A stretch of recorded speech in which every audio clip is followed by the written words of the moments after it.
I have spoken to many people who feel that City Council, who is supposed to represent the electors, and yet in this stadium are severely failing. Funding has been an issue from the get-go. We simply do not have the tax base to cover this. I seriously protest my taxes being spent on this initiative when there are much more pressing issues that need to be dealt with, like the city employees' pension, affordable housing, roads, etc. Wants versus needs, people. The stadium is a want, the rest is a need. Regina taxpayers are essentially on the hook twice for this project. Once municipally, as City Council is proposing 3 to 5% tax increases according to figures I have seen online on cbc.ca and various other websites, and once provincially, as the province has pledged $80 million and is loaning the remaining money. The final price tag is estimated at $675 million, not the proposed $278 million, and furthermore, the province will not cover any cost overruns, so how will these be funded? When was the last time a city project came in under budget? How much was City Square Plaza over budget? These are things that we need to consider during planning, and a contingency plan needs to be put in place. A revamp of the existing stadium, according to the city councillor that I spoke to, would cost $100 million. This seems a lot more reasonable, especially seeing there is a $14 million being invested into the stadium this year alone. But I think people should have an option as to whether they want to pitch in or not. There should be other avenues explored for the cost, like fundraising and the like. The City of Saskatoon did fundraising for their children's hospital, and they start construction soon. And currently, last week in Regina, CGME is collecting pennies in hopes of raising $100,000 for Habitat for Humanity. Why can't we do a similar fundraiser? Clearly, it's time to have a referendum. According to a lawyer that recently contacted me, it's not too late to hold a vote. Yes, I missed the July 1st deadline to get it on the ballot, but he indicated I can still force a vote if we get the required signatures, and within 9 months of the petition submission, a vote can be held. I realize I'm a fair ways away from getting the required 16,000 to 20,000 signatures in time to hold a vote in some point over the next year. I read on CJME's website that Mr. Fiacco has said there is no time to have this on the ballot. Why not? The ballots are not yet drafted up. If the current City Council truly wants to represent the people, they will put it to a vote. I personally do not think that a new stadium to the tune of $278 million is warranted. I protest any of my tax dollars being spent on this. Regina residents will be dinged twice at the municipal level as well as the provincial level, and no one is addressing how any potential overruns are going to be funded. I think the city should fundraise in advance to build this stadium, and that renovations to the existing stadium should be done versus building a new one. The city does not have the money to address affordable housing, homelessness, better streets, complete neighborhoods, and other important essential services they should be providing. Non-essential services should be put on the back burner until these other issues are addressed. Thank you for your time. Thank you.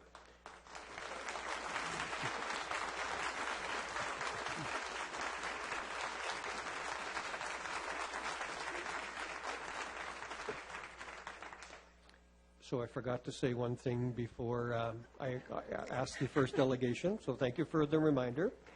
Part of the respect is that we ask that there be no clapping and so on the speakers, both for council as well as for the other people. So are there questions of this delegation, please? I see none. You may return to the gallery. Thank you. Thank you. Our next delegation is Mona Hill.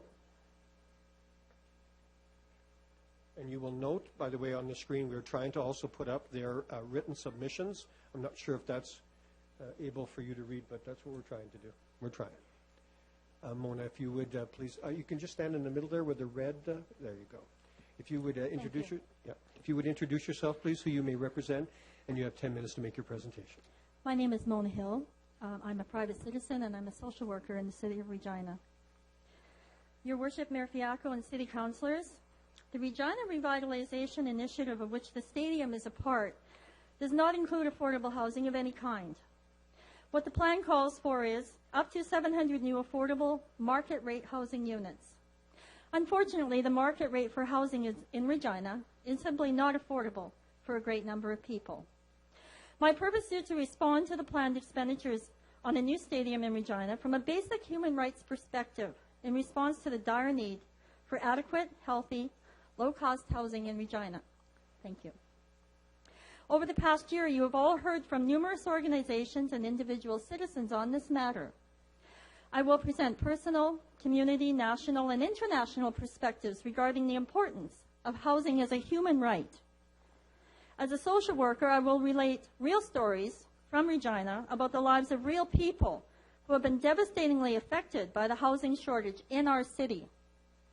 In my current employment, I am an advocate for and educator of young adults between the ages of 18 and 30 who take the huge leap to return to academic study that includes upgrading to obtain grade 12 GED and a variety of employment and personal development skills. These young adults then go on to full-time employment or trades training or post-secondary education.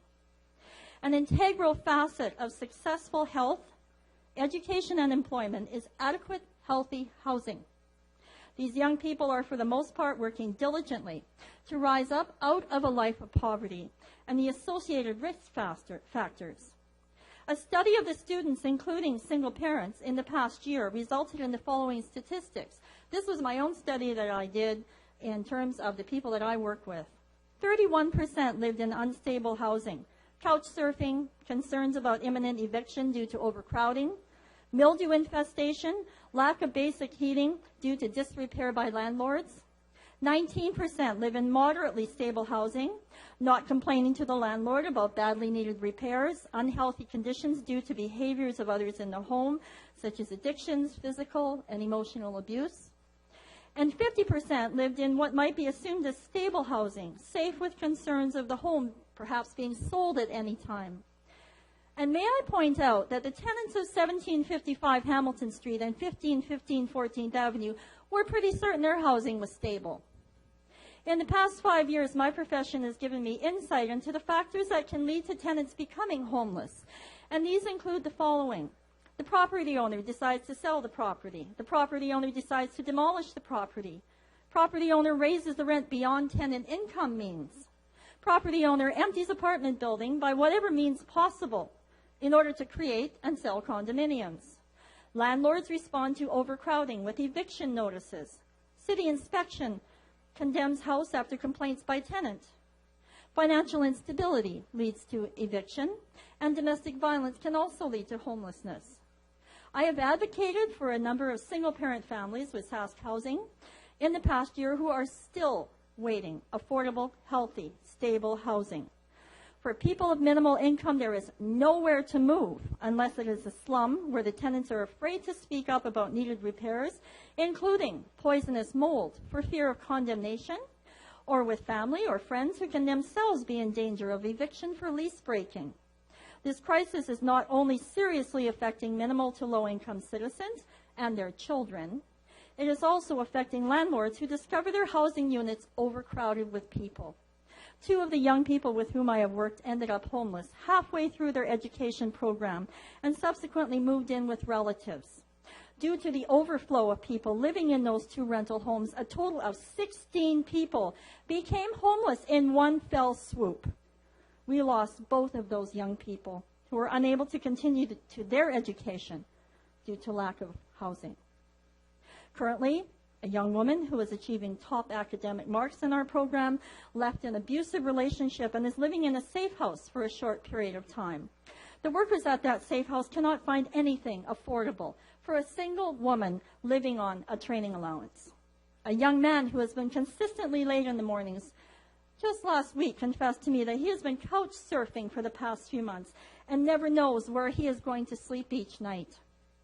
I have also watched women return to abusive relationships with their children because they cannot find adequate housing. These stories are not fabrications. These stories and many more I can talk about are the truth of the day-to-day trials of our young people and far too many other citizens of this wealthy city we enjoy. I have personally given emergency shelter in the form of a small bedroom in my basement to 4 people in the last few years when they have been in dire need. The Universal Declaration of Human Rights, Section 25.1 states, everyone has the right to a standard of living adequate for the health and well-being of himself and his family, including food, clothing, housing, and medical care, and necessary social services, and the right to security in the event of unemployment, sickness, disability, widowhood, old age, or lack of livelihood in circumstances beyond his control. According to the Saskatchewan Human Rights Code, Section 11, Units A and B, discrimination in occupancy of commercial unit or housing accommodation is prohibited. Furthermore, no person, directly or indirectly, alone or with another, or by the interposition of another, shall, on the basis of a prohibited ground, deny any person or class of persons occupancy of any commercial unit or any housing accommodation, or discriminate against any person or class of persons with respect to any term of occupancy of any commercial unit or any housing accommodation. And according to the Amnesty International report in a 1995 publication titled Human Rights for Human Dignity, a primer on economic, social, and cultural rights, economic, social, and cultural rights stand side by side with civil and political rights. These rights include the right to work, to just and fair conditions of employment, and to protection against unemployment, the right to a standard of living adequate for health and well-being, including food, clothing, housing, medical care, and social services, as well as security in the event of loss of livelihood, whether because of employment, sickness, disability, old age, or any other reason, the right to participate in cultural and scientific life. The Committee on Economic, Social, and Cultural Rights has noted that under the right to adequate housing, everyone should have a degree of security of tenure, protecting them from forced eviction, harassment, and other threats. Services available should include safe drinking water, sanitation, and energy. Housing should be accessible to all, including the poor, and priority should be given to the most vulnerable. Without adequate housing, employment is difficult to secure and maintain, physical and mental health is threatened, education is impeded, violence is more easily perpetrated, privacy is impaired, and relationships are strained. Mayor Fiacco noted at the December 2011 council meeting that housing is not the responsibility of municipalities. He suggested those who were concerned about the housing crisis in Regina should approach the province. Yet at that same meeting, under item CR 11-163, the disbursement of $100,000 from the Social Development Reserve for a City of Regina comprehensive housing strategy was approved. Points 1 and 2 of that same item show that without a doubt, there are housing incentives available from the City of Regina. Mayor Fiacco also pointed out a valid concern in relation to tradespeople who are unable to find adequate housing in Regina. However, I would hope that the housing concerns of the citizens of our city would come first in the spending plans of City Council. At the same council meeting, Councillor Forget asked the presenter if the building of new housing, such as the Harbour Landing Complex, would not leave vacancies elsewhere to fill the need for low-income citizens to take advantage of. Although I believe Councillor Forget meant well, his question was indicative of the lack of foresight and understanding of the ability of middle to low-income citizens and families to find housing they can actually afford. Mayor Fiacco and councillors, I witnessed the worst of human rights violations in respect to housing and homelessness occurring here in our city, while at the same time, we are witness to news reports referencing the use of taxpayers' money to pay for a new stadium. Ms. Hill, you have 1 minute to conclude. There are more than a few citizens who are asking what happened to the corporate funding that was promised when this idea was fomenting. And I'll move on to the end, where a conversation I had with the Secretary General of Amnesty International Canada, Alex Neve, who responded to me recently during our conversation about our housing crisis, said, "It is time to recognize that adequate housing is a right enshrined in international law and binding on Canada. It is not a luxury. It is not a benefit. It is time here in Regina and right across the country for policies that make sure that the right to adequate housing is protected for everyone." Thank you. Thanks, Ms. Hill. Are there questions of the delegations, please? I see none. You may return to the gallery. Thank you. Next up is Colin Stewart, please.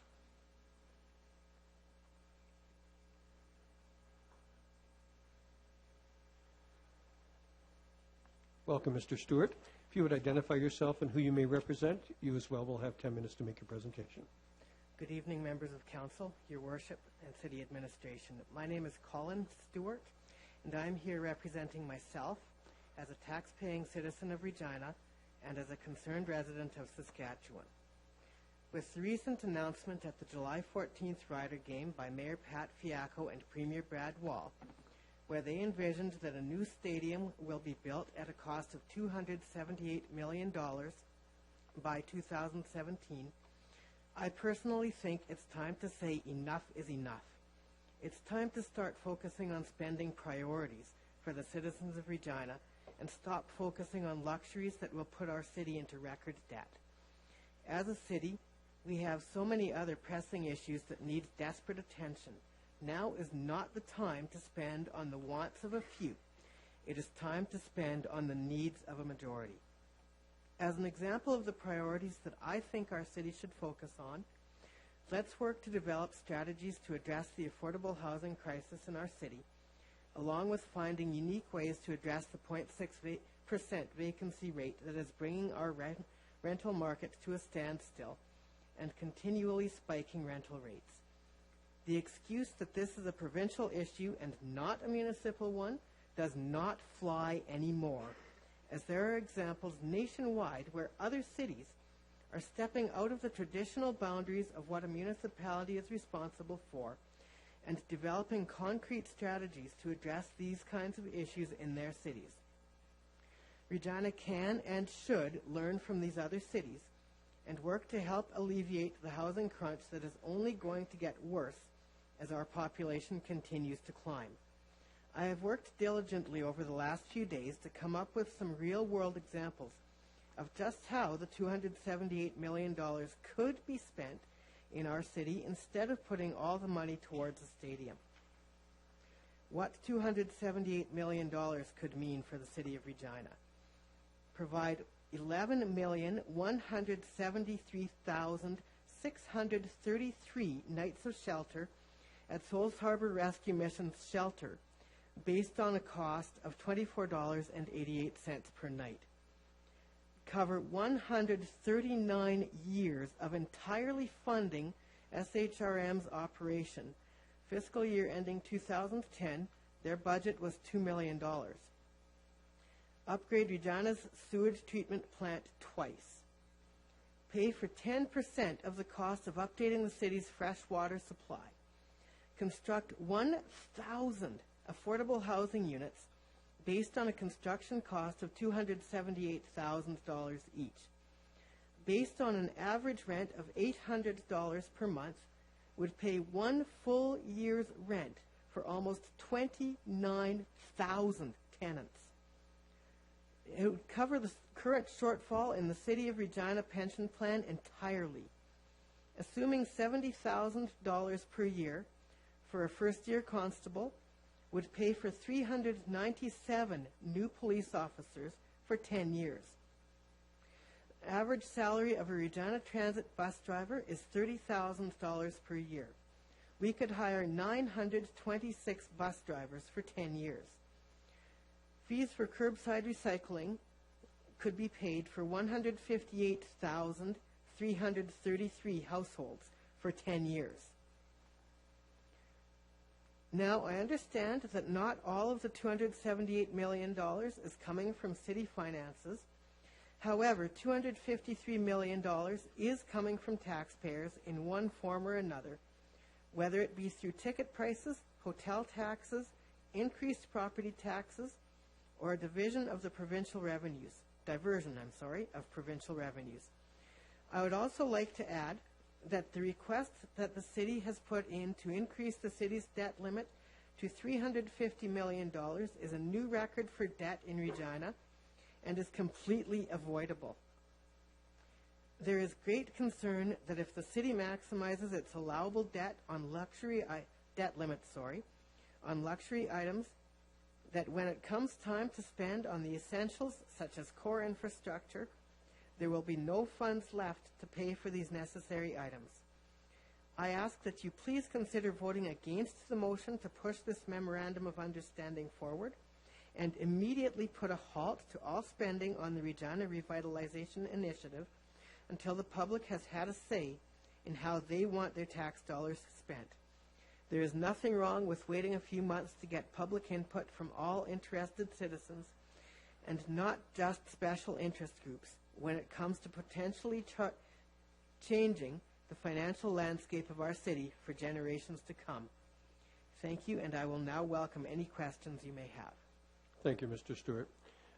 Just make a comment that all of the people who come up to the podium to speak, there is a glass of water there, and it's made fresh for you each time. So I realize after speaking for a few minutes, you may lose a little bit of the moisture in your mouth, so please take that. Are there questions of the delegation, please? I see none. You may return to the gallery, sir.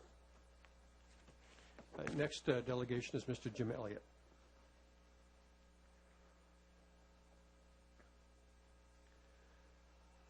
Evening, Mr. Elliott. If you would identify yourself and who you may represent, and you as well have 10 minutes. Thank you, Mr. Deputy Mayor and members of council. My name is Jim Elliott.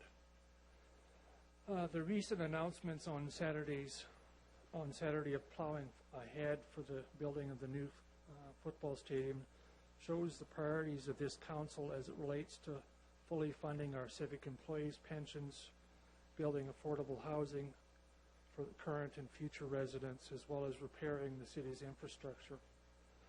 All the other priorities seen as important by the citizens of the city will be underfunded or left to fend for themselves, not to mention all of the other expected costs if the city is allowed to proceed with this legacy. Over $600 million will not be spent over the next 30 years on what this city now needs more than a new stadium. A stadium that we were promised by the mayor would be almost entirely funded by corporate donations. We were told many times, and as late as 2 months ago, that there was $500 to $650 million of private sector money just waiting to flow into this stadium proposal. How can we honestly believe any of this money was even there? And if this isn't true, what else isn't true? We were told that if there were cost overruns on this project, the city will put that risk onto the private contractors. Which companies would be willing to eat tens of millions of dollars of profit? How many of them will decide this isn't worth the risk? With construction costs going up at 7% per year, when will this council realize that it is not financially feasible to go the route that they're pursuing now? Next, where are the workers for this project going to live while they're building the stadium? Maybe they will need to live in tents on site, perhaps, but there are higher priorities than the extra few thousand football stadium seats for perhaps a dozen games in a slightly better stadium, and some of these I'll detail tonight. We've heard of the pension liabilities. That's $238 million and climbing. We've been assured by this council that this will be solved sometime in the future. I can remember the former city manager, Mr. Bob Linder, who is now the chair of the Civic Pension Board of Trustees, looking after these pensions, that there was a looming problem with the pension liabilities and they needed to be solved then. This council had the opportunity 14 months ago to reduce the problem, but denied the action suggested by the board. We've been hearing many times the laments of this council to get money to repair the many roads, sewers, and other infrastructure that is now well past its prescribed lifespan. I'm told right now that 80% of our roads need to be replaced today.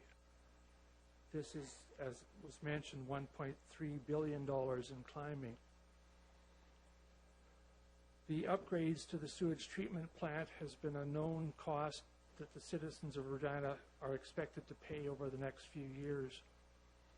Even though this is being paid through our utility fees, it is still a cost by residents to live in this city, reducing their capacity to have a good quality of life. Secondly, the borrowing of the $150 million limits the remaining borrowing capacity of the city to pay for other capital costs. From the current 2012 capital budget it's been identified that there is a shortfall of $322 million, and there is no current knowledge of how to pay for these capital items. And that is only for the next 4 years. The cost of capital repairs is likely going to continue to go up, or at best stay the same. That amounts to another $1.9 billion worth of cost over the next 30 years to pay. The ongoing stadium maintenance costs, we've been told over the next 30 years, that cost will be $230 million, or about $7.6 million each year. Now just imagine if this council would have been putting that money into the current stadium. Would we need a new stadium? And I suspect not. My next question is, so why hasn't this council been properly maintaining our current stadium? Interest costs on the provincial loan. Cost of servicing the loan is an additional 4% over the term of the loan, or about $80 million. Again, that will not be going to other opportunities over the 30 years. That negates the grant of $80 million, so the provincial government gets their money back from the city of Regina. A recent report of the Regina's recreational facilities identifies almost $100 million in necessary repairs and upgrades required to maintain functionality. Many of these facilities, indoor arenas, the Northwest Leisure Centre, the Sanders Smurville Leisure Centre, are used by Regina families on a regular basis. The Chamber of Commerce has already identified the lack of housing for workers, that there isn't enough spaces for our current labor force to live, never mind some known expansions happening in Regina. The lack of housing for university students. I've been hearing, or starting to hear now, that the students are not coming to the University of Regina because they can't afford to live and study in Regina, not to mention find a reasonably priced place to live while being here.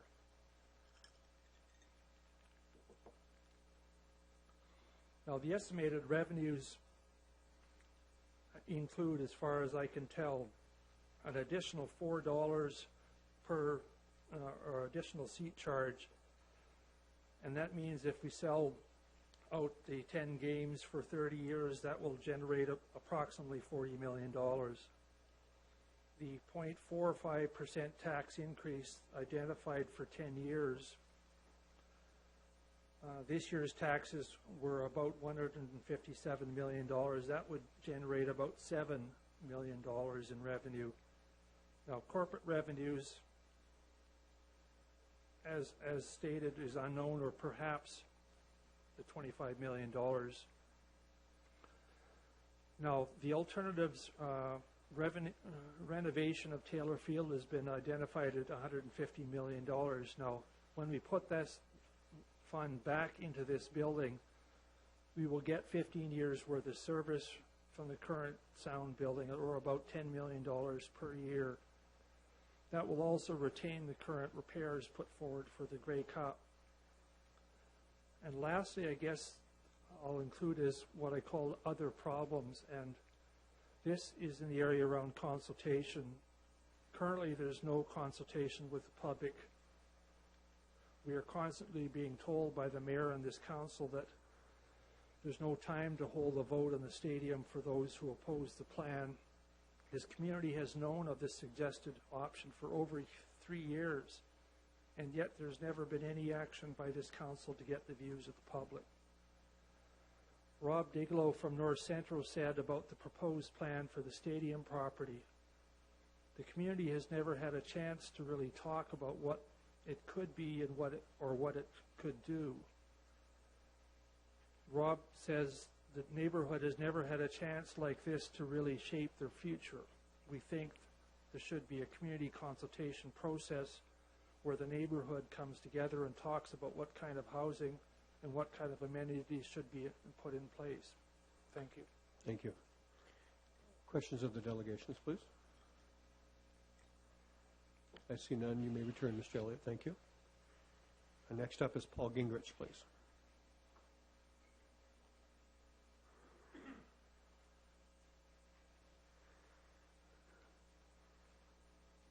Good evening, Mr. Gingrich. If you would introduce yourself, please, and who you may represent, and you as well will have 10 minutes.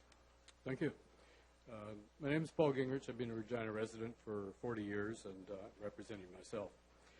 Over the past 3 years, I've followed with interest the announcement from various city officials concerning downtown revitalization, transfer of CPR lands, development of a multi-purpose facility, promises of private funding, and now building a new stadium.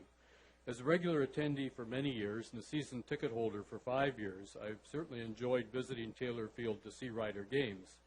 The video that was played at the game last Saturday, it's actually a week ago Saturday, touted the great history of the Riders in Taylor Field. Given this history, the popularity at the field, the close to sellout attendance over the past several years, and the renovations that have upgraded the field, I wonder why a new stadium no larger than the present one is necessary. We've been told that the time for Taylor Field is past and we need a world-class stadium, but we've been given no solid reasons for destruction of the field and construction of a new one of approximately the same size. I oppose the construction of the new stadium and the Memorandum of Understanding, or MOU, for 2 reasons. First, I fear that the city and provincial taxpayers will find taxes increased for many years. While a figure of $278 million has been given as a price tag for the new stadium, the MOU concludes by listing total associated costs of $675 million, and that's without cost overruns. In particular, the maintenance costs are stated to be $230 million, as contrasted with $24 million in operating costs associated with the current stadium. And item 20 of the MOU summary that's provided states, subject to the approval of City Council, the city will support both the capital construction cost and the ongoing maintenance of the facility through the allocation of incremental property tax increases and or other new or existing revenues as required. While it's positive that approval will be required, it will be difficult for future city councilors to deny funds for the stadium once it's partially built, if there are cost overruns, as there always are in large-scale projects of this sort, or when unforeseen maintenance and future upgrading is necessary. Any of these could dramatically increase future taxes of city residents. And I wonder what happened to earlier promises of private funding. Little has been said about this recently. A small part of the cost will be paid by fans in the form of a facility fee incorporated into ticket prices. Since this fee is estimated to return approximately $100 million over 30 years, one wonders whether this sum alone, along with contributions from the riders, could not have been used to upgrade the current stadium. The city does not appear to have seriously explored this option. Second reason I'm opposed to the MOU is the effect it will have on the city budget. In addition to tax increases, item 20 refers to using other new or existing revenues as required. If much is required, other city programs will be squeezed, as so rider fans can sit out a few games a year in greater comfort. The opportunity cost of the stadium could be fewer police and fire services, reduced maintenance of city's infrastructure, and cuts in programs and services for citizens.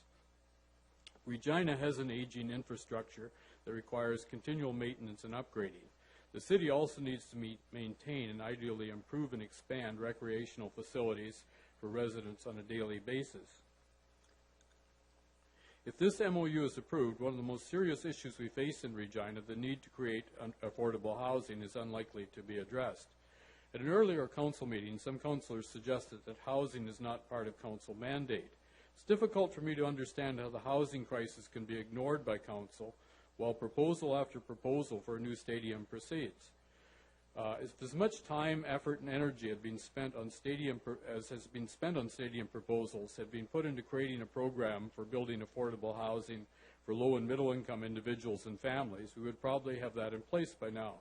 For example, the funds that are being proposed for the new stadium, if devoted to affordable housing programs, could do much to alleviate the current housing crisis for low and middle income Regina residents. So in summary, I urge city councillors to vote against the MOU, go back to the drawing board once again, consider renovation of Taylor Field, and more importantly, work on developing a program to end the city's housing crisis. Thank you. Thank you, Mr. Gingrich. Other questions of the delegation, please? I see none. You may return to the gallery, sir. Mr. Eric Anderson, please.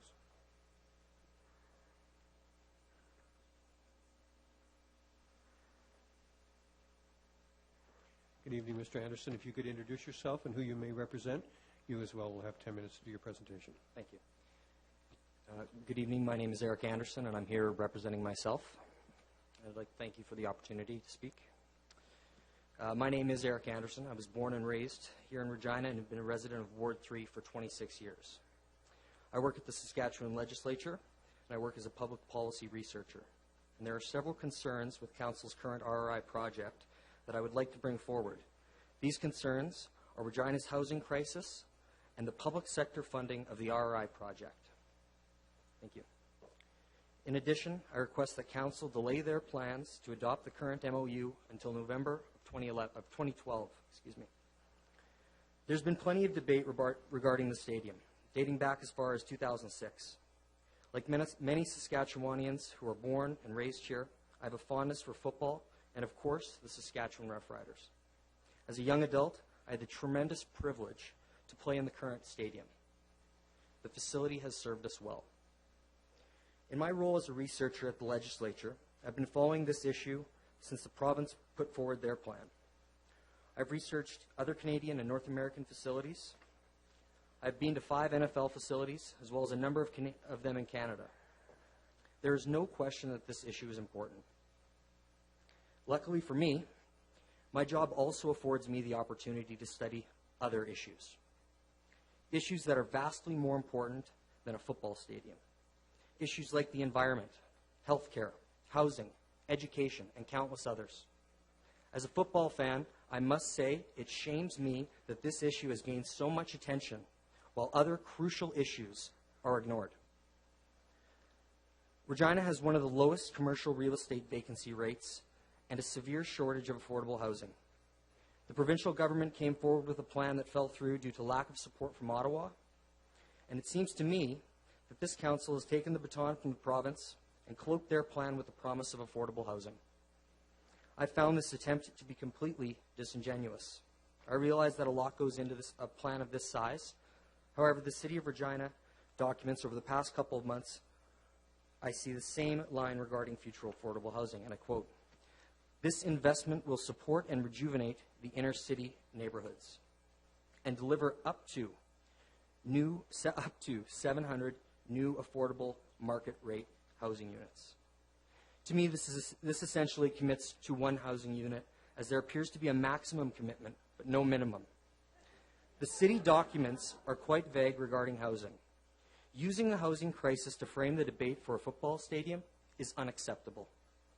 We seem to have a very good idea of the exact capacity for our facility, yet Council can't guarantee that we have 700 affordable and market rate housing units. I ask this Council and the people of Regina, where are our priorities?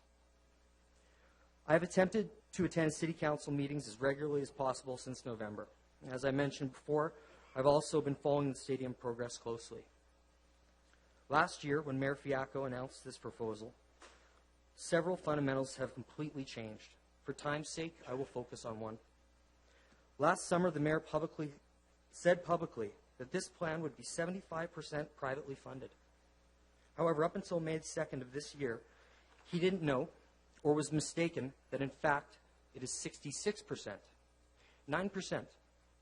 A project of this scale is certainly not cheap, and I would expect that the biggest supporter of this plan would know how much he wants to borrow on behalf of Regina and Saskatchewan taxpayers.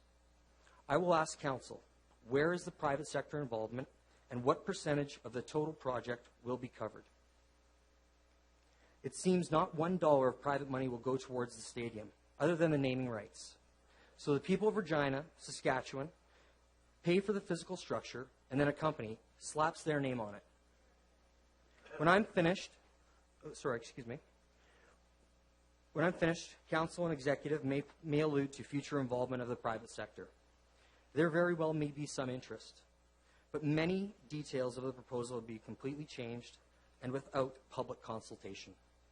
People have been misled, and it is my belief that Council needs to slow down this decision. Last week, I had the opportunity to attend the Executive Committee meeting. A local business owner raised some great points. He asked, quite simply, what's the rush? And where is the consultation? I echo these same sentiments. Ramming this plan through in an election year is foolish and doesn't help to further a smart growth agenda for our successful city. If the riders want a new home, then they should begin a fundraising process. In many places throughout Saskatchewan, communities have to fundraise just to build care homes for their seniors to live in. They have to put the cash up front. So in closing, I respectfully request that Council hold or delay the decision regarding their RRI project for future consideration following October 24th of 2012. The voters should make the final decision, and they can do so on October 24th. The next council, and many more after that, will have to deal with this decision. Excuse me. The next council, and many more after that, will have to deal with this decision. And with all due respect, many of you may not be here.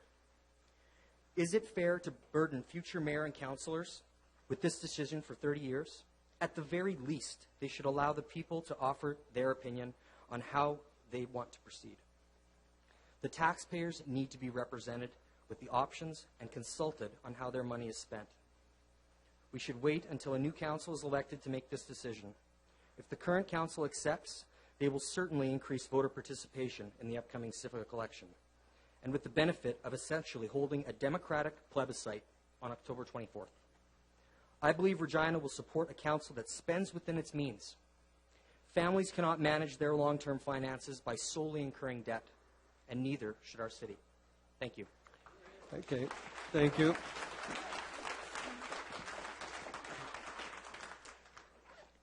So please, I'm asking you, I understand how you feel. Please hold your applause. Thank you, Mr. Anderson. Are there questions of the delegation, please? I see none, so you may return to the gallery. Thank you. Florence Stratton, please.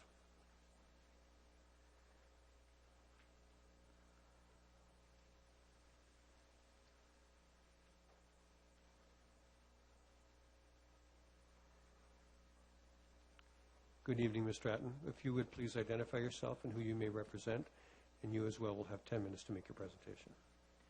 My name is Florence Stratton. I participate in the Making Peace Vigil. I am also a lifelong Rider fan. The City of Regina has its priorities upside down. As part of its revitalization initiative, it wants a brand new stadium with a total price tag of $675 million. Of this amount, it would seem that at least $400 million will be taxpayers' money. Regina already has a perfectly serviceable football stadium. Why tear it down, especially after it has been refurbished to the tune of $14 million for the 2013 Grey Cup? Regina is in the midst of a housing crisis. It has the lowest rental vacancy rate in the country, 0.6%.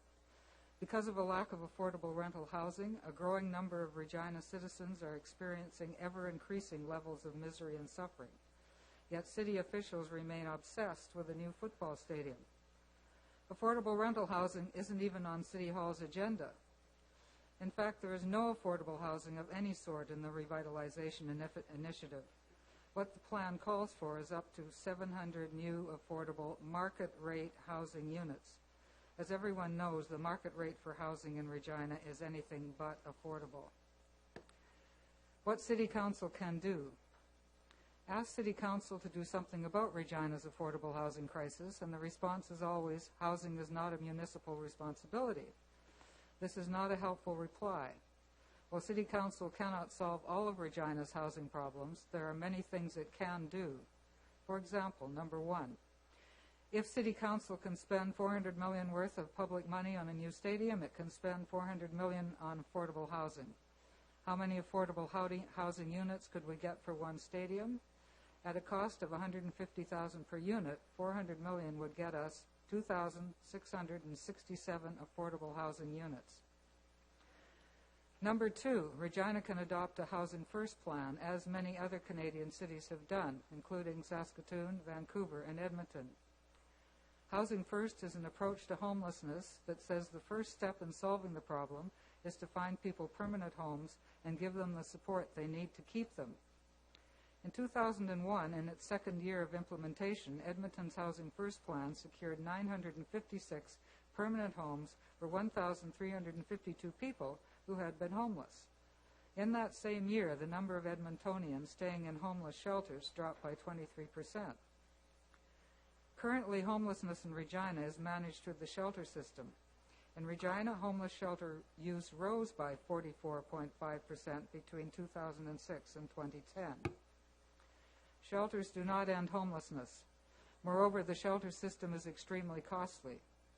Research cited in the Edmonton document shows that it costs 2 to 3 times more to respond to homelessness with emergency services, such as shelters and hospitals, than it does to provide a homeless person with appropriate housing and support. How is the Edmonton plan funded? Well, the plan was instigated by the Edmonton Mayor and City Council. The province is the primary funder. So why isn't the City of Regina seeking funding from the provincial government for a Housing First plan rather than for a stadium? Number 3, City Council can require developers to include a certain number of affordable housing units in their plans or to pay a fee into an affordable housing account. Here the City of Toronto provides a possible model. In 2009, Toronto updated its development charges bylaw to place more responsibility on developers to contribute to affordable housing.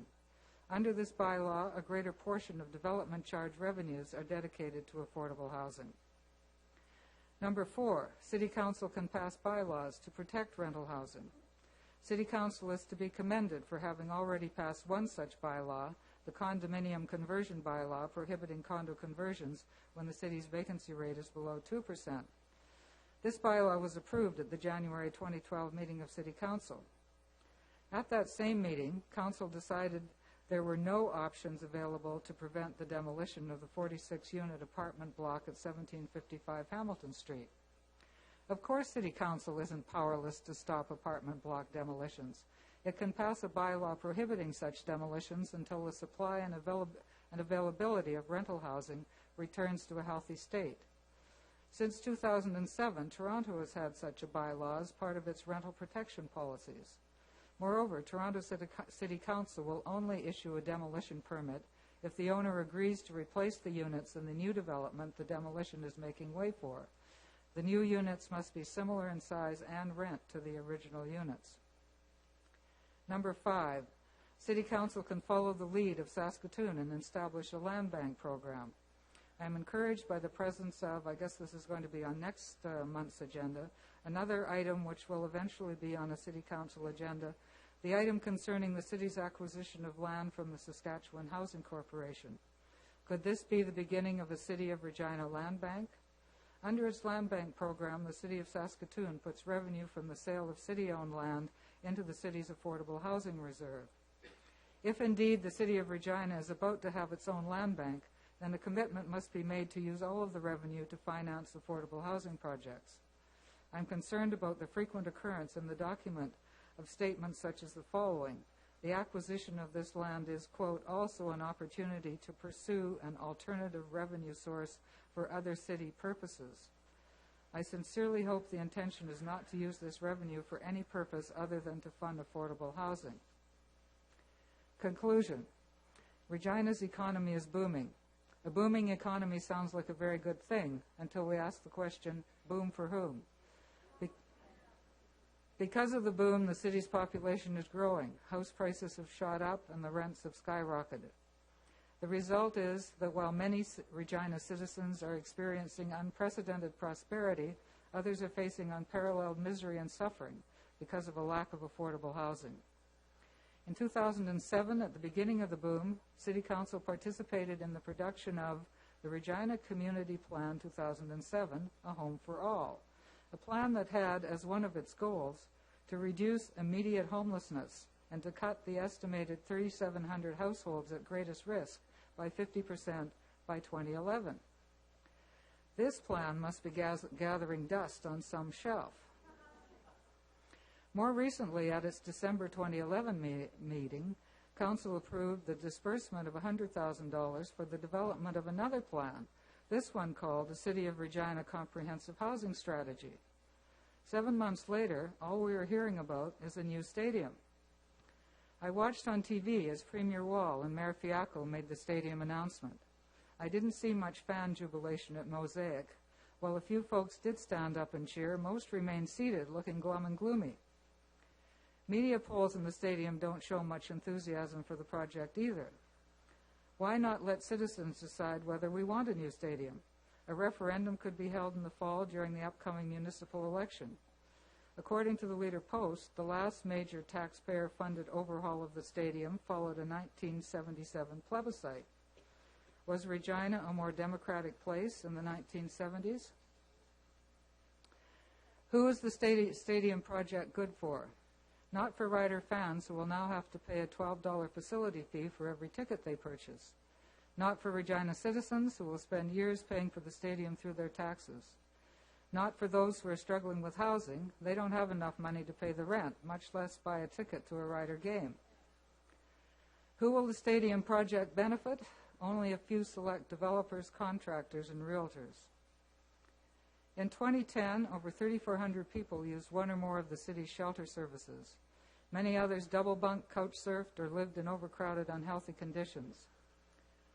I am deeply ashamed to be living in a city where in the midst of so much affluence, there is so much unnecessary misery and suffering.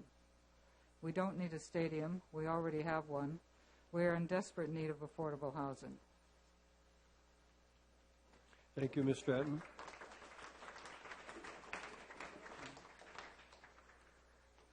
Other questions of the delegations, please? You may return to the gallery. Thank you. Next up is Dr. Garson Hunter, please.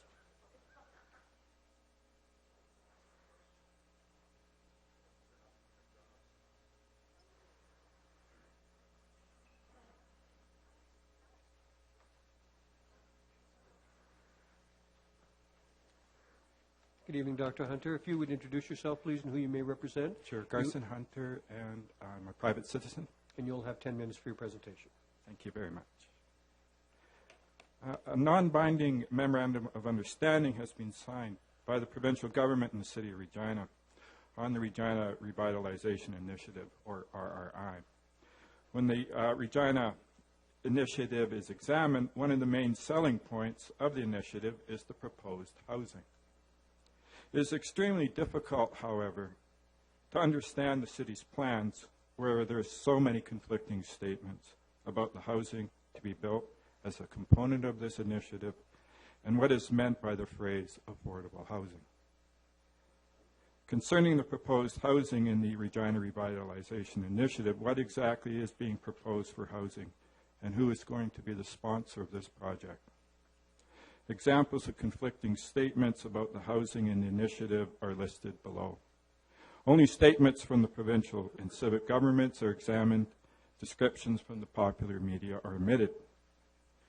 In his letter to a recently homeless woman because of the demolition of the Crescent Apartments, Premier Brad Wall writes, the city revitalization proposal includes plans to develop 700 new affordable housing units in Regina's inner city. The letter is attached in the block section from the Premier's letters to be read.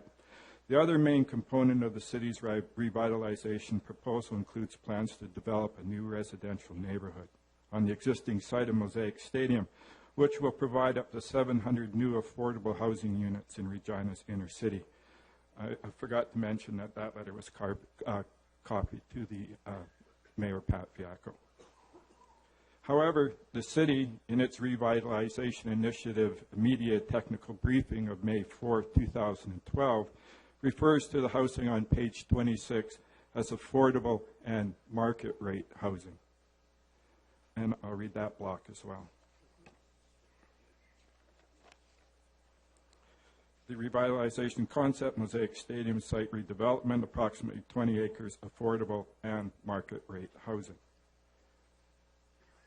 And in its May 9, 2012, to members' executive committee reference Regina Revitalization Initiative funding proposal document, the city states on page 2, it will be up to 700 new affordable market rate housing units. And that's also attached to these documents I submitted with my proposal.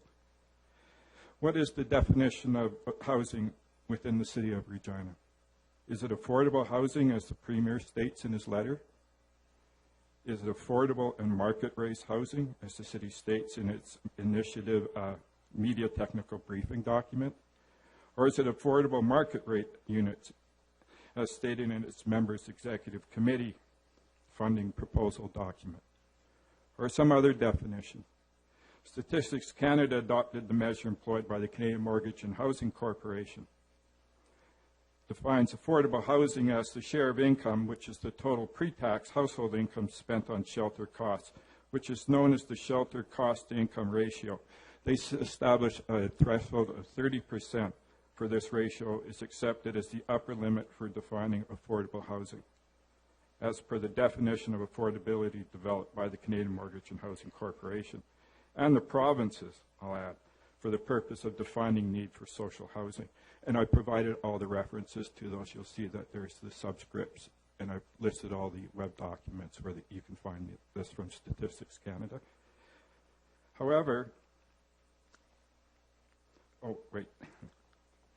unless this threshold of 30% of pre-tax total income be thought as some overly generous Canadian measure, it is worth mentioning that this is the same measure as used by the U.S. Department of Housing and Urban Development, and I provided the reference for you there. However, the Saskatchewan Housing Corporation has a different standard to address housing affordability.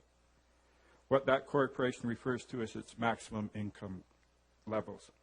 This is the definition of affordable housing that's employed by the City of Regina in determining eligibility for capital funding from the Social Development Reserve. The latest figures I could find for the maximum income levels were for 2008. The maximum incomes were $44,500 for singles and people without dependents, and $52,000 for families with dependents. If a family with dependents were to spend 30% of their annual income on housing, they would be able to afford a home that costs approximately $175,000. That would be very difficult to find in the City of Regina.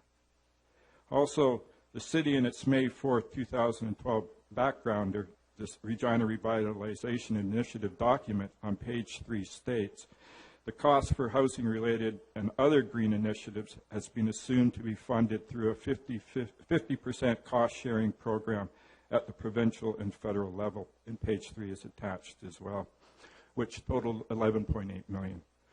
I know of no such funding agreement between the federal and provincial government for these 700 units of housing. I'm extremely skeptical that any such agreement exists between the provincial and federal government to build this housing, and it's duplicitous on the part of the city to include this assumption in their promotional material. I had originally planned to speak on City Council tonight on the acquisition of the Southeast lands from Saskatchewan Housing Corporation that is presently before the Executive Council. However, that matter has been postponed until August. In that matter, the city appeared to be overly cautious in the area of affordable housing. Page 19 of the July 18, 2012 Executive Committee agenda states, there is risk associated with land development. While the housing demand has been strong in recent years, a downturn could impact the projected development timeframes, and the revenue could be slower than anticipated, impacting the return on investment. While hard costs can typically be recovered, there are soft costs such as interest on capital and capital opportunity costs that need to be anticipated. These risks can be managed by phasing the development to match market demand. The initial outlay of costs to purchase this land is under $8 million, and I have little doubt the city will purchase it. However, city planners appear extremely tepid in their recommendation about any affordable housing development initiated by the city. Their caution appears unfounded, however, because there are only rare instances of housing equity having ever decreased in Canada for a sustained period of time. Furthermore, such concerns with risk pertaining to the development of housing appears unsupportable when the city is planning to accept much greater risk to fund a sporting stadium, which has high financial risks, if we are to follow the concerns expressed by planners related to housing land development. The major source of funding for the stadium is an increase in the property tax mill rate. However, is that prudent financial stewardship? If the concerns expressed by the city planners above are judged as valid. Further, outside of the land, sports stadiums have little market equity. I ask the City Council provide greater clarity on what is meant by the affordability of housing that is a component of this proposal, and identify who is going to build the housing. Or even better, the City Council recognized that a leisure recreational structure is not a priority at this time, and that the citizens of Regina require the housing crisis to be addressed. Thank you. Thanks, Dr. Hunter, and I want to assure you that we do, in fact, have your attachments, as you referenced them. Thank you. Are there questions of the delegation? I see none, sir. You may return to the gallery. Thank you. Thank you very much. Colin Craig, please.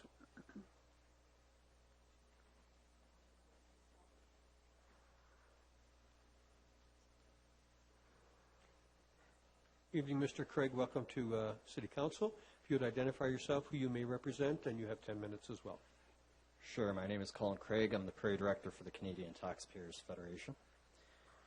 Thank you for the opportunity to speak here today on behalf of the Canadian Taxpayers Federation. As an organization that has been pushing for a referendum on the stadium issue for quite some time, it should come as no surprise that we're not supportive of the item before Council today. For decades, we have urged politicians across the country to leave the funding for luxury projects, like stadiums for pro athletes, up to individuals to fund. After all, taxpayers are more than capable of deciding if they wish to support a stadium, museum, or artist through voluntary donations, purchasing tickets to support them, or by investing in their respective projects. At the very least, we encourage public involvement prior to determining any level of public funding. To do such, we advocate for referendums. Not only does it allow those that will be footing the bill some say in the matter, it helps hold those involved accountable and increases citizen participation in the democratic process. Elected officials often wonder why voter participation in elections is so low, yet routinely, voters are shut out from helping to shape government decisions like the one before us today. If governments start involving taxpayers in important, large-scale decisions like this one, you'll likely see increased interest in other civic matters and subsequently get more people interested in voting and running for office. Fortunately, the decision before you today came without so much as an open house to gain feedback from taxpayers. Obviously, the City of Regina is not alone when it comes to shutting taxpayers out from this process in terms of providing input. The province of Saskatchewan also had a duty to consult with taxpayers, but neglected to do so as well. Had a province-wide referendum for this proposal been held and received approval from voters, we would have supported this project. Obviously, that did not happen, so we can't support the item before you today. Beyond the lack of public input on this matter, we have several other concerns. First, the announcement for this project seemed to forget to mention the new hotel tax that is part of this plan. If there was mention about the new tax at last week's announcement, it certainly wasn't clear, as neither Global News, CTV, CBC, The Leader Post, or Ralco initially mentioned it in their coverage. Word of the new tax didn't surface until information was tabled for City Hall's first meeting on the matter a couple of days later. Taxpayers do not deserve such surprises after the fact. Supporters of ours in the hotel industry have expressed concerns with the new tax for stadium, and for good reason. People coming to Regina throughout the year for non-football related matters appear to be dinged by this fee. As an organization, we support user fees, but this is far from serving as a user fee. It is likely this plan will proceed today without a timeout being called so that a referendum can be held. However, one thing that would make this proposal more palatable would be to eliminate the hotel tax component of this plan and instead further increase the ticket fee on rider tickets and seek more corporate sponsorship for the stadium. That way, those that plan on using the facility will be responsible for a larger share of the cost. Another concern is, of course, the burden this project will place on taxpayers through their property tax bills.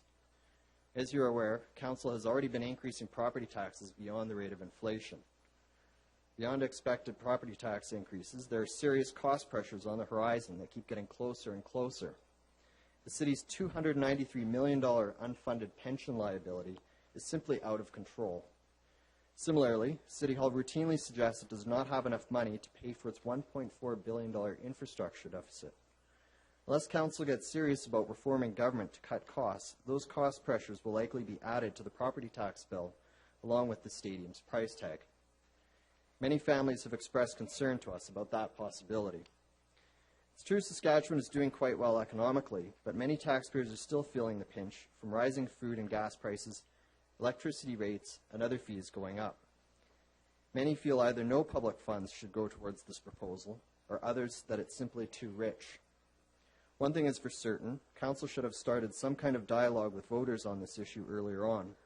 Who knows, you may have received even better ideas for how to proceed. Thank you for considering our position. Thank you, Mr. Craig. Is there any questions of the delegation? I see none, sir. You may return to the gallery. Thank you. Next up is Mr. John Klein.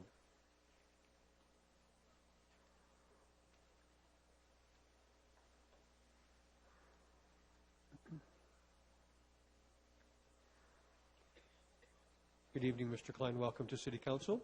Please introduce yourself, who you may represent, and give you 10 minutes as well.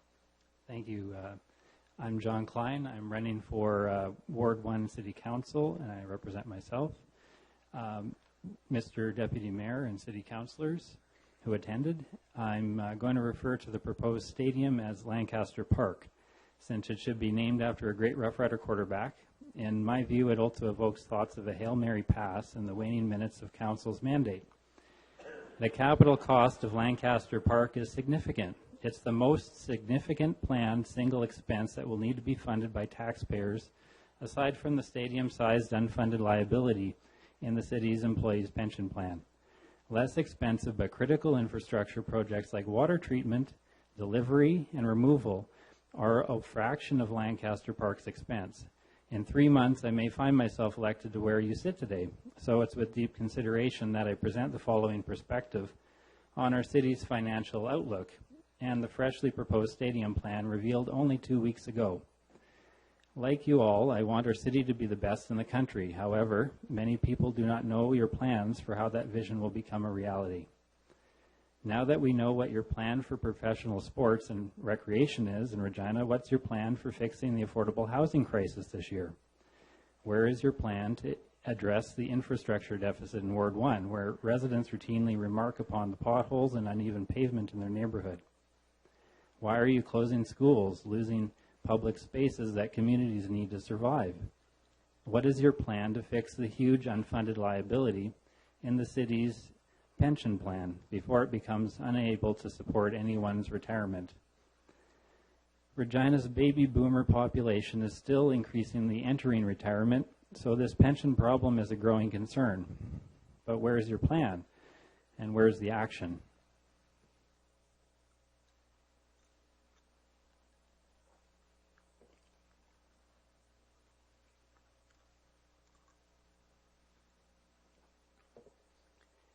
If Lancaster Park, which will cost less to build than the pension plan to properly fund, needs a 5% give or take property tax increase, so too may the pension plan. What's the plan for water treatment and safe delivery and sewage removal? Is that another 5% increase in taxes? We're up to a 15% potential increase in property taxes. Is that the plan? And when will that happen? I should mention that a Saskatchewan municipality recently raised taxes by over 50% in the last 2 years because the current politicians in charge claim that the previous politicians had not raised taxes over the previous 15 years to meet growing demand and services provided. The roughly 5% planned increase in property taxes for Regina citizens to pay only for the stadium project seems overly optimistic to me. The mayor has stated that the $12 facility fee charged on tickets for Rider games actually pays for that facility I'm quoting. It pays the debt back. It also pays for the operating. And if he were here, I would challenge the mayor to explain the statement, since it does not appear to work quite that well at meeting his claim. Doing a little basic number crunching, ignoring the exact compounding figures and interest, will only make about $120 million from the $12 a game facility fee, assuming 33,000 sold-out seats, 10 games a year, over 30 years, with some concerts thrown in. We have to pay a $100 million loan, so that barely covers it. CBC has stated that the estimated operating costs, including capital costs, is $675 million over 30 years. It seems less than 18% of the expected costs are funded by the ticket fee, even after the $4 hike.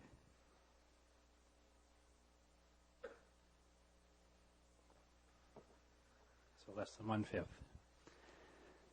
A popular provincial politician recently announced with the mayor that Lancaster Park would be the best stadium in the country. He also claimed, erroneously in this case, that the private sector was contributing the most to its construction. The plan's listed private contributor, the riders, are indirectly contributing less than 9% to the capital costs, only the capital costs, not the operating, through the sale of the structure's name and various other corporate sponsorship. Speaking of which, why don't we get in on this at City Hall and sell the name to City Hall? While I hope that whenever our city builds Lancaster Park, it's the best we can reasonably afford, I think council needs to itemize what qualities will make a stadium the best and agreeable to most citizens. Every reasonable person recognizes the need for socialization and public space in which to gather freely. A stadium can help meet that need. Regina has a stadium presently, albeit one that could use $110 million worth of renos, according to the Rough Riders 5 years ago. Since then, millions have already been invested into it by our city, some as recently as this year. For that money, its usable life could be extended by up to 15 years, while our city focuses on critical issues related to human needs not being met. One obvious example I mentioned earlier is affordable housing for everyone, no matter their income level. Can we have the best city in Canada if we have the best stadium but have a larger percentage of homelessness than municipalities with 0% rates of homelessness? Also, let's consider our changing climate and energy prices when planning mega projects for Regina. We know electricity rates are poised to double within a decade, based on what SAS Power is telling us for years. Will Lancaster Park be a net zero energy building? Will it produce as much energy as it consumes using renewable electricity generation and energy efficient designs? That's not a small consideration, given the large operating costs for a large energy hungry facility. Will there be an enclosed concourse area suitable in all weather for expanding transit options and year-round social functions to generate additional revenue and social opportunities for the people of our city? In summary, we have not a not very detailed plan now to build the new stadium that does not match the vision given by council at even the start of this year, never mind prior to this last civic election. There's no real mandate to build this stadium, and a future council may choose to enact this new plan or not. The big problem isn't that you have a plan now to build a stadium without a roof and not where you earlier said that you would, but that you don't seem to have a plan for critical issues facing people tonight. There are homeless people who cannot wait until 2017 and beyond for this council to form a plan to help them. There are streets that will not wait 5 years for repair. There are people who will not wait. Where are your plans? Thank you. Thank you, Mr. Klein. Are there questions of the delegation? There are none. You may return to the gallery. Next up is Angelica Barth Burkholder, please.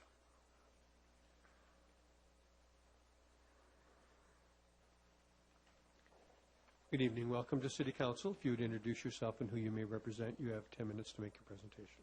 I'm Angelica Barth, and I represent the Queen City Tenants Association. So, to have or not to have a stadium, is this really the question? No. The question is really, does the stadium really need to be replaced now? No.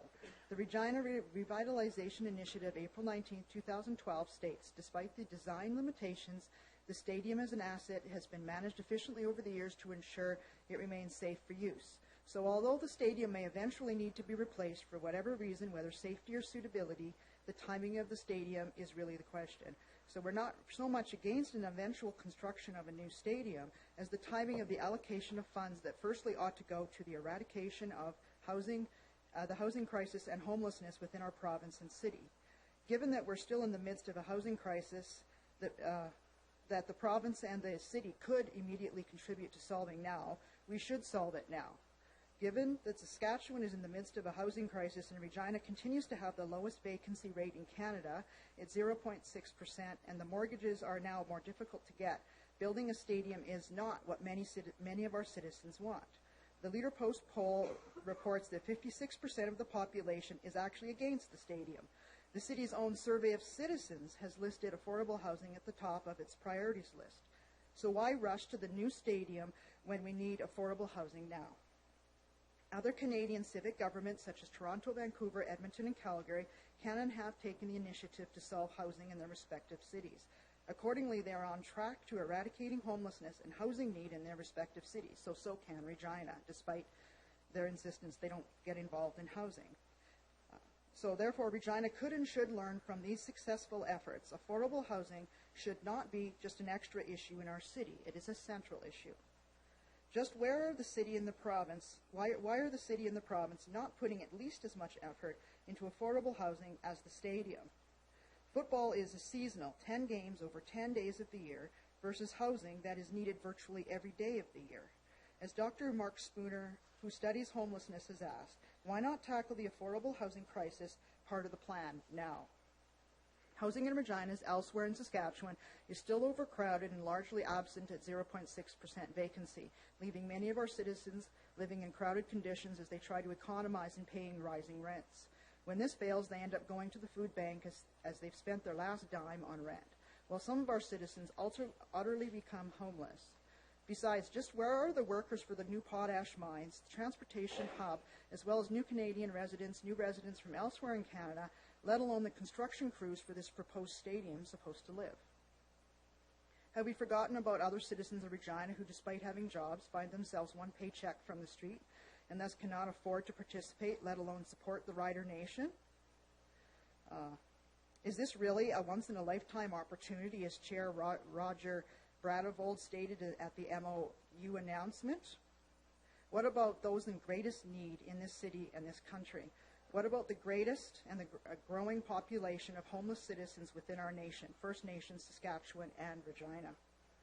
Pat Mayor Fiacco stated, today's funding announcement means the vision to revitalize the heart of Regina is becoming a reality, a continuing reality, perhaps, for those suffering housing hardship, and there's too many of our citizens. He went on to say, the agreement between the province and the city and the riders means the community and the province will have a 21st century multi-purpose facility that meets the needs of the community for generations to come. But this really is the community who can already afford to purchase rider tickets and purchase homes, but not those who are not able to afford tickets, let alone their own housing. Vacancy rates and affordability will not improve for citizens as the population grows in Saskatchewan and in Regina in particular, without housing assistance from both our province and our civic governments. This proposed new luxurious stadium is in direct contrast to the housing incentive policy. So why are the Saskatchewan government and the City of Regina prepared to spend public money on new and direct investment for sporting facilities, but not truly affordable housing? Where are the private investors for the stadium that were touted as being involved? As reported in the media, the stadium appears it will be 100% publicly funded, despite council repeatedly saying that private investors would be involved. Will some of those sponsors referred to by the riders be our crown corporations? This amounts to public money, not private sources. As stated in the MOU, the city will be required to identify a funding source for the repayment of millions of dollars for its capital contributions and the ongoing maintenance of the facility, estimated to be $230 million over 30 years, as well as a $73 million interest cost that's been glossed over in the media and the MOU announcement. Furthermore, and according to the MOU, the stadium will be paid through a contribution of debt, allocation of incremental property taxes, and the allocation of new or existing revenues as required. If taxes are going to be used to support the stadium, why not rebalance the residential tax and commercial tax base from 60-40 respectively to a 40-60 split? In this way, private investment may collectively contribute more properly to the cost of the stadium. This would prevent unfairly burdening renters who would ultimately pay more rent as landlords seek to cover their increased cost when residential taxes are raised to pay for the stadium. Furthermore, according to Aaron Weir, an economist, the latest open-air stadium announcement doesn't make a whole lot of sense and is certainly not fiscally irresponsible. A new stadium now is especially not fiscally irresponsible given the $14 million upgrade presently going on, only to have it destroyed a few years later. Besides, as a journalist, Paul Sullivan pointed out, if our province and city are growing, why replace a $33,000 33,000 seat stadium with another 33,000 seat stadium. So just where is the public input that was promised to our citizens? As a local businessman was quoted recently in the media, does public consultation only come into play in terms of the color of the seats? And as Colin Craig of the Taxpayers Federation asked in the Leader Post article of Thursday, July 19, 2012, if you're going to talk about public funds, then there absolutely has to be an opportunity for taxpayers to have some say in the matter, and that hasn't happened yet. Therefore, there must absolutely be a plebiscite on the stadium before any monies are committed, let alone shovel going into the ground. Therefore, why not wait to deal with the stadium issue until after the very next soon upcoming civic election, rather than saddle the next city council with the obligations of the stadium? Furthermore, where are the details of the downtown revitalization part of the plan? How may we be sure that the housing proposal contained within the RRI be made truly affordable rather than simply left to the market? Market-priced housing is not truly affordable to the vast majority of those who are most vulnerable in terms of housing. These are the vast majority of renters who are one paycheck from becoming homeless and experiencing overcrowded conditions. Also, then, why cannot the funds contained within the MOU be first designated to supplement other sources, such as the monies from the Saskatchewan Housing Corporation Agreement, to eliminate our housing crisis? Since the City of Regina should support modest, affordable, and accessible housing options for Regina citizens. This is it's said in this report, this is an opportunity to pursue an alternative revenue for other city purposes. Could these other purposes be the stadium? So we need to ask as citizens, do these revenues include those associated with the termination of the Saskatchewan Housing Corporation Agreement that could remain otherwise allocated to housing programs as before? Therefore, it would appear that not only are the MOU funds being prioritized for the stadium, but funds that were previously being used for housing are also being targeted for the stadium as well. So in summary, therefore, we would like to request that any city monies support affordable housing rather than market rate housing within the RRI or a stadium. And that it be assured that housing is made a priority of the city in general sense as well as the MOU. Given the widespread opposition, why not have a referendum on the stadium and consult the citizens of Regina and Saskatchewan first before going ahead? We are in the midst of a housing crisis that the City of Regina could and ought to help solve. How may we be sure that this fund remains available for housing programs rather than being allocated to the stadium? The construction of a stadium at this time will further negatively jeopardize our most vulnerable citizens who, as a result of property tax increases, will have to continue to pay yet even higher rents as landlords pass on their increased costs to renters. We ask that you consider the negative implications of reallocating funds away from housing programs and the impact the higher property taxes, even if only incremental, will have on renters who are already barely unable to afford housing. We ask that you please vote against the stadium. Thank you. And that was exactly 10 minutes. Well done. Are there questions of the delegation? I see none. You may return to the gallery. Thank you. Jennifer Dow.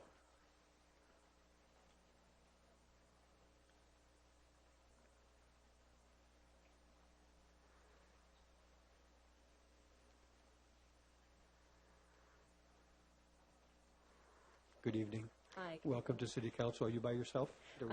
Actually, I'm with my partner, and I'll be referring to Okay. us Okay. frequently, although he prefers to No speak. problem. So I wasn't thank sure you if he very was much. coming up. So please Okay, introduce thank you. yourself and who you represent. You Thanks. as well will have 10 minutes. Thanks very much. Thank you, Mayor, Deputy Mayor, and City Councilors, for this opportunity to present our concerns regarding the Regina Revitalization Initiative, MOU, and the proposed stadium. Our names are Jennifer Dow and Greg Lindstrom, and we are here as concerned property owners and taxpayers. We will keep our submission brief as there is a lengthy agenda. Like many Regina taxpayers, we have watched and waited patiently to learn whether or not the stadium proposal would go forward, if the public would be asked for their input, and we have also anxiously awaited the details of the funding should the proposal for a new stadium be approved. We are here today as concerned taxpayers with a few like-minded friends who have some very definite concerns. Our request today is twofold. First, for your support and that you vote against the proposed RRI funding to fund the stadium. And secondly, to request that the taxpayers of Regina get an opportunity to vote on the matter of a new stadium and the proposed funding arrangement. And if we may add a third request, we would ask that the City of Regina table the matter until after the fall municipal election and after the Legislative Assembly have had a chance to commence in the fall. We would anticipate that there could be a petition forthcoming from the taxpayers of Saskatchewan. Our concerns are as follows. A stadium built basically on loans and increases in municipal taxes where the taxpayers of Regina would bear the brunt of the cost of this new stadium. When I raised my concerns with my ward councillor, it was explained to me that the increase in mill rate would be to a maximum of 4.5% in total after 10 years, which he further added was not that much. That, in fact, is very subjective. An increase of even 4.5% is a lot of money to many. It is true that I may have misunderstood the articles written describing the increase, as I had initially believed that the mill rate increase would be compounded each year and therefore equate to much more than 4.5% over 10 years. Clarification on this tax increase would be welcome. Currently, there are $14 million in upgrades underway by way partially of a provincial loan of $6.2 million to the existing Mosaic Stadium, which are planned to enhance the Grey Cup experience in 2013. If, in fact, the RRI proposal for a new stadium goes forward, has this $14 million essentially been bulldozed away? How is this fiscally responsible? The City of Regina are planning to borrow $78 million to fund the proposed stadium, when their own pension fund is at a deficit of $293 million. According to Bob Linner, the retired city manager and the chair of the Regina Civic Employees Superannuation and Benefit Plan Board. Perhaps Council will argue that these are two separate issues, but it still begs the question, how can the city borrow $78 million from a bank and $100 million from the government when its own pension fund is in a deficit of $300 million? Would this not have an adverse effect on the City of Regina's credit rating? How is it that land development, referring to the revitalization project, has suddenly become one of the city's core services? We recall policing, fire... I'm going to ask you one more time that we all be respectful of the circumstance and the situation and let the lady deliver her message, please. Thank you. We recall that policing, fire, water, and sewer services, streets and infrastructure, but we do not recall land development mentioned in the core services review documents. Over 30 years, with cost overruns and cost increases, this stadium project will cost well over $800 million, which does not even factor in the operational costs. The city has omitted cost overruns or inflationary costs in their projections. The proposed repayment of a $100 million loan with a $12 surcharge would not likely cover the interest costs on the loan. It seems to be predicated again on the best case scenario of sellout crowds for every game over 30 years. The speed with which this proposal, and this is our last point, is being propelled forward, given the lack of input from the taxpayers of Regina, as well as Saskatchewan taxpayers, there should be a vote provided to the municipal property taxpayers to determine if, in fact, they support the new stadium and the proposed funding arrangement. The timing of this vote should be after the Legislative Assembly resumes session in the fall. This would also give the Saskatchewan taxpayers an opportunity to be heard and an opportunity to present petitions to the provincial government. This is clearly a case of need versus want. While Regina does not need a stadium and the associated costs are not in the best interests of the city or the taxpayers, it is evident that it still desperately wants one. Please consider our concerns and vote against the RRI stadium and this proposed funding arrangement.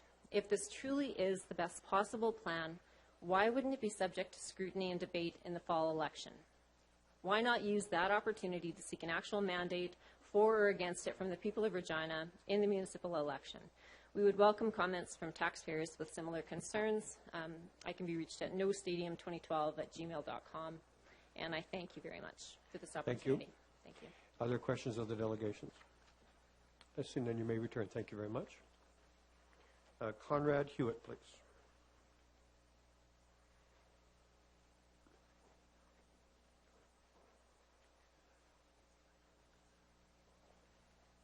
Good evening, Mr. Hewitt. If you would identify yourself and who you may represent, and you as well will have 10 minutes. Thank you very much. Good evening, Mr. Deputy Mayor, Madam Secretary, and Council. My name is Conrad Hewitt, and I'm coming before you tonight as a Regina resident and a City Council candidate. As I've met and talked with the residents of my ward and citywide this past month, I've heard one common concern, one issue that is brought up on nearly every doorstep, during nearly every phone call, and in nearly every email, post, or tweet: the stadium. When the stadium portion of the RRI comes up in conversation, I usually see one of three reactions from people. They love the project, they hate the project, or they tell me they haven't received enough information on the project. As of late, it seems that the stadium has been painted as a black or white issue by many people. Either you're for it or you're against it. You know and I know that this simply isn't true. Since its conception back in 2011, the sheer number of options associated with the Regina Revitalization Initiative was seemingly endless. My response to the for or against stadium mindset has always been this: it is imperative that we not allow ourselves to make this a divisive issue. We must embrace the options and not reject them. Let's put everything on the table and make a decision together as a city through public studies, debates, open houses, and the like. I was confident that Council would have a similar response, and you did, for the most part. With each new step of the RRI, it was made clear that nothing was binding yet, that we still had options. Unfortunately, it seems that this response is becoming less and less a reality. It is true that the Memorandum of Understanding is not legally binding. However, it does represent a significant step. While this step does not eliminate all the options, it certainly makes a dent in them. One of the most important options I see being eliminated is the option for public input, mostly for the sake of construction deadlines. The memorandum does not contain a single word about the public's ability to give input on the project, instead handing the power to design and implement the plan completely over to Council, the Saskatchewan Roughriders Football Club, and the provincial government. This is a disproportionate level of input control among partners. After all, with an investment of $300 million for debt repayment and ongoing expenditures through property taxes, the citizens of Regina are truly a key partner in this project.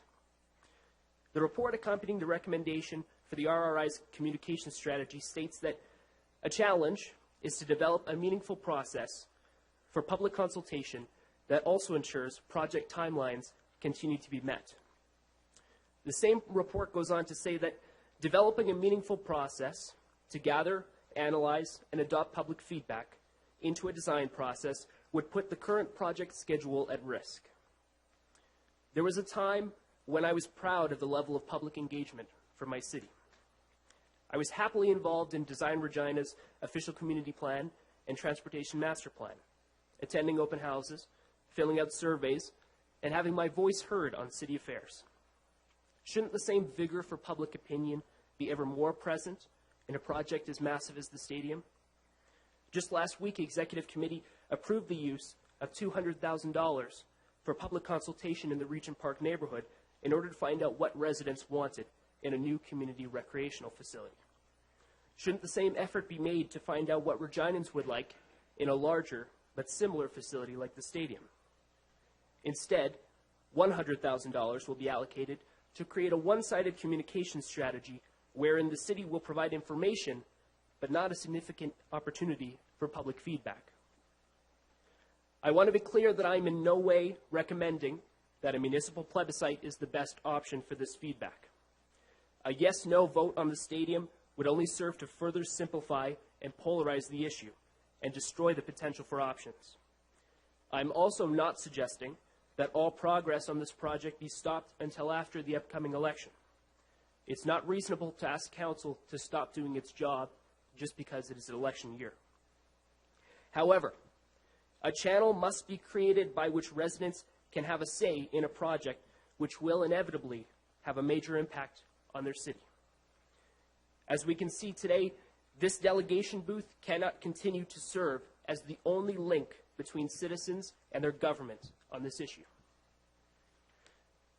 I am urging Council to amend the Memorandum of Understanding among the city, the province, and the Rough Riders to include a strategic plan for public consultation on this project. I'm also asking Council to include in the RRI's communications plan steps to engage the public and to create a meaningful process by which citizens can continue to design Regina and the Regina Revitalization Initiative.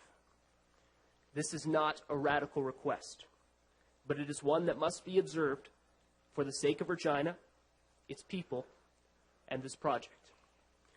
Democracy cannot be sacrificed for the sake of expediency. Thank you. I encourage questions. Thank you, Mr. Hewitt. Are there questions of the delegation? I see none, Mr. Hewitt. Thank you. Thank you very much. Mr. John Hopkins.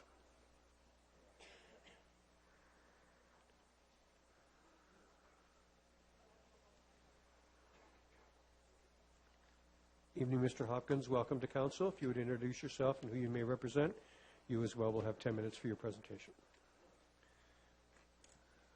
Good evening, Mr. Deputy Mayor, members of Regina City Council. My name is John Hopkins, and I'm the Chief Executive Officer of the Regina District Chamber of Commerce. I am here tonight regarding the Regina Revitalization Initiative non-binding MOU to respectfully request that you concur in the recommendation. Mr. Deputy Mayor, our organization has supported this project since its inception, and we are here once again to demonstrate our support. Our support is based on a number of factors. First of all, with the utmost respect, we are firmly of the view that the current Mosaic site is well past its useful life cycle. Second, and perhaps most importantly, we share the view espoused by Councillor Sharon Bryce at the Executive Committee that we can try to come up with a plan to renovate the current site for $150 million that would be pretty much 100% funded by the City of Regina, because the province of Saskatchewan has been very clear that it would not fund a renovation, or we can work with our partners with a $73 million capital contribution from the City of Regina and get a brand new stadium that will serve this community and this province for generations to come. Mr. Deputy Mayor, what are the other options? Do nothing? Leave the stadium as it is and thereby shirk our responsibilities so that future generations are left to deal with our inability to do what must be done? Without question, this is a major decision with far-reaching ramifications, and yes, it is complex and has many moving pieces. But at the end of the day, it's a decision that must be made for the good of generations to come. With respect to the report itself, we are pleased that a significant portion of the stadium, the $100 million loan, will be funded by those who use the facility through the facility fee charge. If I can, Mr. Deputy Mayor, I would like to make a brief comment about this $100 million debt. Under normal circumstances, we would be very concerned about the city going into debt by another $100 million. However, the difference with this $100 million debt is that there is already a source of funding identified to make most of the payments. Mr. Deputy Mayor, I would also like to commend the Government of Saskatchewan for stepping up to the plate with an $80 million grant as well as a $100 million loan. Clearly, there's no way this project could have proceeded without the support of the provincial government. The Saskatchewan Rough Riders are also a major contributor to this project through a $25 million contribution, as well as being the driver of the facility fee charge. If I could note one area of disappointment, it would be that the federal government has not come to the table yet in any meaningful way, given they will be a significant benefactor from the project.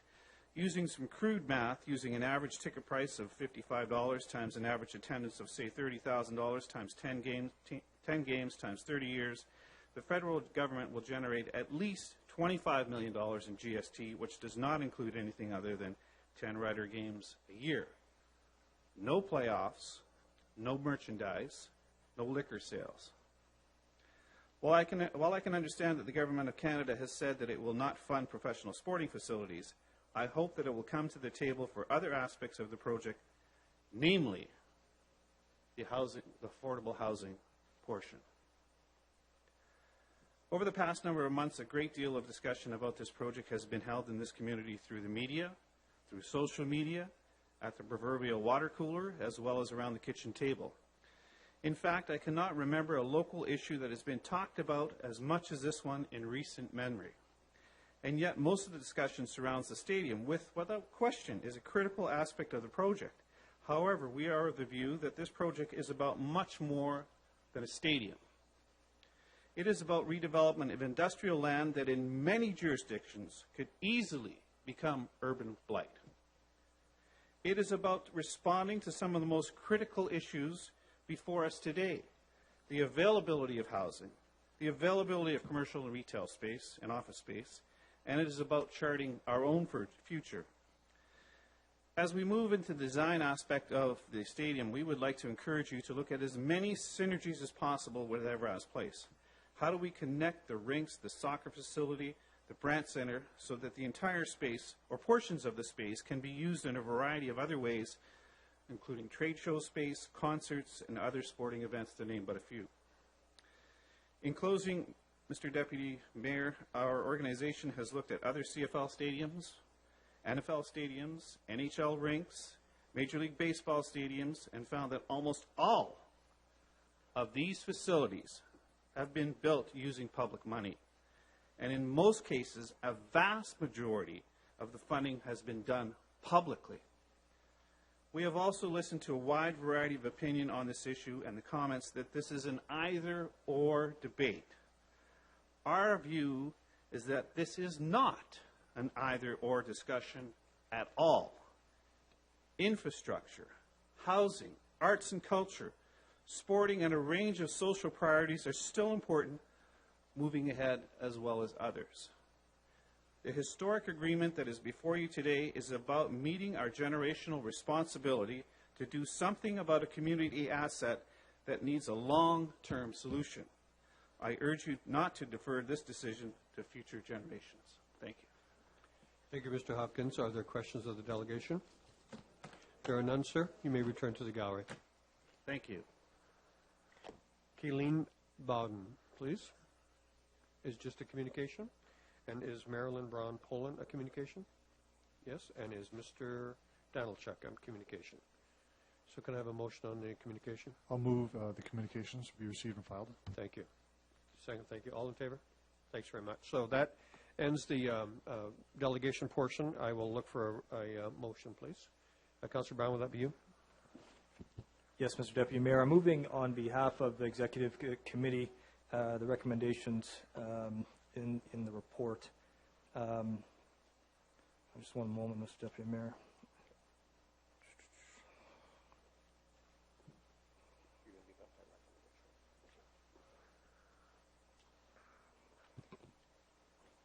Mr. Deputy Mayor, this is CR 12-102. 103. 10. Or sorry, I'm sorry, 102 it is. Pardon me. Okay. The recommendation being that City Council direct the administration to develop definitive agreements with the parties based on the provisions of the MOU and subject to the future approval of City Council. Mr. Deputy Mayor, at Executive Committee, we heard from numerous delegations, and we had a less constrained discussion than the one we'll be having tonight. At City Council, of course, we get 5 minutes, except I also understand I get to close for 3 minutes. You do? Thank you, Mr. Deputy Mayor. At Executive Committee, we can go back and forth and ask various questions. I want to start off, Mr. Deputy Mayor, for today's delegations and the delegations at Executive Committee by thanking all of you. Thank you very much for your passion, for taking the time to consider an aspect of our community and our future that's very important. We welcome your feedback and your participation. Thank you very much. During my initial allotted time, Mr. Deputy Mayor, I want to cover a few separate points, and then in my closing remarks, I'll refer to some outside analysts and what they've concluded. Firstly, beginning with a bit of history, the site at Taylor Field has been a central gathering point for Saskatchewan sports and entertainment enthusiasts since 1910. The lion's share Mosaic Stadium, the West Grandstands, were built in 1948. Other parts of what is now Mosaic Stadium were added to it over the decades, resulting in a piecemeal facility that is not connected and is no longer functional. In 2007, the riders approached us because of unrelenting concerns about deficiencies at Mosaic Stadium, which is a city-owned asset. Jointly, we approached the province, but the province at the time took the firm position that they were not prepared to invest in renovations to Mosaic Stadium, and the province has never wavered from that position. So in other words, Mr. Deputy Mayor, if we are going to renovate Mosaic Stadium, the City of Regina and the riders are on the hook for the entire price, which is estimated at $150 million. Number two, transparency, Mr. Deputy Mayor. Every document relating to every decision the Council has ever made regarding the Regina Revitalization Initiative is readily available on our city website. And if you have trouble finding it, please call Service Regina at 777-7000. Number three, RRI provides more revenues for the City of Regina. The lands at Mosaic Stadium are currently providing the city with 0 property tax dollars per year, but at full build-out will yield $500,000 to $800,000 annually for property taxes for the City of Regina, and a comparable amount for the school boards and library. The CP lands are currently providing the city with a nominal amount of about $50,000 property tax per year, and at full build-out, $800,000 to $1.2 million in property tax for the city, comparable amount for school boards and the library. We also referenced at Executive Committee, Mr. Deputy Mayor, the best construction precedent. And the best construction precedent, or I refer to in my opinion, for the stadium in terms of being on budget and on time is our new 6th Ice Pad Cooperator Center. This was a $66 million project, which was financed by all 3 orders of government, and it was on budget and on time. This is what we should look to when we try to divine whether the new stadium will be on budget and on time. Mr. Deputy Mayor, my 5th point refers to collaboration, and what does collaboration mean, what it entails. The significant element to all of this is that tonight's MOU is a collaboration between 3 entities, the province, the city, the riders. So this means that we, the city, we do not get to dictate terms or timelines. We negotiate terms and timelines. Sometimes we get the terms and timelines we want. Sometimes the other parties get what they want. That's the nature of a partnership and negotiations. 6th point, Mr. Deputy Mayor, refers to messaging. And the fact that this is a collaboration means that we have messages coming from all 3 entities. Now, for the province and the riders, it's all about the stadium right now. That's their focus. But for us, for the City of Regina, the stadium is just the beginning. For the City of Regina, the construction of a new stadium at Evraz Place will liberate the lands currently occupied by Mosaic Stadium and allow the construction of approximately 700 new doors as part of a new mixed-use neighborhood. And imagine what this new neighborhood can do for North Central. Imagine what it can do for Regina. As the lands at Mosaic Stadium get built out, so too will the CP lands, which we are in the process of acquiring. Now, my 7th point is with respect to the CP lands. When the province was leading the stadium project, the intention at that time was to locate the stadium just north of the casino on those CP lands. The province was negotiating the acquisition of those lands. We weren't a part of that.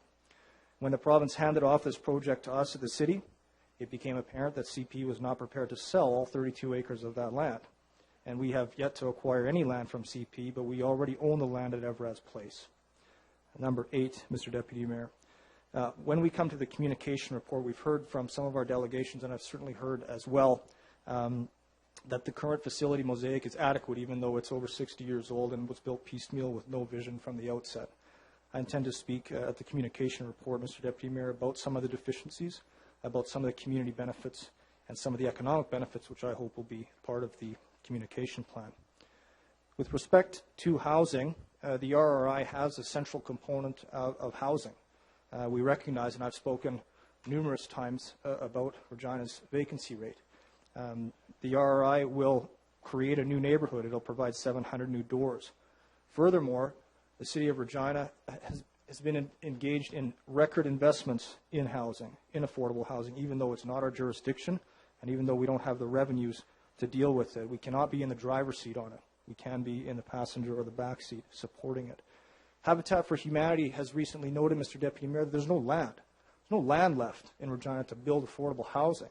This will create a wonderful piece of land within the center of our city in which to build some housing for people who need it.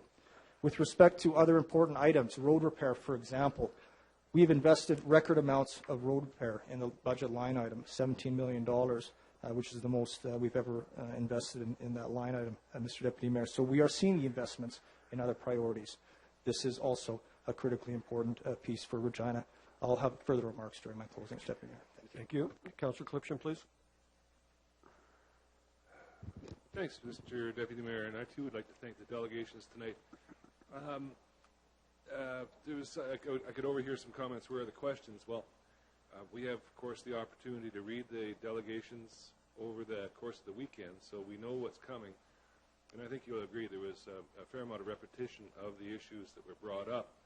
But there's another aspect of it as well. We're kind of within the shadow of the election, and there were a number of people, some of whom said they were candidates, others who did not say they were candidates. And I, for one, am glad we didn't get into a back and forth with people sort of debating prior to the election. So, in terms of what was raised tonight, Mr. Deputy Mayor, certainly housing was mentioned over and over again, affordable housing, social housing, the issue of a referendum. The issue of infrastructure was touched on as one of the options, the pension plan. Affordability was certainly raised over and over again. The debt limit, the total price of $675 million, and planning. So I want to touch on these, albeit 5 minutes each. I'll start timing now. Thank you then for that. On the issue of affordability, I think a good analogy is if you and your household is going to buy an automobile, you have to figure out what you can afford. So you might take into account what you might get as the resale value of your current car. You go to the bank and you talk with the financial institution about what kind of loan you can get. And once you know what you've got once you know what you can afford, you go out and shop for the model and the options and the like. And that's kind of where we're at tonight in the process. We don't know what models are out there yet because we're just putting together the pieces of the puzzle, the financial pieces of the puzzle. So at the end of the day, we might find that the amount of money that we can put together for a car, what we can get for the amount that we can put together just isn't worth replacing the one that we've got. And we cross our fingers and hope that it'll last. But with the province, and it was mentioned the collaboration of the province and the riders and the ticket payers and et cetera, we now have an idea. But that number of $675 million, now I know I might be stealing some of your thunder, Mr. Deputy Mayor, but one of the things you're very proud of in this arrangement is that we're putting aside money for the future upkeep of the stadium. Nothing like that has been done before. In fact, we have to begin to think differently about how we fund things. We have to be thinking about the life cycle cost of things. What is it going to cost to buy? What's it going to cost to operate in terms of utilities, et cetera? And what's it going to cost to maintain over the long term? We're starting to do that here. So remember that when you think of the $675 million, yes, some of it is the construction cost, some of it is the interest on the loan, et cetera. But a lot of that $675 million is setting it aside in a fund that'll be there to maintain that structure in the future. I think that's a wise decision that we're making here. It's a new decision, and I can understand that it's not understood. It's taking us some time to understand it as well. The issue of housing was raised over and over again. Tonight, for example, we're selling the old Pasqua School site, Pasqua Recreation Community Center site, to Habitat. They'll be building a couple of dozen doors on that property. We'll be giving them $10,000 a door as a contribution, and we'll also be foregoing any property taxes for a number of years on that construction. $2.2 million for housing. How many new apartments are we looking at tonight? 180 or something like that? Yeah. Well, okay. The other ones come later on. Well, just recently at the Regina Planning Commission, many new housing apartment developments have been approved. Some of the ones that we're dealing with tonight are in the Heritage neighborhood, which is a neighborhood where infill will really help rehabilitate that community.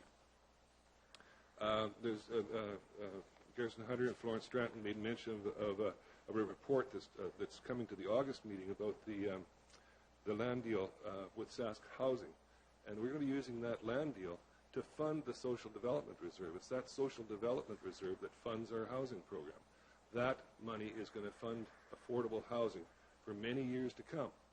So we are working on this. But one of the things we're doing tonight is as Councillor Brown said, is looking at a much bigger vision.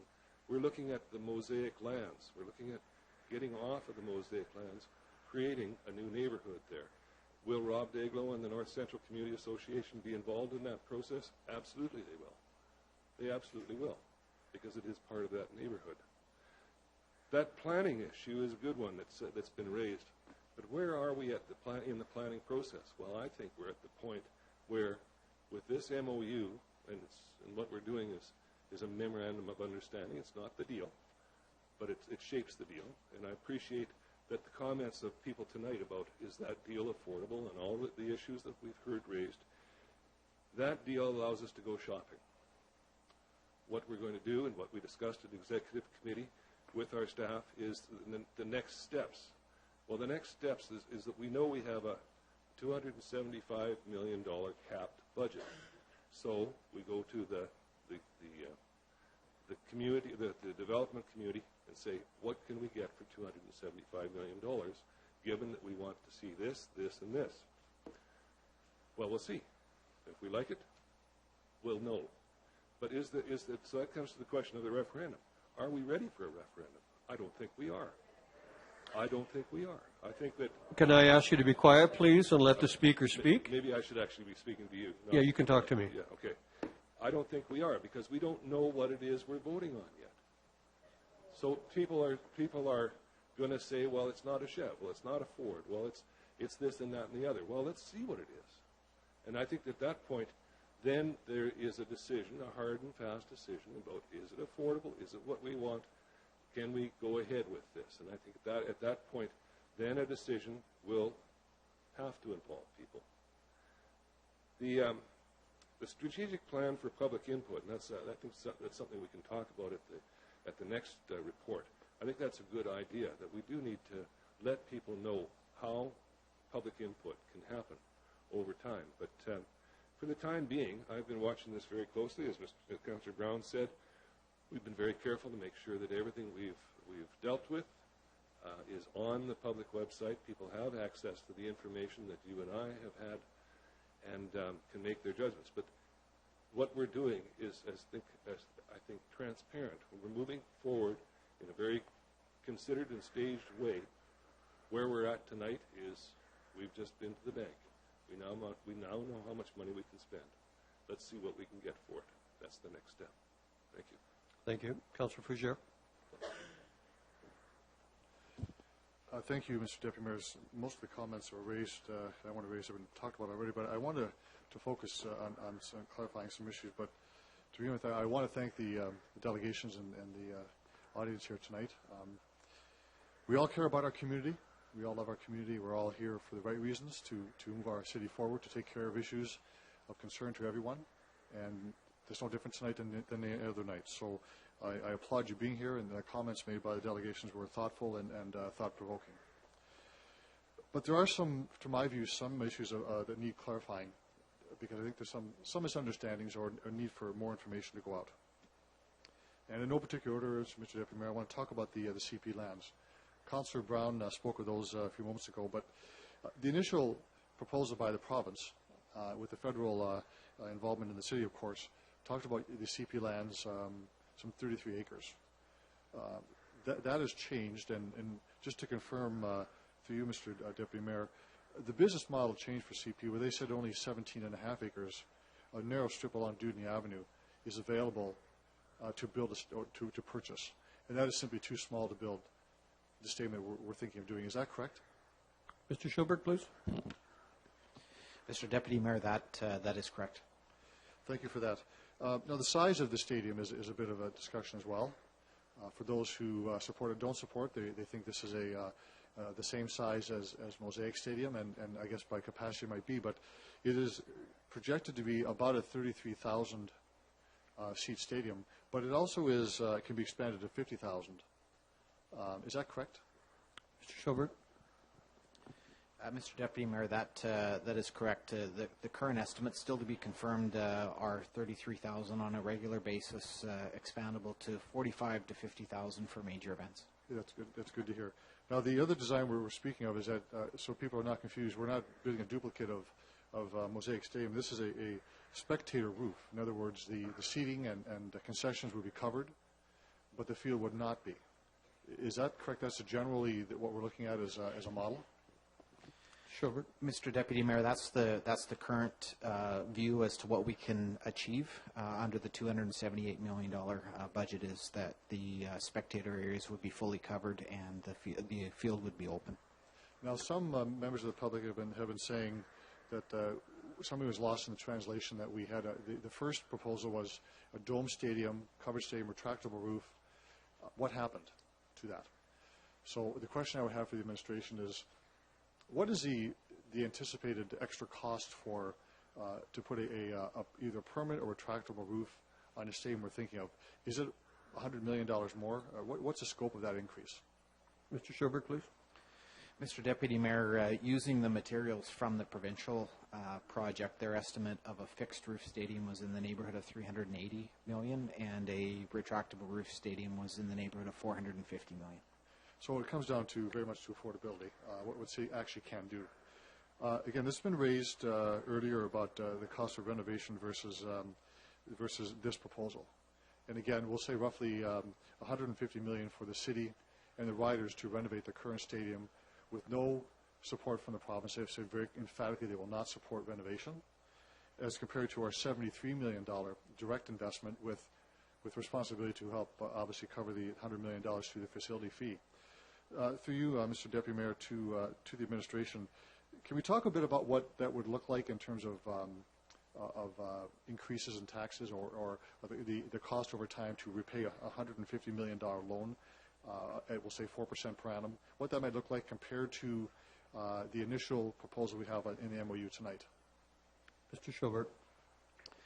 Mr. Deputy Mayor, a $150 million project that was fully funded by debt at roughly 4% is somewhere in the neighborhood of $108 million in interest over and above the 150. So we would obviously have to repay the $150 million in principal, in addition $108 million in interest.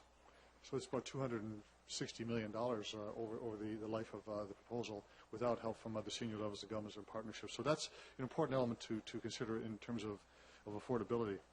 Mr. Deputy Mayor, I want to speak very quickly about private sector investment, and I suspect that the riders represent a significant portion of private sector investment through naming rights and other avenues.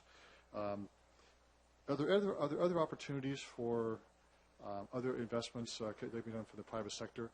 It may be hard to answer, but I'm thinking of this in terms of the private sector coming forward when they know that the stadium is going to be built. They will come forward with a host of other proposals. I have spoken with others, and I know other members of council have, of the public participation by the private sector to say they'll come on board. Any discussions beyond what the riders are looking at right now?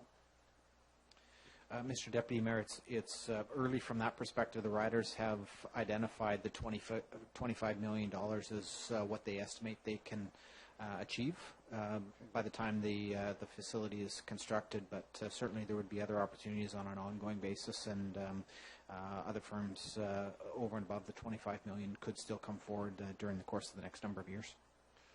And finally, last question I have for very quick closing comments.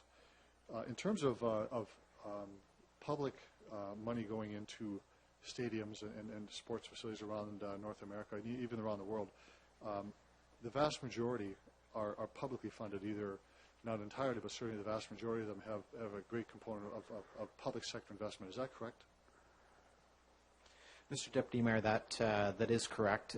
Probably on a worldwide basis, the most obvious or significant difference would be some major league sports facilities within the U.S., where typically it's the owner of the team builds the facility and so on. But certainly in Europe and North America as a rule, and many other places outside of the U.S. That is the primary model, as public funding does support the facilities. Thank you for that. Mr. Deputy Mayor, I know, as I said at the beginning, the delegations here tonight, and I know the residents around the city deeply care about our community and where we're going. And this council also cares about this community and moving it forward. And many of the concerns that are raised by members here tonight are the priorities of this council. And we could talk about housing council. Someone spoke a minute ago about what we're doing for housing. 50 units tonight, some affordable housing, some at market, are an important element to move forward. But the Regina Revitalization Project is much bigger than a stadium. It is a renewal of our downtown. It's seizing opportunity and planning for growth that is critical to the long-term growth of our community. So when I think of the RRI, I think of housing, I think of retail development, I think of commercial development, I think of more people coming to our city, seeing a vibrant downtown, seeing a place people want to be. And this is the vision of the RRI. This is what's so critically important for our city. And let's not get stuck on one element of that, because the vision is much bigger than that. I'm not in any way discounting the concerns of those raised here. They're all legitimate. And this council has heard you. No question about that. But the issue is hugely important. So we have housing. We've spent, in terms of land value, we've given away, donated almost $1 million of donation for land, primarily to Habitat for Humanity. We've offered, in terms of capital contributions through our Social Development Reserve, almost $2.5 million over the last, since 2009. We have 124 units that we have developed. Our tax exemption that we have control over from 2009 to 2011, the total taxes is $2.8 million. The city's portion is $1.4 million. So we are investing in housing. It is critically important to us. This council gets that, and we're doing the best that we can. In terms of infrastructure, also critically important, $17 million in roadway repair. That's double what it was over the last 10 years. In terms of in terms of other issues we're doing, the National Infrastructure Summit we had for the last 2 years, we'll have one in the fall, is critically important for us to understand how we resolve our issues with our partners, the province and federal government, for infrastructure renewal. And this council has been a leader in trying to find ways to find a successor to the Build Canada Fund that's going to be finishing relatively soon. And our 5-year capital plan has also doubled over the last 5-year plan. So we've been spending money to ensure that we are moving forward. Our civic pension issue is not gone dormant. The partners discuss it. The employee groups and employer groups are discussing this. These are negotiations that are not held publicly for obvious reasons, but those discussions are moving forward. Recycling is coming forward as an initiative. And, of course, the RRI to help us move forward in terms of our growth and capacity in the city. It's not an either-or proposition here. We can do all these things together. It's our strategic plan. It's our view of the city. So the very points raised by members of the delegations tonight in terms of housing are the priorities of the City Council as well in our capacity to do that. I support the recommendation before us. I know we had the same discussion when the Big Dig was going forward. Can we do this? Is it possible? It happened, and look at the rejuvenation of that area. What is done for the attitude and the development of the city is incredible. And this development, the RRI, the development of the Mosaic site, the development of the CP lands, will do wonders for the city because it will put us on the map. This is a generational opportunity to go forward, and the consultation has been very much open. Councillor Brown mentioned that. Every document, every discussion we have is in public forum on the website, and look at the people here tonight listening to us. Thank you. Thank you. Councillor Bryce, please. Thank you very much. I want to also start off by thanking all of the delegations who have come to speak to us tonight. All of the emails that we've received, the phone calls, the people who stop us to talk to us about the stadium project. It has been number one on a lot of people's minds lately, and what we're going to do about it. I'm going to start by asking some questions that have been brought up by delegations. The first one I want to talk about is road repair. Are we taking money away from road repair for this stadium? Mr. Wandura, is that yours? Mr. Deputy Mayor, no, that would not be the case. Thank you. How many kilometers of roads did we renew this year? Mr. Wanzura? Mr. Deputy Mayor, I think our annual average is about 25 kilometers of roads for renewal every year. Last few months. Thank you. And my understanding when we were going through the budget process, we were actually maxed out as doing as much work as seasonally possible. Is that correct? Mr. Deputy Mayor, Council's doubled the road renewal budget in the last 10 years. City forces are about running June till October, and we rely heavily on the private sector to do that project. Thank you. A question that was brought up: has the city looked seriously at renovations to Mosaic Stadium? Mr. Schubert.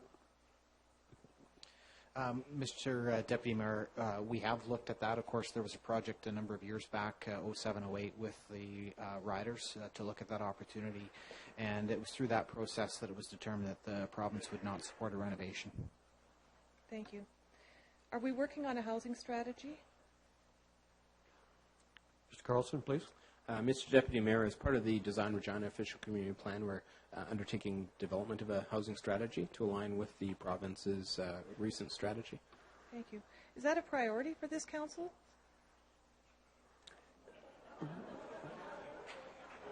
I think that you're asking that with a reply. I'm just saying it is a priority for this council. Mm-hmm. When will there be an opportunity for private investment to come to this project? Mr. Schubert. Mr. Deputy Mayor, the private investment portion outside of the naming rights and sponsorship contribution as part of the stadium is primarily in the land development aspect. So the city has no plans to be the developer of the CP lands or the Mosaic Stadium lands. In those cases, those projects are fairly significant developments as well, in the multi-millions of dollars, and basically they're estimated to be closer to 90% privately funded. It's the private sector that will come in and build the office buildings and condos, apartments, and all the rest of the spaces in those areas of the project. Thank you for that. We got clarification on tax increase. Do we ever close the school?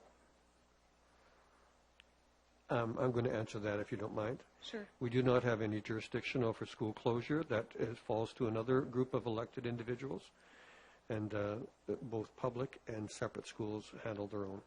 Thank you. I know that, obviously. Are we reallocating housing funds for the stadium? Mr. Schubert, I guess. Mr. Deputy Mayor, we are not. Okay, thank you. The rest of the questions I have on my sheets here have been asked and answered by other council members. So now I'll just make some statements. Previously, I've stated that the stadium was a nice to have and the housing is a must have. I still feel that way, but unless we do something with current Mosaic Stadium, we have $150 million worth of repairs for structural issues, for upgrades that basically bring it up to code, make it accessible, make sure there's enough washrooms and other facilities for the people who use it, and that's a city-owned asset. So $150 million versus $73 million that the city would be putting out for a new stadium, to me that kind of makes sense. It's actually saving us money to actually put a stadium up. It also leaves that land of Mosaic Stadium free for housing. And I think that's appropriate for this community that we look at making it we have made it a priority for housing to go in that area. Not very often does a community have the opportunity to take rail land that in the middle of downtown and have an opportunity to redevelop that and make it exciting and have housing down there to actually revitalize there as well. So I think that although this is a non-binding memorandum of understanding, I think that it's the first step. I am looking forward to the next report because it talks about the communication, and I haven't even touched on that yet. But tonight we've had community input. We've had it through our emails and through Service Regina has provided some input, phone calls, as I said, talking to people as they stop us on the street. So we do take community input very seriously, and we listen to people in our community. So I just think that we need to move forward with this to have our priorities as housing, and as I said, this is a nice to have, but the housing is a must have. Thank you. Are there any other speakers? Councillor Hutchison. Thank you, Mr. Chair. I want to begin by thanking everybody for showing up tonight and making their presentations. Many of the questions have been asked already, but one of the things that I wanted to maybe clarify around is around the stadium itself, status quo.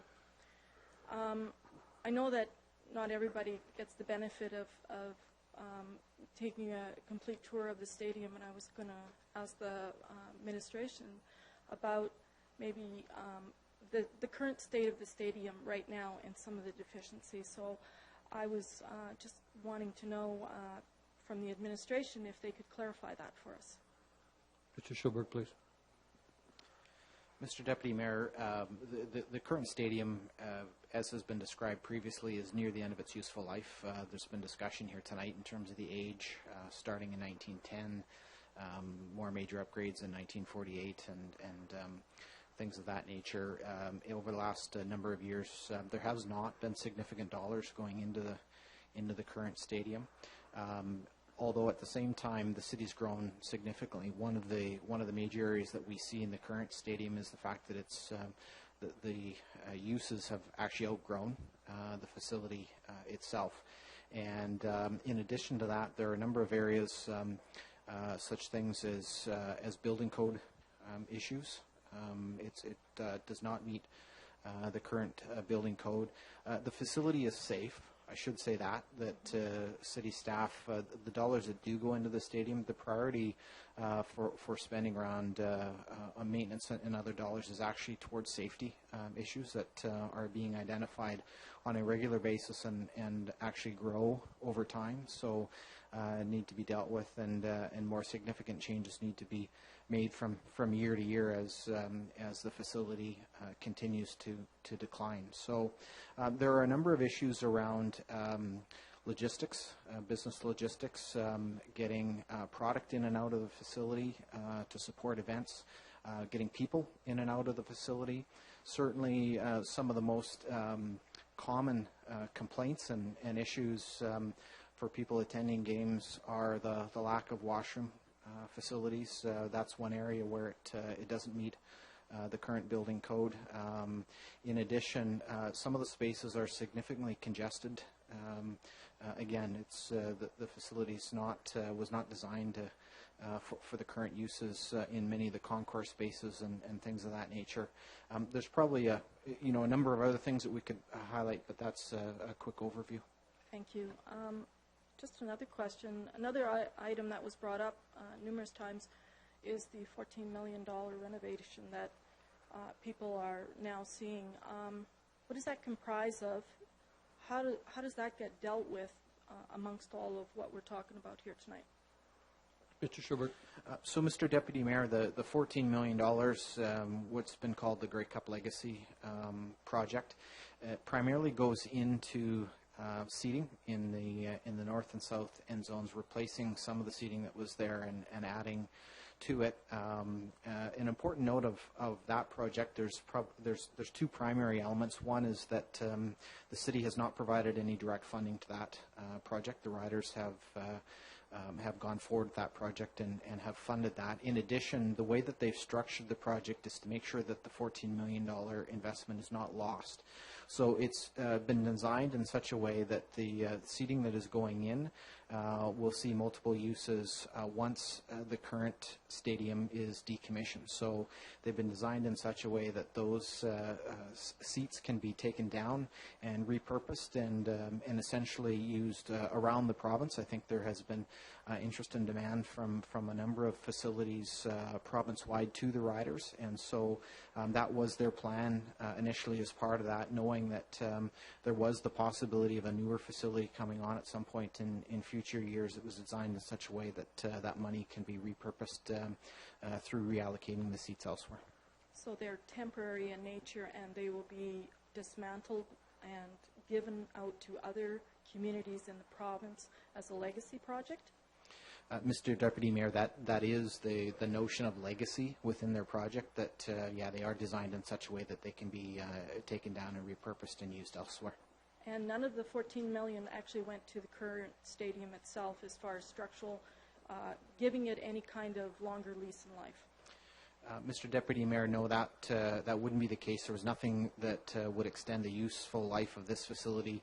There likely would have been some money that have gone into utility-related costs and things that would be needed to facilitate putting those seats in, but nothing that will extend the life of the stadium.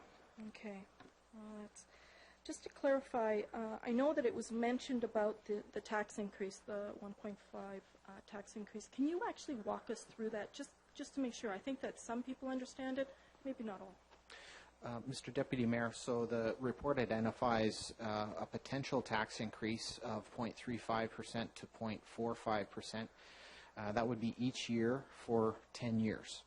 A couple elements to note: that any tax increase needs to be approved by the City Council of the day. So on a 10-year basis, those would be decided over the course of time. The 0.45%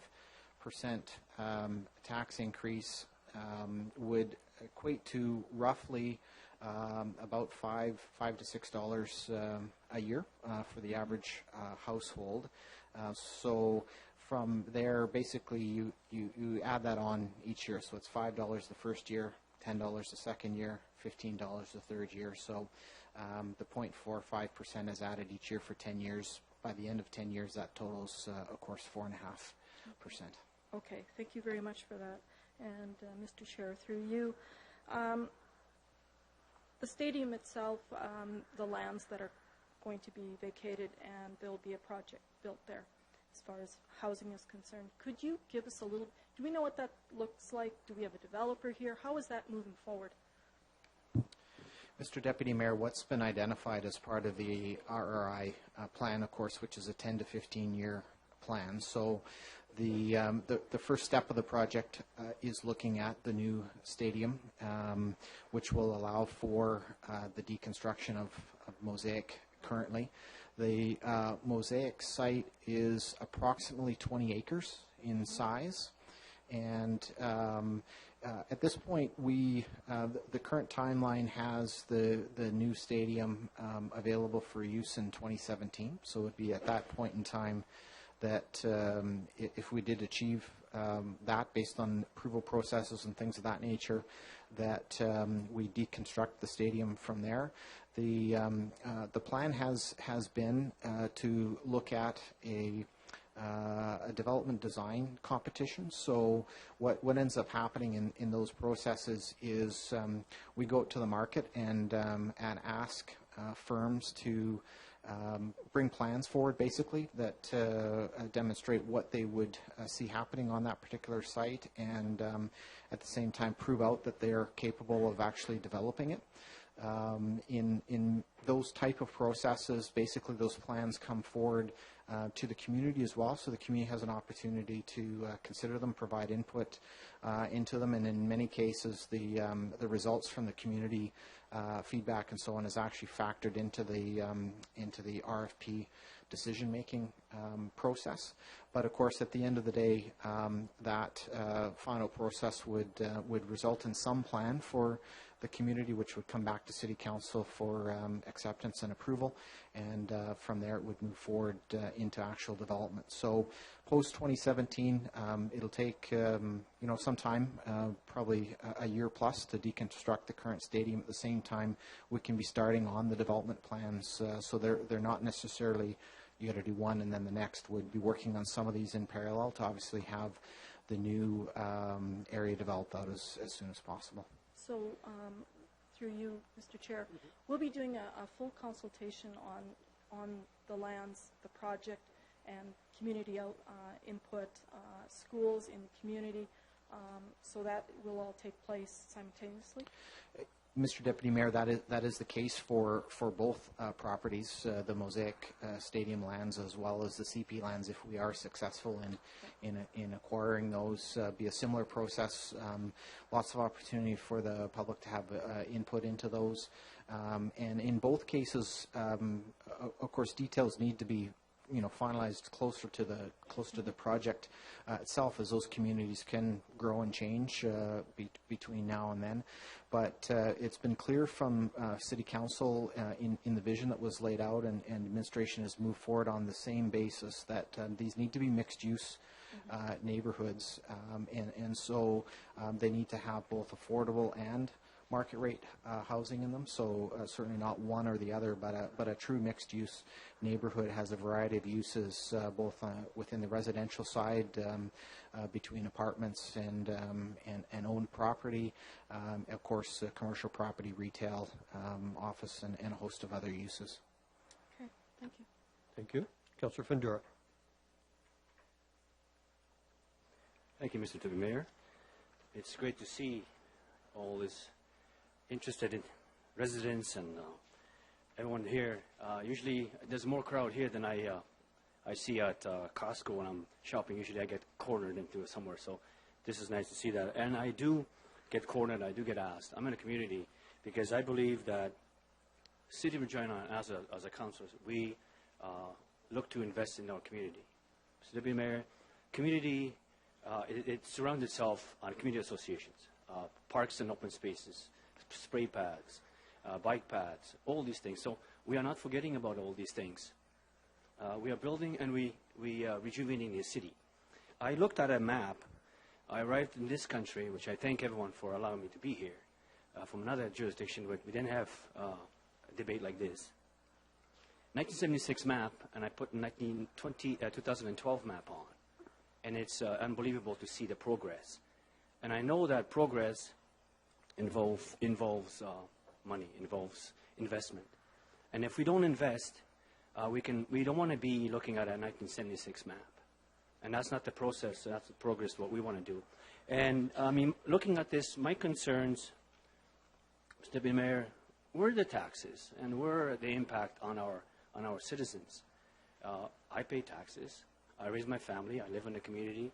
I work in the community. I support the community associations. I support the school associations. I fundraise. All these things. I'm no different than anyone else. I struggle with decisions. So it's good to see that individuals and people of all walks of life and all jurisdictions that come and get interested in supporting what's coming in front of you. Because no one gets involved and we make our decision and we move on. But I think we need more of this on an everyday basis, not just today. I like to see more debate over the phone or in person. I do go to the houses and I visited a gentleman senior who was concerned about his taxes going up. Sat in his house and we had coffee. 85 years old. He says to me, I was supposed to be dead at 75. How am I going to pay for this? So there are concerns. We all have young people, young families. Families can afford this and that. But when we look at, let's say we have to spend $150 million of our own money. Well, who's going to pay for that? So we've heard already that the tax is going to come from somewhere. So if we build the stadium, or if we renovate the stadium, excuse me, Mr. Deputy Mayor, it's going to be an nickel. So I'm looking at that. It's just it's not quite the same as having partners to help us out. And I started to think about that. The impact on our taxes, to me, because I'm paying them also, and I have to look at how, when I raise my family, how I look to 10 years. I have to budget myself also. So budgeting isn't just, like Councilor Kipchen said about the car. I have to look at my budget and look at how I'm going to feed my family and how I'm going to move forward and how I'm going to afford all these things. But if something bigger comes in to say that helps me out, and stadium might not be the big thing that's going to solve our problems. Yes, we need money for all kinds of things. Mr. Deputy Mayor, if we look at what we're going to be spending to the partners and who's going to help us to move to the future, so we don't look at 1976 map, and I'm proud. I came to this country and I've stayed in this city of Regina, lived here, and I've raised a family here. So when I'm looking at Mosaic Stadium right now, this is a question now, Mr. Deputy Mayor. What does it cost us? What is the number that taxpayers, as of today, pay for upkeep on a Mosaic Stadium? Through you, Mr. Chair. Mr. Schubert. Mr. Deputy Mayor, currently the city is spending in the neighborhood of $800,000 a year. That is primarily operational costs. There are probably some maintenance costs included in that, but would be very minimal. So basically $800,000 per year on average. So if you just look at that and to Mr. Deputy Mayor, what would that tax be like for an average household within our budget? Mr. Deputy Mayor, a 1% property tax increase equates to roughly $1.5 million a year, so it would be just over half, basically half a percent increase. So if I'm looking at putting all this money, city money, $150 million just for us, that's going to be a lot greater than what we are looking at, as Councillor Bryce mentioned. So, Mr. Deputy Mayor, we have partners, and we can use them instead of being on our own. And that's always good. Our city believes in partnerships. And that's what we're looking with our community. Our community is our partner. And when I look at amateur sports, I look at nonprofits, Mr. Deputy Mayor. Amateur sports and nonprofits will be using, let's say if we go and then build the stadium, our nonprofits and amateur sports will be using the facility even on a greater level. And the costs are going to be the same or maybe even less what they are now. So I look at that as something newer than what we have old. It's not going to impact our sports, our amateur sports. And this is where my concern was, that my son and yours and everyone else's son and daughter, we're able to use the facility. So we don't price ourselves out of that business. So to Mr. Deputy Mayor, if I can ask the question about, in that direction, impact on amateur sports, nonprofits using the new facility. Through you, Mr. Chair. Mr. Schobert, please. Mr. Deputy Mayor, there's two elements of the MOU that speak to this. One is community use of the stadium, which is right directly in the question. The city was clear that we'd like to see continued community use of the stadium at a reasonable cost, and so that is identified in the MOU that will be part of the plan going forward. In addition, the provincial government is providing through Sask Sport a revenue stream to the city of $2.5 million a year. In return, that provides access for amateur sport to the facility. So there is the potential that amateur sport use of the facility could actually grow in the future. Thank you for that. Mr. Deputy Mayor, I've been struggling with the decision, and I've been looking at all the options. And to looking at spending 150 to spending, 73, I think the math makes sense, because if we're going to burden the taxpayer the 150 on our own, I don't know what we're thinking about. So, Mr. Deputy Mayor, I think I am supporting this MOU going forward to look at and engage in the community. And that's where we really can see and talk. That's what we need to see, everyone out there. I mean, we do ask for a community to come and tell us about it. But when you have an open house and you have surveys like open house or things happening, you only have 10 to 15 people come out. So that tells you that not everybody's interested, or they don't even have information. So, Mr. Deputy Mayor, I say to the citizens of Regina, get out and get involved. Because I am involved. Everyone should be involved. Because this is my city. I live here. And I want to, not to be recognized, but I want to see my children, your children, to have a great future. Is the stadium going to be that thing? You know, it's one of the 10 things that we can be proud of. And Mr. Mayor, thank you very much. I think I went over my 5 minutes. Thank you. Councillor Brown, would you take the chair, please?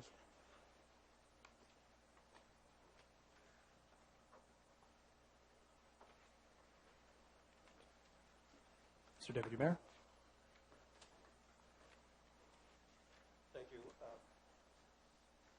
Thank you. I want to, just before I speak, I would like to ask Mr. Schoberg a question. I think that Council has attempted to respond to a number of the delegations in terms of concern. You've been asked a number of questions. I want to give you the opportunity, if there's anything that has not been asked of you, for you to make a comment. Mr. Schoberg?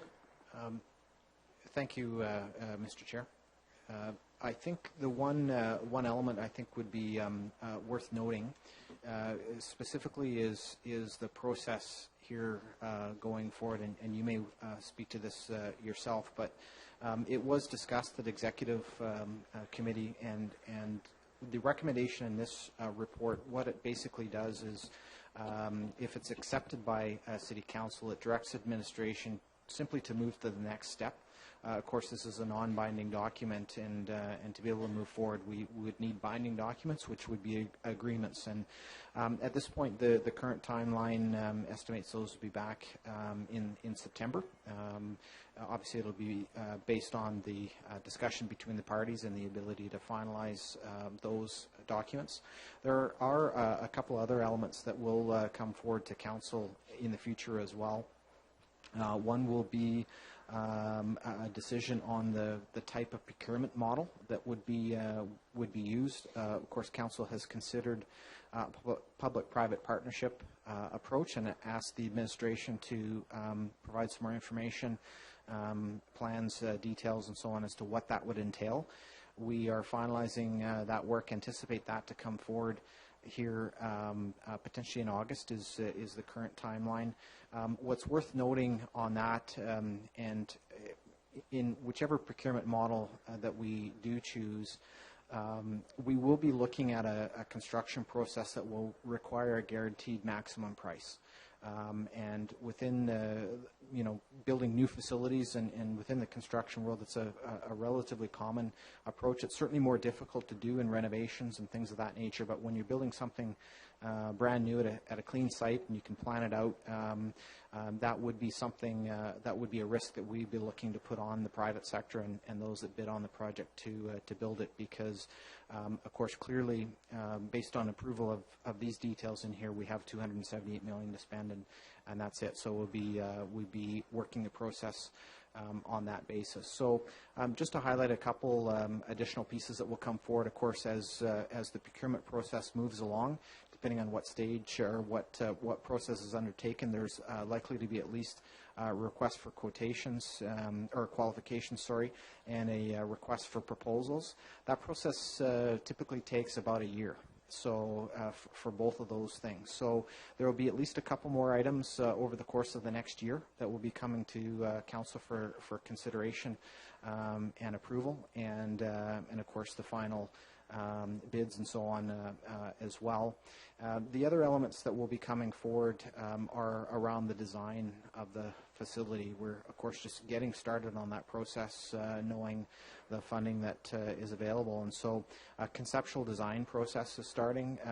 There will be some, of course, some of that will be talked about in the communication plan and report. A lot of that information will be out. But the other key element is that City Council needs to make the decision at the end of the day on behalf of the city what type of design and so on that we'd like to see go forward as far as the stadium. So there are a number of items that this tonight is not the last discussion we're going to have on this project. Of course, administration will continue to bring the elements forward to Council for approval in a public forum. Thank you for that. Mr. Chair, I'm going to just speak about a few things. One, Councillor Clipsham earlier referenced the notion of asset management. Nationally, when there was a problem with infrastructure developing a couple of years, we decided as a city that we would take on a forum, and we called it a National Infrastructure Summit, so that we can in fact do things differently and maybe do things better. So what we did at that first forum was we brought in people from New Zealand and Australia, because nationally, as a federal government in those areas, they mandate that you must look after your assets. That is, if you are a municipality, you can't just let and defer maintenance on a facility. So what you see before us today in terms of the actual cost of a facility is something new, but not something to be done once. No hiding the cost, the fact that at some point in time, you might have to change an escalator. At no point in time is one field turf going to last forever. So when Mr. Schoberg in his report says, here's what we believe it will cost because we've set a budget, that's only one aspect of it. Second part of it is, if we're going to borrow money, I don't care who you are, it costs money. Here's how much we're projecting at this point in time. And the third point, and the most important to me, is we will maintain this facility. Not this year, not next year, every year. Now, future councils have to continue to make that decision. But the goal is from the very first year, when there really shouldn't be any maintenance, you put that money away. So we're trying to show the total cost of a facility. If we are to build anything else, and I don't care if it's a new washroom somewhere, I want that same cost to be visible to everybody. We have to do a better job. Now, I want to just comment a little bit about the CP lands. Today we do not own those CP lands. We're still negotiating it with them. So for us to plan on those CP lands is a little bit difficult at this point in time. You've heard a number of times about the size of the property. But what I also want you to understand is that CP is trying at this point in time to build a new container yard out in the GTH. We all know that. What I understand is that's taking a great deal of time. So in fact, when we thought that they would be off to CP lands maybe in 2013, it's probable more to be in 2014. So it takes time for that.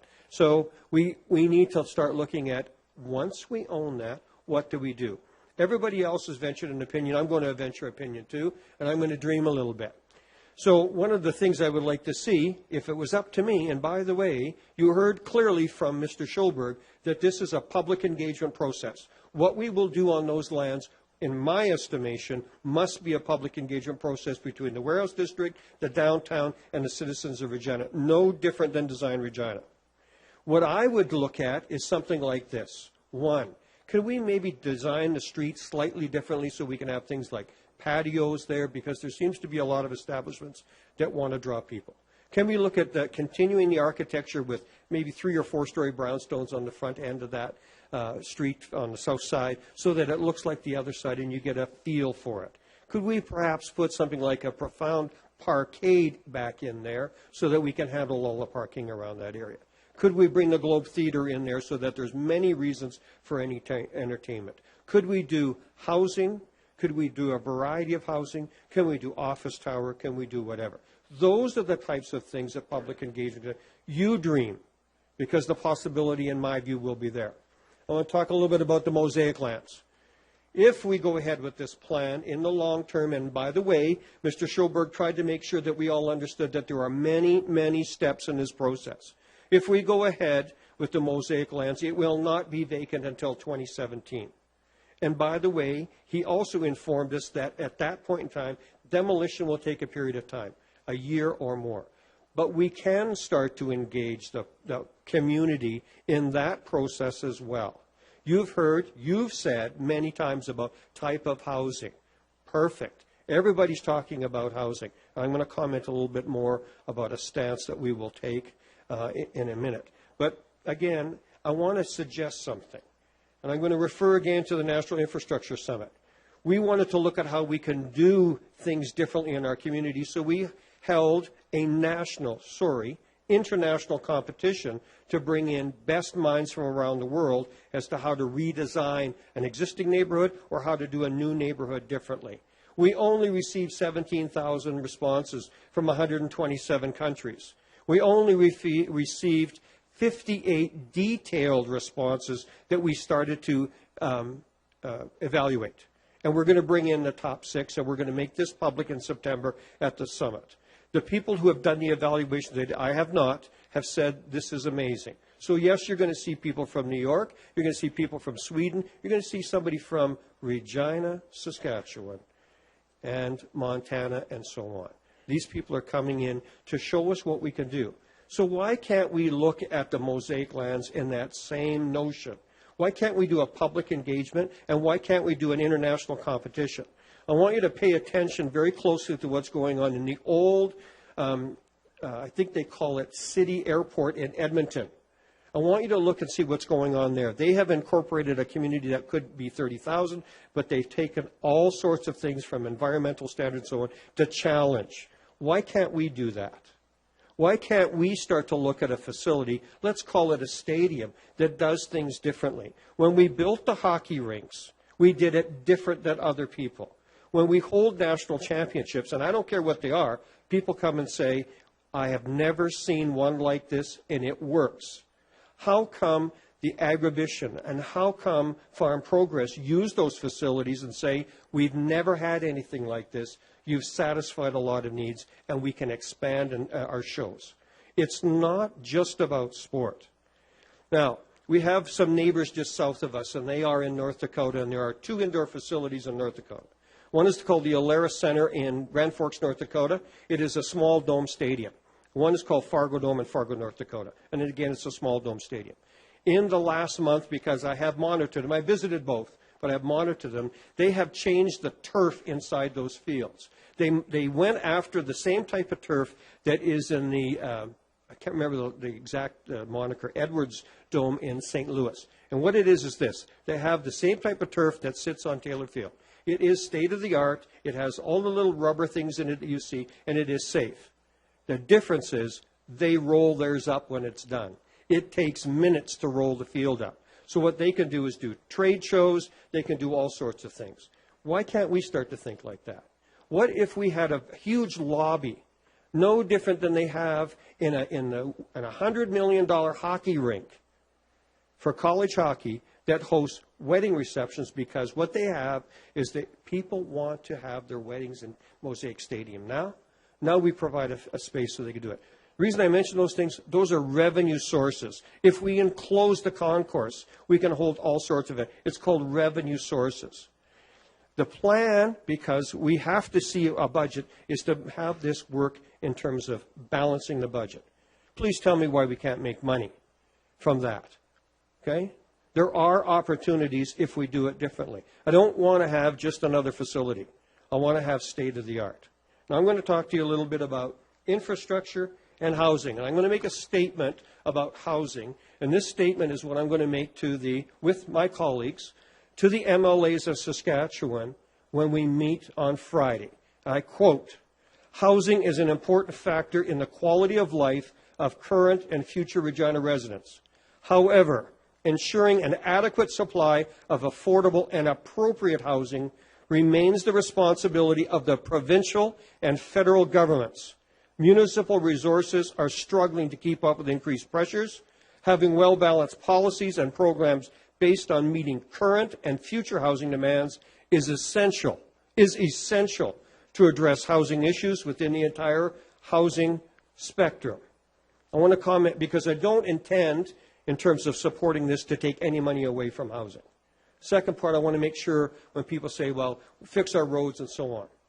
We spent an awful lot of time in the last while going after the federal government in particular so that there would be a long-term fund for infrastructure. We've done the same with the provincial government. Federal government is committed to that, or they tell us. So they're coming to town later on in July. I will be meeting with 2 federal ministers, and I will be stating the same thing about housing. They have to step up.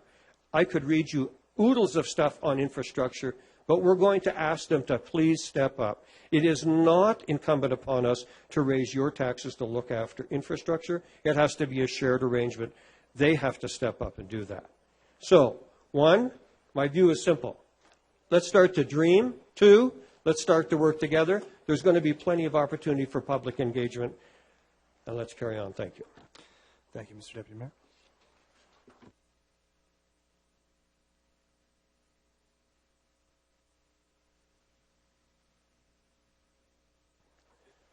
It is up to you to close debate. Councillor Brown. Thank you, Mr. Deputy Mayor. Certainly, as we've all stated, some of the parties, i.e. the riders and the province right now, are focused on the stadium. We're focused on the entire RRI. However, a lot of the comments tonight from the delegation and elsewhere have focused on the stadium. So I want to refer to some independent third parties who are not afraid to criticize anybody when required, who've gone public with their position with respect to the stadium. I'm going to start with July 17th editorial leader post stating that the stadium goal is realistic and affordable. There's merit to funding signature public projects. In the editorial, they state that this project isn't just about providing a new home for the riders. Amateur sport will greatly benefit from the new stadium through the provision of administrative space and the use of the field and stadium for amateur sporting events. The stadium will also be available for major concert and event promoters. Let's also not forget the much-needed housing, brand new neighborhood developed by the private sector. Though property taxpayers will see a small 0.45% annual mill rate increase for 10 years, we believe the financial plan is solid and does not represent an unfair burden given the rewards of the project. To those critics who argue no public money should be used for a new stadium, we point out that community facilities like this will always require substantial public investment.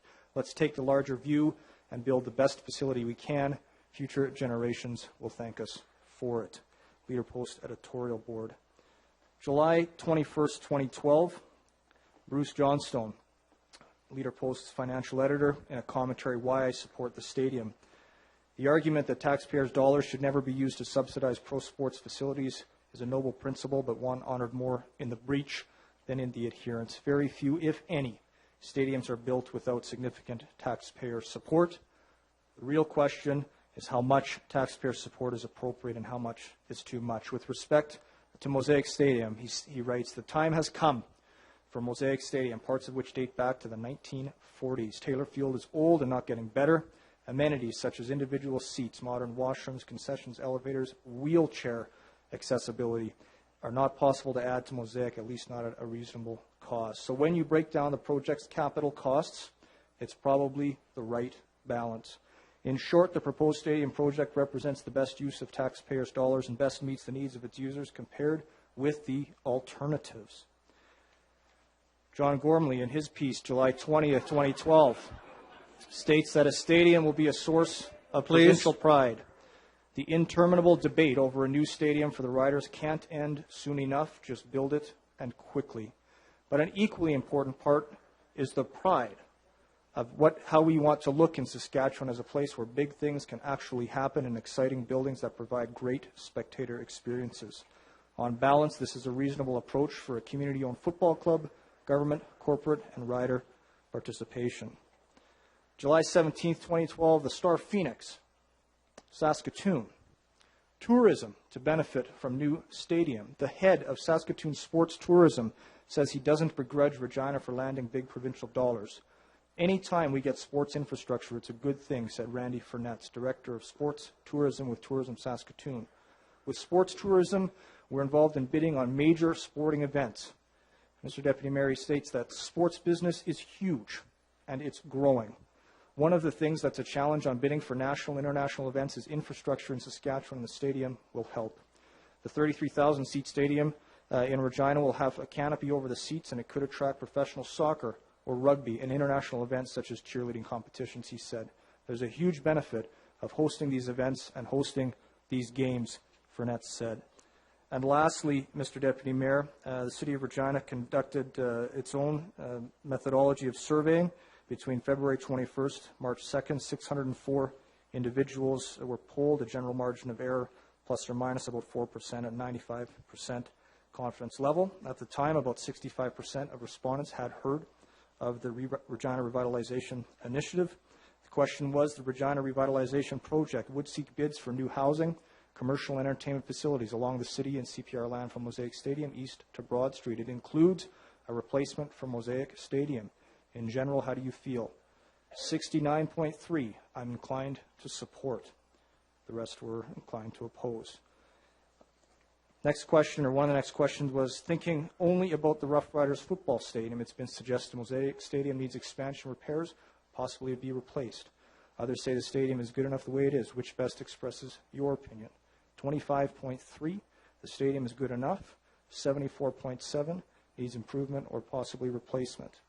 Then it went on, the three broad options are often put forward to improve or replace. Which of them do you prefer? Is it asked of those who feel a stadium needs improvement? 53.4, Mr. Deputy Mayor said a new stadium with a dome. 27.3, new state-of-the-art open air. 19.3, facelift or upgrade. So there we have a number of independent third parties, independent from council, who have stated a public position. And these folks aren't afraid to criticize City Council when they believe it's due. And they've all come out after doing analysis and supported this initiative. So as has been stated, Mr. Deputy Mayor, this is a generational opportunity. This is our opportunity, which very rarely comes about, that a community has a chance to revitalize three significant areas in the heart of our city And we want to be doing it for the future, for our kids and their kids, and if not now, then when. Thank you, Mr. Deputy Mayor. Thank you. That ends the discussion portion, and I will call a vote here in a second. I also would like to inform Council that it is my intention, is following that vote, that we take a break. So I'll be looking for a motion on that as well, please. So on the motion, and it is on the screen, and I think we've all had a chance to read and see and so on. So all in motion. All in favor, please raise your hand. And opposed? There are none. That is carried. Motion for adjournment. Move a recess. Thank you. Thank you. All in favor? Thank you. We'll take a 10-minute recess. Thank you. Ooh.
I'm not going to call the meeting back to order, but just a comment to Council.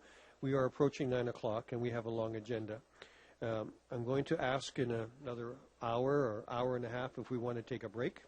I'm going to also ask if you, because we have a timeline of 11 o'clock, so at some point in time, if we are continuing on to then, I want you to be aware of that. If you wish to continue, just some things for you to note. So to all of you that are remaining in Henry Baker Hall, good, thank you. We'll only be here for hours yet, and that's good. So you're certainly welcome to be part of those debates as well. But I'm asking for a little quiet, if you don't mind, and we'll carry on. And I'd like to call the meeting back to order. And Councillor Brown, when you're ready, I'm going to get you to bring up the 103, I believe it is. Yes, thank you, Mr. Deputy Mayor. So on behalf of Executive Committee, moving the next report, which relates to the Regina Revitalization Initiative Communication Plan. The recommendation from Executive Committee, which I'm bringing forward, is number 1, that Council approve the following as key elements for a communications plan for the RRI. A, that as an immediate outcome, the communications plan focuses on creating awareness in the community of the facts and progress of the RRI. B, that as a long-term outcome, the communications plan attempts to build and maintain support for RRI in the community. C, that public consultations regarding the stadium design consist primarily of informing the public of key decisions, milestones, and information. D, that a communications framework agreement be developed to ensure that all partners are communicating effectively and consistently on the project. Number 2, that up to $100,000 be allocated from the general fund reserve to provide the financial resources necessary to initiate the plan. So, Mr. Deputy Mayor, at Executive Committee, we of course had the opportunity to consider our communications plan, and I think that some of the issues that were canvassed at that time were just as important as the ones that we spoke about in the earlier report. The communications plan is to address certainly what I perceive is some misinformation that's out there, that's to provide the facts. And because there's, I think, a lack of understanding as to, for example, why do we need to replace Mosaic Stadium? What are the deficiencies with Mosaic Stadium? And I can understand why there's that lack of understanding because, as I believe it was Councillor Hutchinson referenced, we had the benefit of a tour of Mosaic Stadium with the folks who work there. And, I don't know how many times all of us have been to Mosaic Stadium and seen some of these things, but when somebody who works there and has to work in that environment points out the deficiencies with it, you look at it in a whole different way.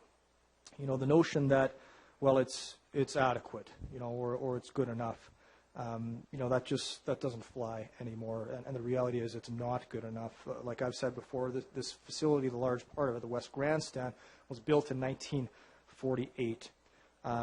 And some of the aspects that I did not understand in terms of the deficiencies, and some of them have been referenced, but for example, the loading area, when you first come into the West Grandstand, that's the same place that everything comes into. That's the same place where they're loading food for hot dogs or beverages or whatever. There's no separate loading dock.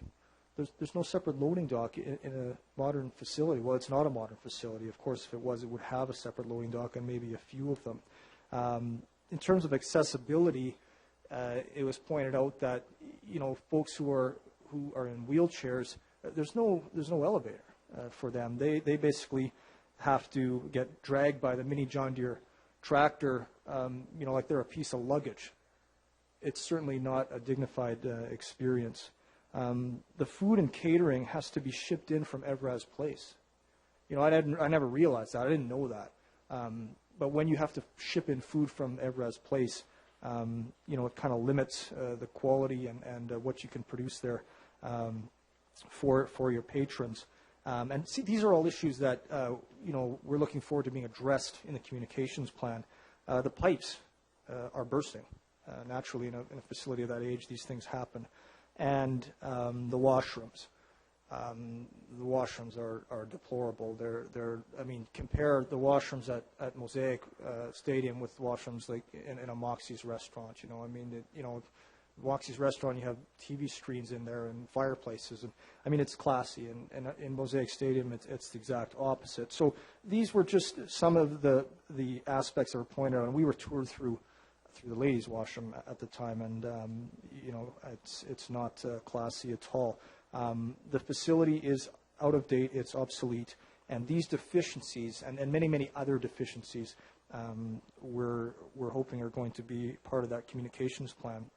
Another aspect to the communications plan, and there's three, Mr. Deputy Mayor, that I want to point to, are the community benefits from big events at Mosaic Stadium. If you look at the people who are serving you the drinks, if you look at the people who are selling tickets, it's a huge supporter of amateur sport, the Rams 50-50. It's a huge supporter for smaller amateur organizations. I myself, I've sold drinks there so that my daughter could play community basketball. Optimist Club. There's all sorts of organizations that essentially feed off of the large events, the rider games, but for those large events at Mosaic Stadium, these community organizations would likely cease to exist.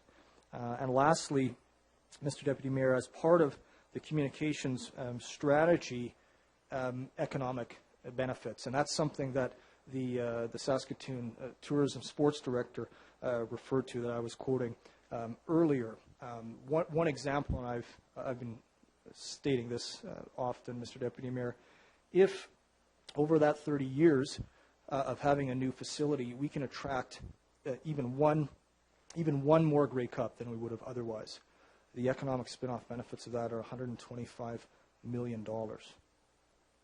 That's huge, Mr. Deputy Mayor, and we need to ensure that our citizens have a solid understanding of what are the economic benefits of having a state-of-the-art facility like that. What are the events that we can attract? What are the economic impacts beyond just, a Grey Cup. I mean, the Grey Cup alone is a huge one, but what are all of the economic impacts? So these are aspects to the communications plan, Mr. Deputy Mayor, that I'm looking forward to seeing. So supporting the recommendations, bringing them forward on behalf of Exec, and ask my colleagues to do the same. Thank you. Thank you, Councillor Brown. Are there other speakers on this topic? Councillor Bryce. I just have a brief statement on it. I think that a good communication plan is key to engaging the community positively in this project. So I think moving forward on a communication plan is exactly what we need to do. Thank you. Councillor Klepscher. Thanks. I'd like to know what we're going to get for the $100,000. Mr. Bohach. Mr. Deputy Mayor, the $100,000 will be used to basically build some of the tools that we need to communicate with the public and other audiences. So we'll be looking at building a website specifically for RRI, which will include all three components of the project. We'd also be looking at building any materials necessary. So if we're having an open house and we want to build some materials that we can leave behind with people so that they can take things home and look at them, we can do that as well. And we'd also, if we are going to be having public meetings where we can show people the new design, we will have to do some advertising to alert people to the time and dates of those meetings. So that's primarily what the $100,000 will go toward. And I should add that it's a very rough estimate at this point, and we'll be refining that in the near future. Thank you. Councillor Clipson. So how are we going to tell the story of the Regina Revitalization Initiative as opposed to the story of the stadium debate? Mr. Bohach. Mr. Deputy Mayor, our plan is to communicate the project as a larger initiative, as a Regina Revitalization Initiative. So just to give you an example, the website will be reginarevitalization.com. We've reserved that. We will want everyone, of course, will be interested in the stadium, but we'll also want them to understand the other elements and to be aware that there is a housing component, there is a large downtown revitalization component, and including all of the community benefits, the economic benefits, and the rationale for doing that, including the current state of Mosaic Stadium and some of the other factors that led to the project being developed the way it has been. Thank you. So will the website have links to 3 or 4 minute vignettes on YouTube that would, for example, describe in video some of the things that Councillor Brown was referring to? That's correct, Mr. Deputy Mayor. We, in fact, I've already spoken to my staff about working on a video that shows some of those deficiencies at Mosaic Stadium. There will be many other videos. We have a full range of social media tools at the City of Regina that work quite effectively for us, as we plan on bringing all those things to bear to make sure the word gets out and people have all the information at their fingertips. Thank you. And the work that's being done by the engineering and architect consultants, I'm not quite sure where that's at. I know on Wednesday when we were meeting, I noticed they were in the room next door here in the Hinks room. What will we be able to show people about I guess it's fair to say at this time, very rough drawings that they're coming up with? Mr. Schubert. Mr. Deputy Mayor, what we should be able to show is eventually the full kind of conceptual design of the stadium, but prior to that, expect to be able to show some of the elements that go into that. So there are a number of choices and things that need to be considered, from number and type of seats, concourses, roofs, all kinds of various elements that will make that up. So we'll start to share those pieces and options out as they become available. And those are the kinds of things that we're going to have refined before we take this out into the P3 world, are they? Sure. Mr. Deputy Mayor, that is the case. So what we need to see from our own internal or our engaged experts, the architects, engineers, and the like, is their opinion based on their expertise of what we can achieve for a $278 million budget. And of course, Council will be able to make a decision based on that and decide that to go to the next step or not, whether the design for the money meets expectations, and that'll be at a future date. I know that the projected opening is 2017. Councillor O'Donnell was saying that there's then time to demolish the existing stadium, but he was also remarking about the National Infrastructure Summit process that we've the Morph Our City process, the design process. When could we start engaging people with some design ideas, or I guess even preliminary to that would be engaging the North Central community with what they'd like to see, how would it interact with the Lawson Centre, et cetera, et cetera. When would we be able to do that on this regenerarevitalization.com? Mr. Deputy Mayor, that will actually start over the next coming weeks. In fact, some of that has begun already. So some of the advisors on the project have met with the North Central Community Association, have started to meet with First Nations communities and various others to get some input in terms of what this is eventually going to mean to the community, of course. And we expect that will continue. So during the course of August, September, and beyond, and anticipate, as Mr. Bohash mentioned, this communication plan is for the project in the long term. So expect that to continue, of course, not just over the next couple of months, but over the coming years as well, with various phases of the project. Is a videographer capturing some of this interaction as it occurs? Whether it's used right away or not, but used so it's in the can and ready for the future use? Mr. Bohach? Through the Deputy Mayor, if the money is in place to hire some of those services, that's certainly things that we'd be looking at, yes. Good. So that's what the $100,000 will help you do? Absolutely, yes. Good, good. Well, I think that's great, because we do need to show the community that what's out there, and I think that we also need to show the community that's watching, give them the opportunity to see the engagement of, well, just to use the North Central Community Association as an example, the engagement with them and some of their ideas. I think it would be nice to have someone saying something in a, again, 3-minute YouTube vignette. Those kinds of things, I think, are what people would really value as they try and keep up to date on this project. So I don't know that $100,000 is going to do it either, but we'll see. Might be the start. Thank you. Councillor Fougere. Thank you, Mr. Deputy Mayor. I certainly support the communication strategy, but I have a question based on some of the information on page 3 of the report, where it speaks about some form of public engagement. And Mr. Boy has referenced open houses or dates of meetings. So I want to be clear what form of consultation will be for the general public. Now, we're talking primarily about how we are going to provide information through website and then some other open houses perhaps, but more of how are we reaching out to the public to allow them to see what's happening and have input.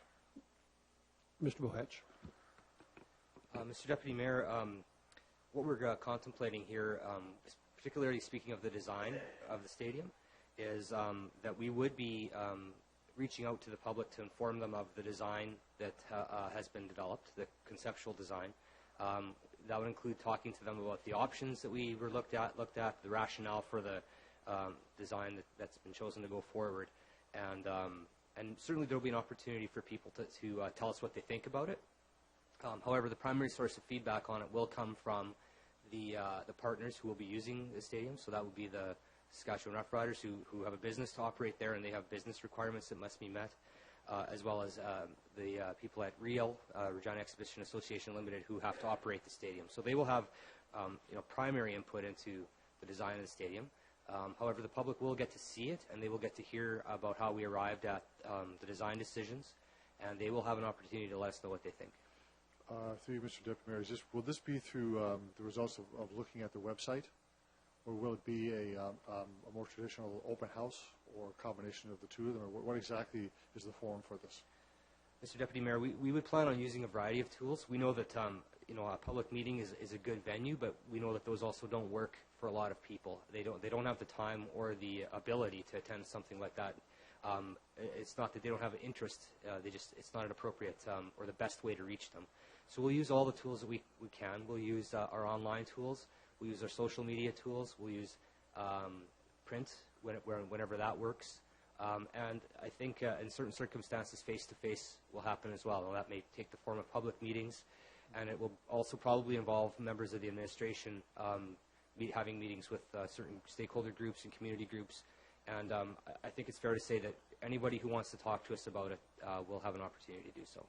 I'm pleased to hear that, because I do think that aside from meeting the requirements of the MOU, where the partners, those who use the facility, will have and must have their input on the design, that is to say the Rough Riders, there is an element that we talked about for the last several hours of input, which is really critical for the public to have their chance to have a say on what they're seeing. And I'm understanding that that is the case. There'll be different ways to do that, and that's good for me now. One last question through you, Mr. Deputy Mayor. Will there be other reports coming back to Executive Committee or Council on the status of the communication strategy, how it's going, and what the feedback would be, so there could be another forum, if you will, here to talk about how it's working, how it's going forward? Mr. Bohedge? Mr. Deputy Mayor, that is our intention, to bring back updates and any other decisions. If there are resource requirements, obviously we'll have to come back to Council and talk about those, and also to talk about the results of the plan and any adjustments that need to be made in order to make sure it's effective. So that is the plan. Well, I'm glad to hear that, and I certainly will support the report. We'll support the report. Thank you. Thank you. Are there any other speakers on this topic? I see none. I'll call the question. All in favor? Opposed? And there are none. Mr. Bob Hughes, are you still with us? There you are. Come on up. Next one is 1265. This is a delegation. Mr. Bob Hughes, proposed religious institution. And Mr. Hughes, welcome to Council. Thanks for sticking in. We're pleased to have you. Please introduce yourself, who you may represent, and you can go ahead with your presentation. Okay, thank you. Yeah, my name is Bob Hughes. I'm a citizen of the River Heights area, and I was an active member of the Save Athabasca School Committee. Yes, so Mr. Deputy Mayor and Councillors, I want to thank you for the opportunity to make a presentation to City Council in regard to this discretionary use application. As a resident who lives adjacent to this property, I wish to say at the outset that I strongly support this application. As a grandparent of children who attended Athabasca School up until its closing, obviously my first choice would have been for the school to remain open. And I still believe that the city must become more proactive in regard to school closures and their effect on neighborhoods. Since that struggle is now history, the proposed use of this property by the Sikh Society of Regina is a very positive option for our community. I attended the open house at Athabasca School on May 8th, and I was very pleased with the responses from the representatives from the Sikh Society in attendance. I sensed a genuine desire of the Society to work with the residents of the community for the benefit of all. I was pleased, for example, that most of the former schoolyard play areas will remain available to the neighborhood residents. As well, I was glad to hear that some rooms in the building may be available for use by the community in the future as everything gets organized. As a neighbor, I look forward to welcoming and working with the Society to make this a positive outcome for us all. Thank you. Thanks very much. Other questions? Oh, you can hold on. Other questions of the delegation? Actually, I have one, if you don't mind. You were at the executive meeting, at Planning Commission, as I was the other day. Yes. And I'm asking for you to verify the comment. The gentlemen that were representing the Sikh Society said something that kind of stuck with me, and they said, we have 4 doors to our facility. Those doors are always open. Everyone is welcome into our institution. Did you hear that as well? Yes, I did, yeah, and I have found that for sure. Perfect. I just wanted to hear that. Thank you. Okay, thanks. Thank you. CR 12-104, discretionary use application, proposed religious institution, 3905 Princess Drive. Councillor Fougere. Mr. Deputy Mayor, I move concurrence on behalf of Planning Commission for the application by the Sikh Society of Regina for the adaptive reuse of the Athabasca School building as a religious institution. And as was explained in the report, the proposal will be to convert the building to a Sikh prayer hall of the former gymnasium and eventually include food preparation and eating areas and a space for community activities over time. And there'll be one unit that will be used for the priest to live there as well on site.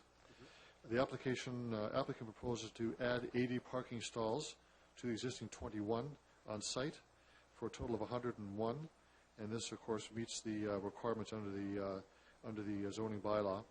They do expect to have 300 people that would attend the services at the prayer hall, and that requires 75 parking stalls. During the discussion at Planning Commission, Mr. Deputy Mayor, of which you were there, a very good discussion, and I can say that Mr. Hughes was also there as well, was very respectful in his comments. And I would say that this is a great reflection of the growing diversity of our community and of our city. It's a welcome addition to our community, and again, on behalf of Planning Commission certainly and Council, we welcome this as a great addition to our community. It is a great use of a facility. While the City of Regina does not control the sale of a school that is a public school board's initiative to do that, we are involved in ensuring that there are standards met, and we are certainly pleased to be supporting the application before us tonight. Thank you. Thank you. Are there other commentators on this issue? I see none. I'll call the question. All in favor? Opposed? And there are none. Thank you. So we move on to DE 1266. Mr. Jim Elliott, DTS Phase 1 brief. Good evening again, Mr. Elliott. Thanks for sticking in. The floor is yours. If you'd introduce yourself, tell us who you may represent, and you have 10 minutes. Mr. Deputy Mayor and members of Council, my name is Jim Elliott, and I'm here on my own behalf. I'm here today without the opportunity to review the consultant's report on Phase 1 of the Downtown Transportation Plan that was completed in the hands of the administration since May. It was not available for public to review, and in it one assumes is what the consultants got from the public dialogue and what they recommended to the City of Regina. I was told at the time of the Executive Committee that I must put in an access to information request to the City of Regina, and have done so. And without this report being public, we will never know exactly what the comments that were given to by the consultants or to the city officials. And how can a public fully exercise their ability to comment on the recommendations in this report before you tonight without all of the facts? Now, with your discretion, I'll deviate a little bit from my comments by making the fact known that about noon today I did receive a redacted copy of that report. Now, it's about 165 pages, and so I have no idea whether that conforms with the request or not, but I'll have to take some time to look through it. But going back to my text, my principal concern with the plan is the danger that you're putting pedestrians using the plaza by allowing vehicles on that plaza. It is even harder to understand what benefits will be gotten from this use proposed in this report.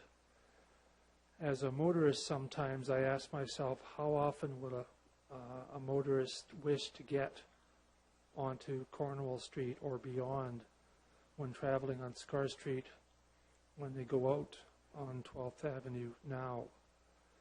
How many vehicles will be on 12th Avenue beyond Hamilton Street and need to go through the maze that's now created with this proposal? As I said, as a sometimes motorist, why would I venture into this area with no assurances that I will either be able to get out this way? I'm a very pragmatic person, and I would simply avoid the area or exit another way. This proposal will not solve the problems of getting to the few businesses on 12th Avenue because there will still be no place to park. This could easily be accommodated by releasing a dozen or so parking stalls on the south end of Cornwall Street, and yet there's no discussion about this in the report or the recommendations in the report. We've had over the past few years a number of examples of temporary or permanent cul-de-sacs in the downtown, and how people and vehicles are accommodated. This proposal will not solve the needs of those wishing a through road. People will have to stake along 12th Avenue, around Cornwall Street, and likewise from Cornwall Street to Lawrence Street. This is not a time-saving exercise. The only example given at the executive committee meeting was to delivery trucks in the alley. That example does not need to provide access to 12th Avenue at Scar Street, or for that matter, Cornwall Street accessing the plaza. Those half-block loops could be provided without opening the street to through traffic as it is now proposed. Following on that, how many days will the plaza be actually going to be open to the potential public or traffic? I anticipate, as the administration rightly said, events upwards of 200 days a year. So how often will traffic be going 20 kilometers an hour as projected? And who will police this option of the 20-kilometer speed? Are we going to have radar checks, or are pedestrians going to be the recipients of the fast traffic and have to quickly run out of the way to avoid being hit by or injured? I guess this last point leads me to what I see as the biggest problem and the potential drawback of the current proposal. How soon will it be before someone is hurt, or an errant motorist goes onto the plaza and either hits an unsuspecting pedestrian or runs into furniture or other structures in the plaza?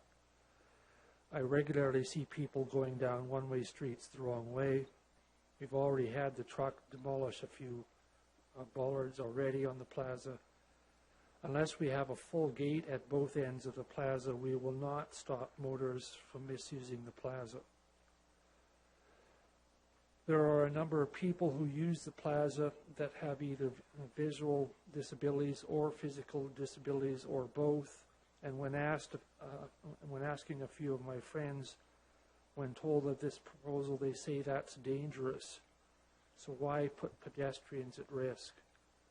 It would be my recommendation that the plaza be closed to through traffic as suggested in your report, and that the Cornwall Street remain a cul-de-sac with only courier or disabled parking at the south end. Thank you. Thank you, Mr. Elliott. Are there questions of our delegation? I see none. You may return to the gallery, sir. Judith Vereshek, please.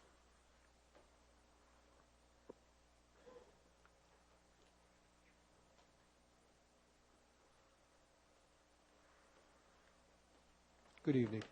Thanks for sticking around. Welcome to City Council. Please introduce yourself and who you may represent, and please make your presentation. Good evening, City Council. My name is Judith Vereshek, and I'm Executive Director of the Regina Downtown Business Improvement District. Thank you for the opportunity to speak this evening. In 2009, the City of Regina adopted the Regina Downtown Neighborhood Plan, an ambitious, forward-thinking plan that visualized the future of downtown Regina. Thank you. And recommended the actions the city and other downtown stakeholders need to take in order to achieve that vision. The RDBID wholeheartedly supported that plan and continues to support the city in implementing the RDNP vision. One of the recommended actions was the development of the WOW project, which we now call City Square Plaza. The construction of City Square Plaza took longer than anticipated, which, when coupled with other changes to the downtown transportation system, has created traffic challenges that need to be addressed. Over the past 2.5 years, the RDBID membership has voiced their concerns regarding traffic congestion, circulation, and accessibility with us many times. Understanding that solutions to these traffic issues are complex, the RDBID supported the delay of the opening of the City Square Plaza to allow for the completion of the Downtown Transportation Study Phase 1. Our organization was involved in the steering committee for the study and supported the comprehensive stakeholder engagement process that was required. Throughout the process, our member businesses identified access and circulation as key challenges, in particular, access in and out of the rear laneways behind Cornwall Street. The recommendations before you today address those concerns. Recognizing the growth and ongoing development in downtown Regina, as well as the resulting additional transportation demands that growth creates, the RDBID supports the recommendations identified as short-term improvements in in the Downtown Transportation Study, Phase 1, Appendix B. We further request that improvements be reviewed annually for the next 5 years and that the option for two-way traffic on 12th Avenue be considered at each annual review. Thank you once again for this opportunity, and I'm happy to answer any questions you might have. Thanks very much. Are there questions of our delegation? Councillor Brown? Thank you, Mr. Deputy Mayor, and thank you, Ms. Veresick, for coming forward this evening. I just want to, maybe for folks who aren't as familiar with your organization, do you want to give us a sort of a 30-second nutshell? What is your organization? What is the purpose or function? Through you, please, Mr. Deputy Mayor. Our organization represents the businesses located within the boundaries between Albert and Broad and Sass Drive in Victoria. All the businesses pay a levy, which the city collects through their property tax mechanism and funnels through to us, which we use to advocate for their needs. We do events, promotions, marketing, we promote development, and we promote infrastructure.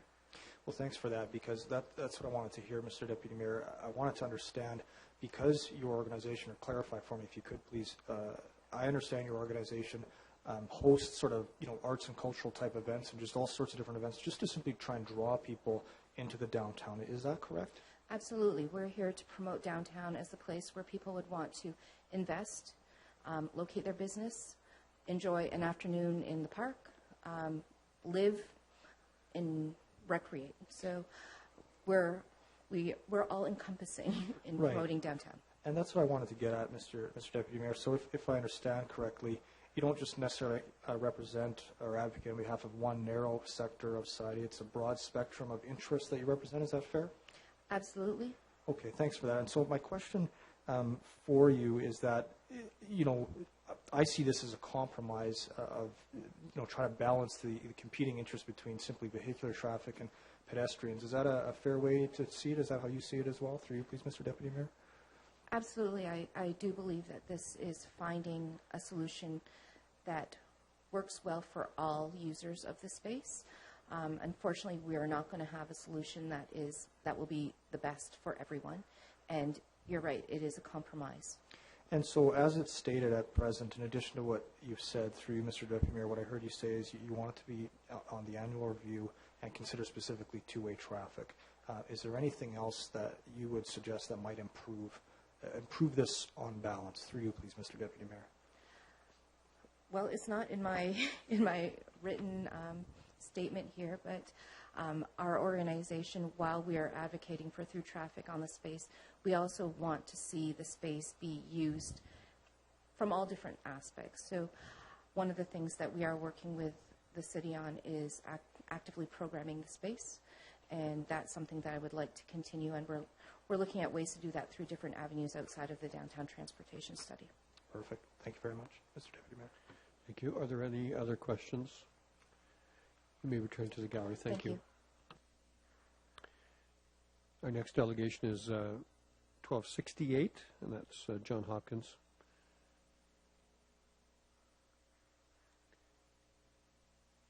Thanks for sticking in as well, Mr. Hopkins. Please introduce yourself again, if you don't mind, who you may represent, and please go ahead with your brief. Just a sec. Mr. Deputy Mayor, members of Regina City Council, my name is John Hopkins, and I'm the Chief Executive Officer of the Regina District Chamber of Commerce. I am here tonight regarding the downtown transportation study.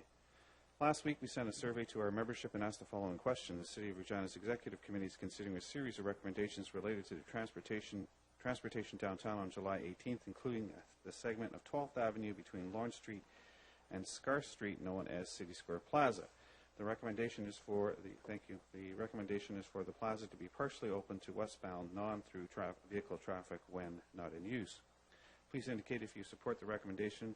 Partial one-way westbound access, a full closure of the plaza's full two-way traffic access through the plaza, are unsure or don't know or provide another comment. 157 people responded to the survey in the following way. Partial one-way westbound access, 22% supported that. Full closure of the plaza, 35% supported that. Full closure of full two-way traffic, traffic access, 28%. Unsure or don't know, 10%. Other, 7% provided other comments. Pardon me. In addition to the survey questions, 75 people provided additional comments. The comments range from a request to return to one-way streets on 11th and 12th Avenue to keep the plaza closed to full two-way traffic, as well as comments about traffic congestion, the availability of parking, and comments about the process itself. We also asked members to provide any additional comments they would like to make. 47 people provided further comments, which generally continue along the lines of the previous comments. Without question, there's a split in our membership on what to do with traffic on the plaza, and we believe that this is fairly representative of the community. While we support the recommendations within the report, we do so with some reservation and with continued concern about traffic flow. We hope that the Phase 2 study will bring forward more solutions to address congestion, and hope that at least a cursory look will be given to the impact of converting at least 11th Avenue back to one-way traffic to get traffic moving. In closing, I would like to encourage members of council to support the recommendations of the Executive Committee. Thank you for the opportunity to present. Thank you, sir. Any questions of our delegation? Councillor Fougere. Thank you, Mr. Hopkins, for your presentation. The previous delegation, Mr. Erickson, talked about an annual review for 5 years. Does the chamber support that as well, or are they satisfied with the recommendations that we have tonight?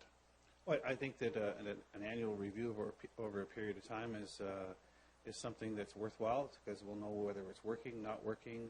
You can engage various stakeholders, including the business community as well as general public, to say how is this working. As well as I noticed at the Executive Committee there were some people with disabilities, some blind people or low vision people that were here. Mm-hmm. It's important to get feedback from them on how it's working, because we want to make sure that whatever we do in this community, that it works. And that if there's some hiccups and there's some things that can change, then we should be doing that. Good. Thank you very much. Thank you. Any other questions for our delegation? I see none. You may return to the gallery. Thank you. Councillor Brown, just before you stand, I just want to make council aware that Brian Hollingworth of IBI, this is the actual consultant, lead consultant on this, is available with us. Are you, sir? There you are. Good for you. Thank you. And so he is not a delegation, but it is my intent to bring him forward so that if there are questions that he can answer them. I'm assuming you would approve of that? You don't mind? Thank you. So, sir, if you don't mind coming up to our delegation stand, and I'll turn it over, and we'll just see if there are questions. So, Councillor Brown, if you would introduce the report. Thank you, Mr. Deputy Mayor. Rise with respect to this report regarding the Downtown Transportation Study, or DTS Phase 1.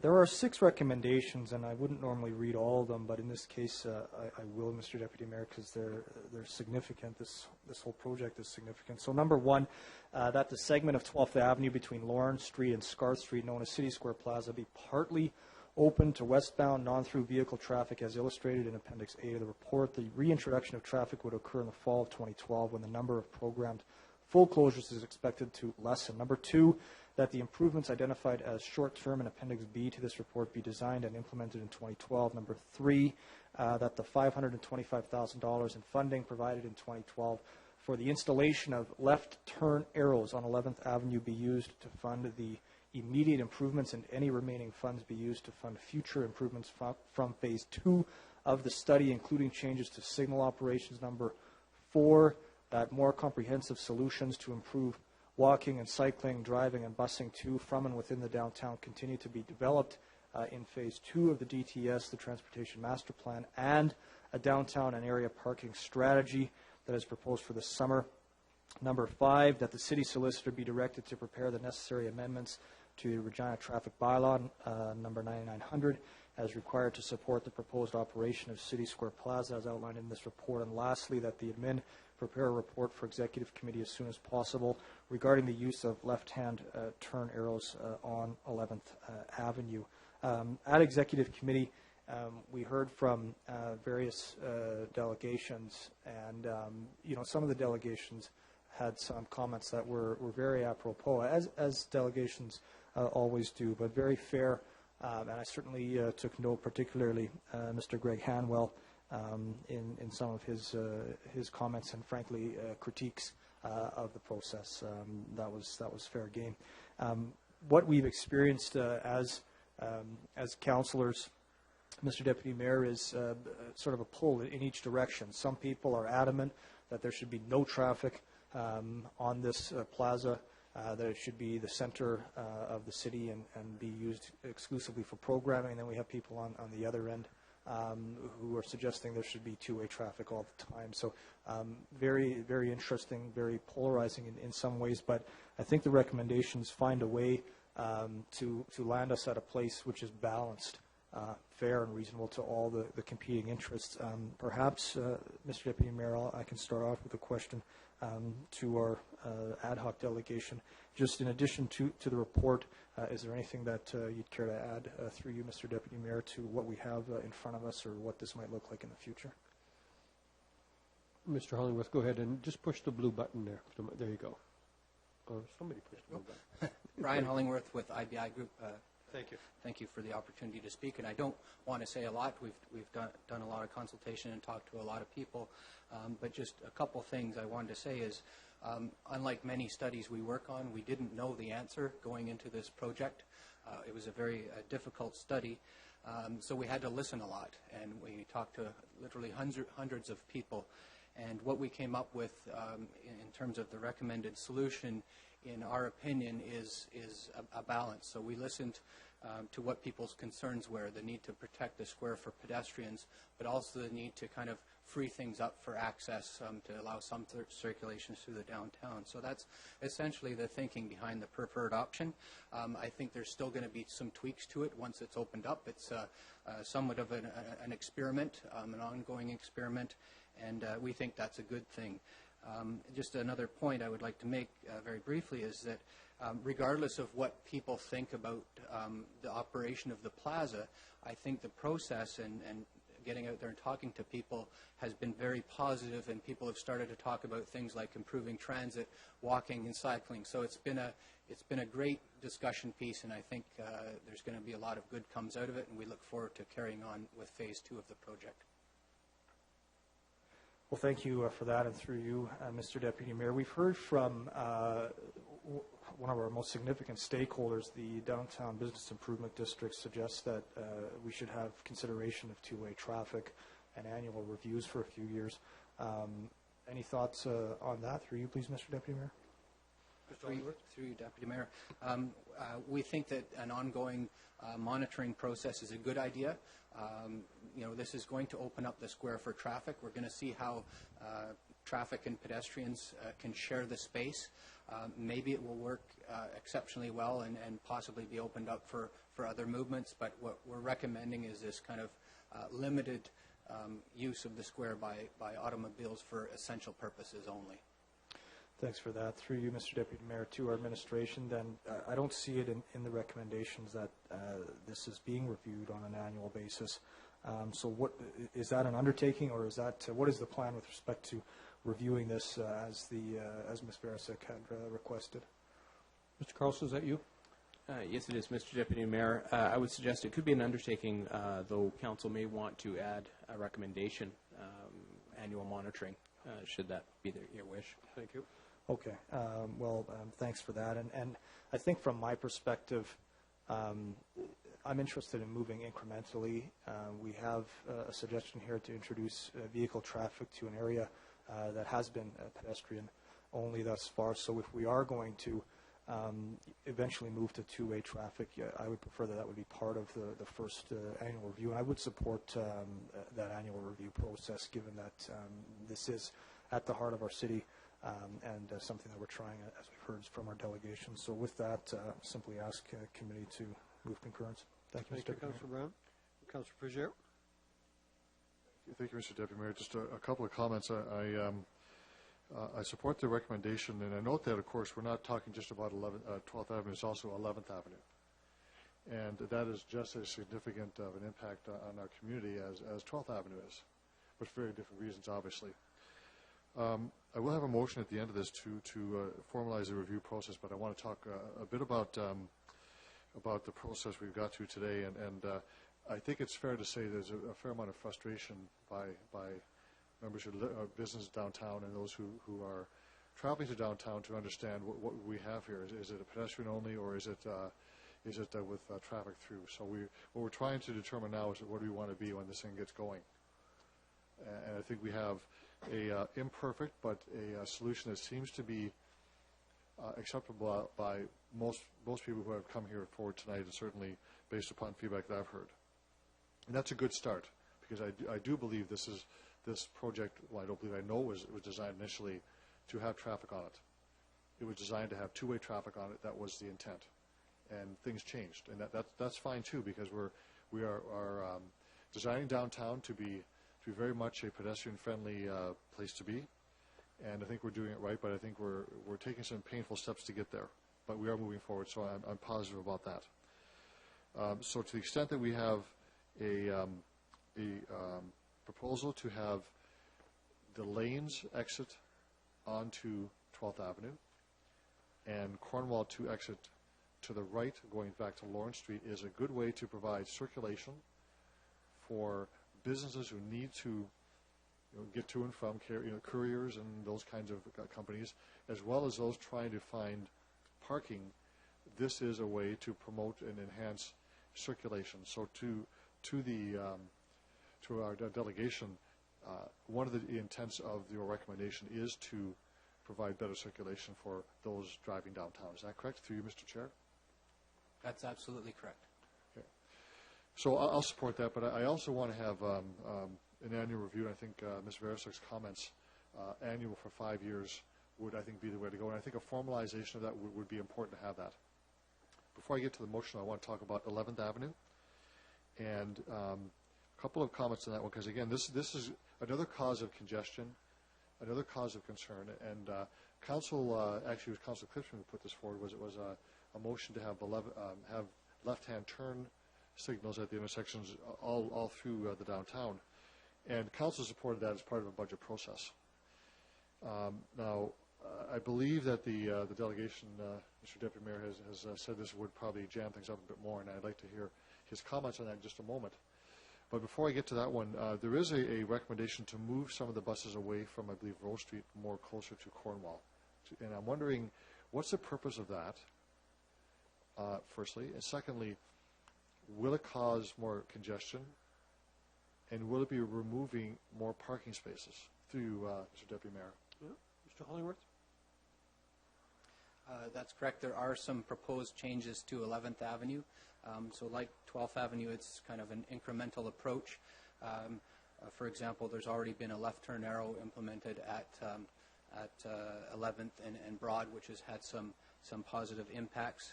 We're recommending further improvements, including the removal of a couple spaces adjacent to on 11th Avenue near Hamilton Street to kind of free up that movement. As you know, one of the major causes of congestion on 11th is the vehicles turning left at Hamilton and left at Rose in the opposite direction, blocking through vehicles. So we're looking at trying to free that up a little bit, and if that doesn't work, then we'd look at more significant measures. Thank you for that, Mr. Deputy. In no way do I want to have a debate on this issue.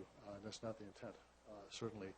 But I'm concerned about removing parking spaces where there is really a lack of parking downtown. The recommendation number 6, which was added by Executive Committee, is not in the report, the handheld report here, but the other one is that we want to have a discussion with the Executive Committee as soon as possible on left-hand turn arrows on 11th Avenue. Through you to the delegation, would you be prepared to be at that meeting and provide some more input as to the rationale for saying this would be more of a congestive action if we did that? Yes, we'd be prepared to be part of that discussion, and we've developed models, and we can look at them and figure out what's happening where and study it in further detail. Appreciate that. Lastly, Mr. Mayor, I want to move a recommendation number 7, that the administration review the design of 12th Avenue between Lorne and Scar Street on an annual basis for the next 5 years, and that they do keep in mind the notion of this becoming two-way traffic during those discussions. Thank you. Councillor Clifton has seconded that. I think I've spoken to the reason why I think it's important. We always review this because it is a unique, different street and plaza. And nowhere else in the city do we have this. We have to get it right. have to keep our eye on the ball and make sure that we actually improve this over time. The initial flow may seem to answer the issue on a theoretical basis, on a modeling basis, but real life will intervene. And we have to make sure that we have safety for pedestrians, but also we allow for legitimate movement of traffic, particularly those who are looking to circulate through the community, but also those conducting business can get through where they need to do. So that's my recommendation. Thank you. Thank you. So on the amendment, are there questions or comments? I see none, but I have one, if I could. A year from now, how do we evaluate success or failure?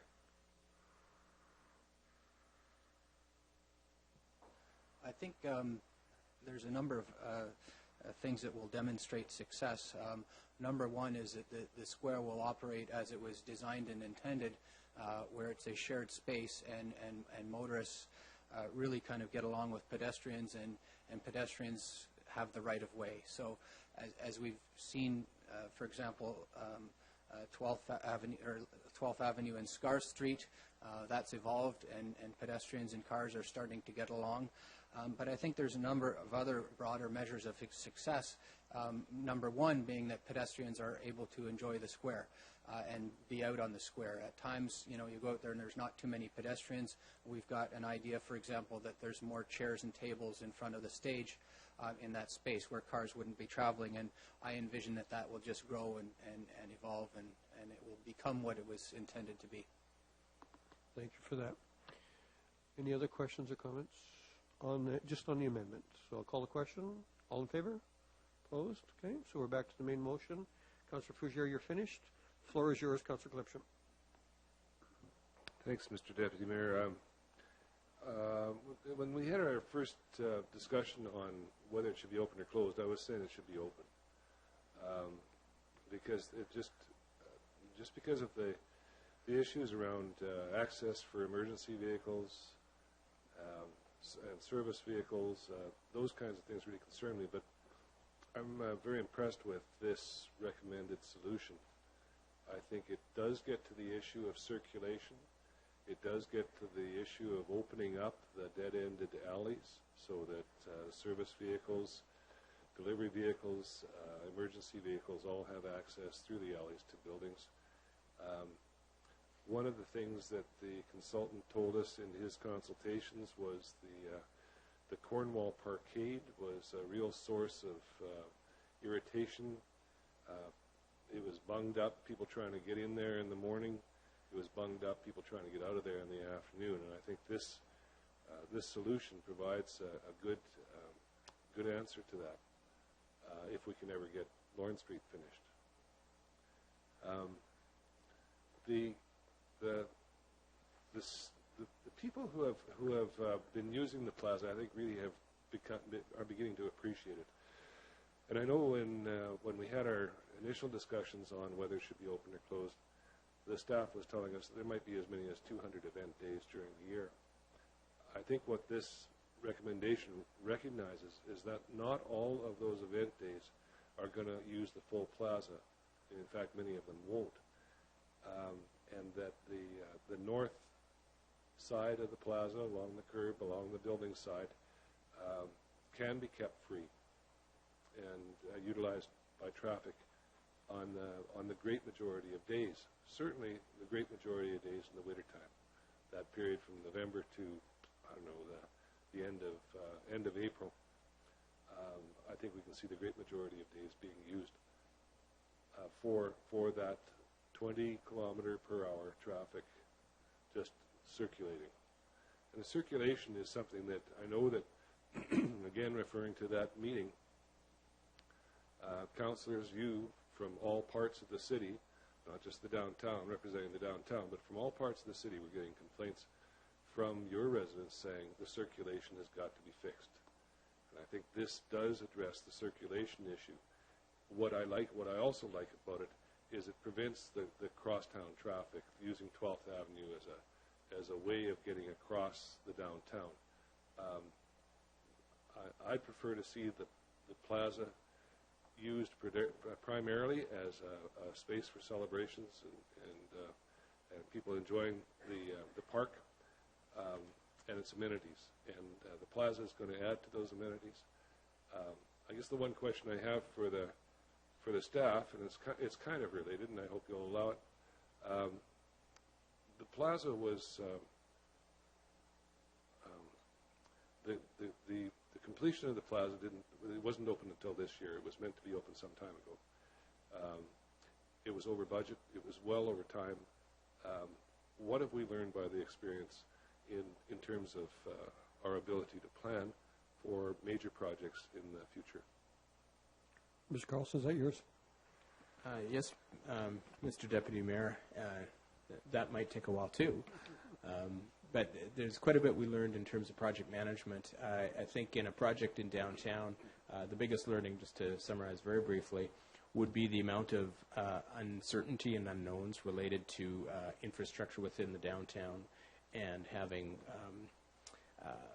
very dated sort of infrastructure and information that wasn't entirely accurate. So a lot more upfront planning related to project management in terms of scoping and larger contingencies, certainly in the downtown. Mm-hmm. Well, that said, I certainly want to thank the people that have had they've had to be very patient with the city in getting this thing completed, and I hope that they will soon be seeing the tremendous benefits of having many people attracted to the downtown on a regular basis. Thank you. Thank you. Any other speakers? Councillor Hutchison, please. Thank you, Mr. Chair. Just a couple of questions as well about, I guess, moving forward to the consultant. If I had a parking stall in the Cornwall Parkade, and how would I know what days I could actually access it by going through the city square, or how would I know? How are we going to communicate all these different changes as they go from day to day? Mr. Hollingworth? Through you, Mr. Mayor. That's a very good question, and something we've thought about and discussed with the various stakeholders. But on a general basis, for example, the morning peak, for the most part, it's going to be open, save and except for farmers market days when everyone knows it's on Wednesday on the weekday. So they would know it's closed and find alternative routes. We're also considering advanced signage, for example, at Hamilton to let traffic know that the square will be closed. But we want to kind of balance, keep it simple, so that there's not so much administrative burden and resources required to go out and flip signs and the like. So at this point, we're recommending very minimal signage, but we've also got some recommendations for the variable message signs, things that can be programmed to be placed at the peripheral of the downtown to let people know when it's closed and open. Okay. Also on this, I'll go to Mr. Carlson. Yes, Mr. Deputy Mayor, just to add to that, we've also had discussions. The Cornwall Street Parkade is the largest generator of traffic on Cornwall Street draw. We've had discussions with Harvard, the owner of the property, in terms of coordinating all the activities that we'd be aware of, and they would assist in communicating with their tenants of the parkade, whether it be through signage or some sort of communication. So we're also working with the individual property owner. Thank you. Thank you for that. And I hope that we actually go more forward than that, because there's other businesses around there too. Smaller, it's not all high-rise and it's not all the big corporation. There's other people who have businesses. There's number one as far as Legion is concerned. There's a lot of elderly people who are going to be needing access as well, so we've got to think of everybody as well. So that's my main concern around that. The other thing that I wanted to bring up is that as we sort of go through the dates and the seasons and things like that as well, moving forward this fall, what is the day that the people are going to be able to have access to this? Mr. Carlson? Mr. Deputy Mayor, I think I turn that over to Ms. Wyatt, please. Mr. Deputy Mayor, we're currently planning the opening of the plaza to traffic for early October, although we're going to be working with our colleagues responsible for programming to see what we can do to accelerate that date in a way that makes sense around already scheduled events. Okay, well that's it's an assurance as well, so that people could actually build their work days around this, not that, it gets into November, December, and then, we're sort of lagging behind on that. So I'd like, the city staff to actually take a really good look at that date, hard date, and let's get that date out there for everybody. Thank you. Any other speakers? Councillor Fundura? Thank you, Mr. Deputy Mayor. More questions to the administration. Mm-hmm. Just to look at the accessibility more of persons with disabilities. I have a question on the Scott Street and 12th Avenue that was always been bothering me. If the administration could give me a little bit more details of how that's going to be protected. I mean, I've sat at that intersection for about 2 hours to kind of put a picture to what's going to happen there. Can I get a little bit more detailed explanation? How are we going to be controlling controlling that intersection? Sure. No. Ms. Wyatt. Yes, Mr. Deputy Mayor. The intent, for a number of reasons, is we want everybody to stop when entering the plaza. So we would expect that this functions much as an always stop under normal conditions, but would also have fully activated audible pedestrian signals that could be used by members of our blind low vision community to ensure that all vehicles stop while they have the crossing in right of way. So we think this is a good balance also for the entry speeds into the plaza, that the expectation is yield on entry and that there's always this opportunity to ensure all vehicles are stopped using a standard audible signal. Thank you. Just a couple more as we're going. Now, 11th Avenue and Scott Street, if I can get explanation on raised intersection. What do we mean by that? Through you, Mr. Deputy Mayor? So, Ms. Wyatt? Mr. Deputy Mayor, a raised intersection is a traffic calming technique that usually can be done in combination with aesthetic improvements, and it marks an area as being a place that is of special priority or significance, and usually providing the right-of-way and sort of a reinforcement that this is a shared space and that pedestrians would have the right-of-way. We don't have a final design, but we are working on that in the next little while with our consultant. Thank you. One more question, Mr. Yeah, a couple more questions. Keep going. Yep. I know it's late, but question with regard to Deputy Mayor, Cornwall Street, and I guess with the stages. I know there's going to be traffic going across from Scott Street across. How are we going to just? If you give me a little more details, how are we going to control that intersection? For say, there's traffic moving through. Yes, we know that there is pedestrian first, walking traffic, but give me a little more description. How are we going to control that to tell persons with disability that they're going to be safe? I know it's a big question, but can you give me a little more details, please? Ms. Wyatt?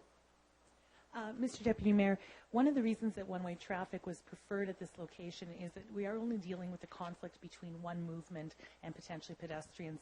This will be a delineated route with tactile markings to provide an accessible route, and it will be a yield to pedestrian environment. We will not be installing electronic traffic controls at this time at this location, but we are looking at a few options to make sure that the message is clear to drivers that they must stop. And this is a similar situation at any non-signalized intersection throughout the city.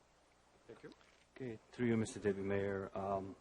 I see arrows in the alleys. I do know that the alley between Scott Street and Cornwall is very narrow.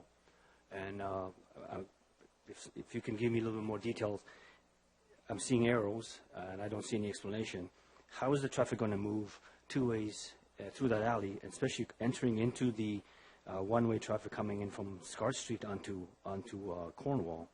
How are we going to protect that alley for someone visually impaired, or blind, wheelchairs, or even the traffic itself in that alley? How are we going to manage that? Through you, Mr. Deputy Mayor? Ms. Wyatt? Mr. Deputy Mayor, I'll answer that as best I can, and I may ask Mr. Hollingworth to provide some additional information. Any vehicles leaving the alley would be required to stop, and that would be the case at any alley downtown where it intersects the sidewalk, and of course all of our sidewalks can be used by people with a range of disabilities or abilities. In the particular case of two-way traffic operations in the alley themselves, they are narrow. The two-way traffic is intended to provide good circulation for loading, but it likely is not two-way simultaneous traffic. Vehicles will have to yield to each other. There simply isn't the space. Thank you. Mr. Hollingworth, did you want to add to that? No, just to reiterate that there's similar conditions throughout the downtown, including the intersection of those alleys with 11th. We're proposing the same signage as for the other routes entering the square, so it would be the same shared space signage, restricted left turns, so there would be enough guidance for people coming in and out of those alleys that they're entering this shared space environment. Thank you. Through you, Mr. Deputy Mayor, my next one is there's going to be a sightline issues. I drove through that alley. When I'm coming out of that alley, I walked that alley. I didn't drive it. And I'm coming out to now. If we open it, I'm not going to see someone walking in from behind building. So is there going to be something that we can control with mirrors or how we doing that through you, Mr. Deputy Mayor? Ms. Wyatt again. Mr. Deputy Mayor, we haven't gotten into that level of detailed design with respect to traffic control because we wanted to ensure that we had council support of the proposed plan. We'll be working out those details. Mirrors are commonly used at points where sight lines are low. The other thing that will be very important is to ensure that we have an appropriate public education campaign. The people who use the alleys downtown typically are using them on a regular basis, and that provides us an opportunity to make sure that they understand the exact nature of the space that they're entering. Thank you. Mr. Deputy Mayor, audible signals are going to be increasing. If I can just get a little bit more detail on how soon are we going to be doing that, and when do we start with them? I know that we are going to have few, one on Lauren and one on Scott Street, but when are we going to be carrying on with the additional to control the traffic through Mr. Deputy Mayor? Ms. Webb? Mr. Deputy Mayor, Councillor Finter is correct that we will be installing audible or accessible traffic control signals at either end of the plaza, and the intent is to do that this year. Beyond that, at other locations downtown, we've recognized there is a need to provide a better environment for pedestrians, particularly those with disability or mobility or visual challenges. We don't have a schedule in place for that, and we'll be looking into that further as part of Phase 2. Thank you for that. And one more, sure. And I'm still stuck on the alley here. Two-way traffic in the alley, and between Scott Street and Cornwall. I'm somewhat not convinced that we're going to be able to make the traffic go two-way there. Maybe the question we did a consultant. If we looked at that, how the vehicles are going to meet and get by if we have a bigger truck, the smaller truck coming through there on a two-way. So I'm looking at through you, Mr. Deputy Mayor, doing a one-way alley for that particular purpose. If we looked at that through you, please. Mr. Hollingworth? We have considered that. That particular alley feeds a number of buildings, including some which have loading docks, so there are opportunities to turn around as vehicles do today. We would be recommending, in fact, opening them as two-way traffic and seeing how it works, seeing the access onto the plaza. We're supportive of that because we've seen some unsafe conditions the way they're operating now. Trucks backing out of the alleys because they're one way and they can't get onto the plaza. They're actually backing out across the sidewalk onto 11th. So, it's kind of weighing the options, and we see this as a safer option than what exists today. Thank you, Mr. Deputy. That's Phase 2, so I appreciate that. Thank you. Thank you. Are there any other questions? I see that Mr. Hollingworth, thank you very much. You may return to the gallery, and thank you for taking questions. On the report, I'll call the question. All in favor? Opposed? There are none. Thank you. 1269, Michael R. Strakowski.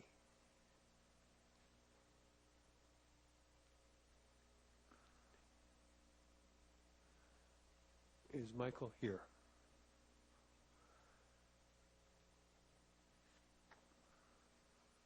I don't see anybody coming forward, so I'm assuming this gentleman is not here. Can we have a motion on the report? I'll move, receive, and file on his communication.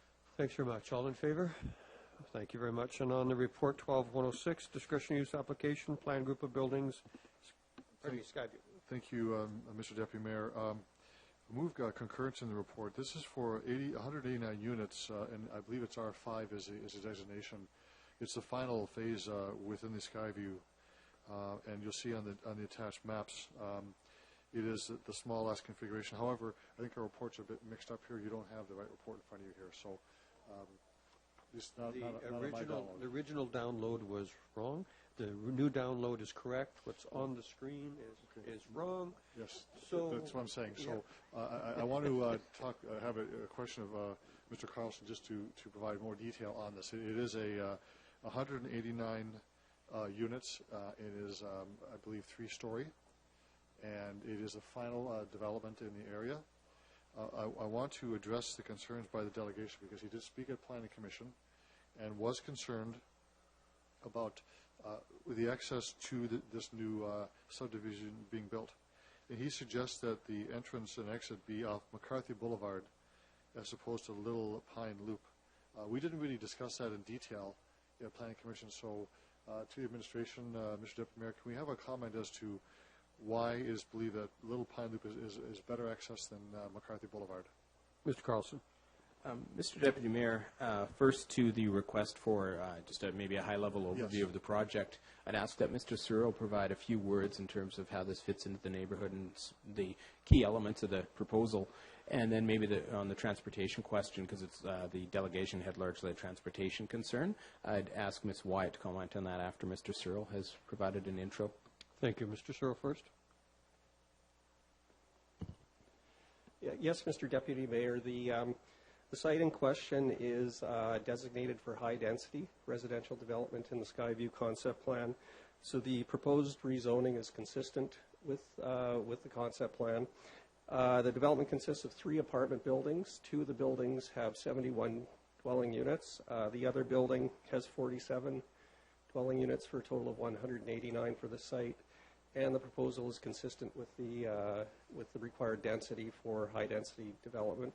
With respect to the site design itself, the site is framed by the 3 buildings, and the parking lot is interior to the site.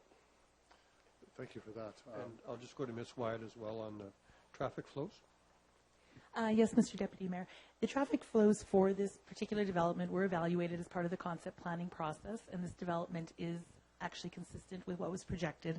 The volumes on Little Pine are intended to be quite low and definitely within the acceptable range for an urban collector.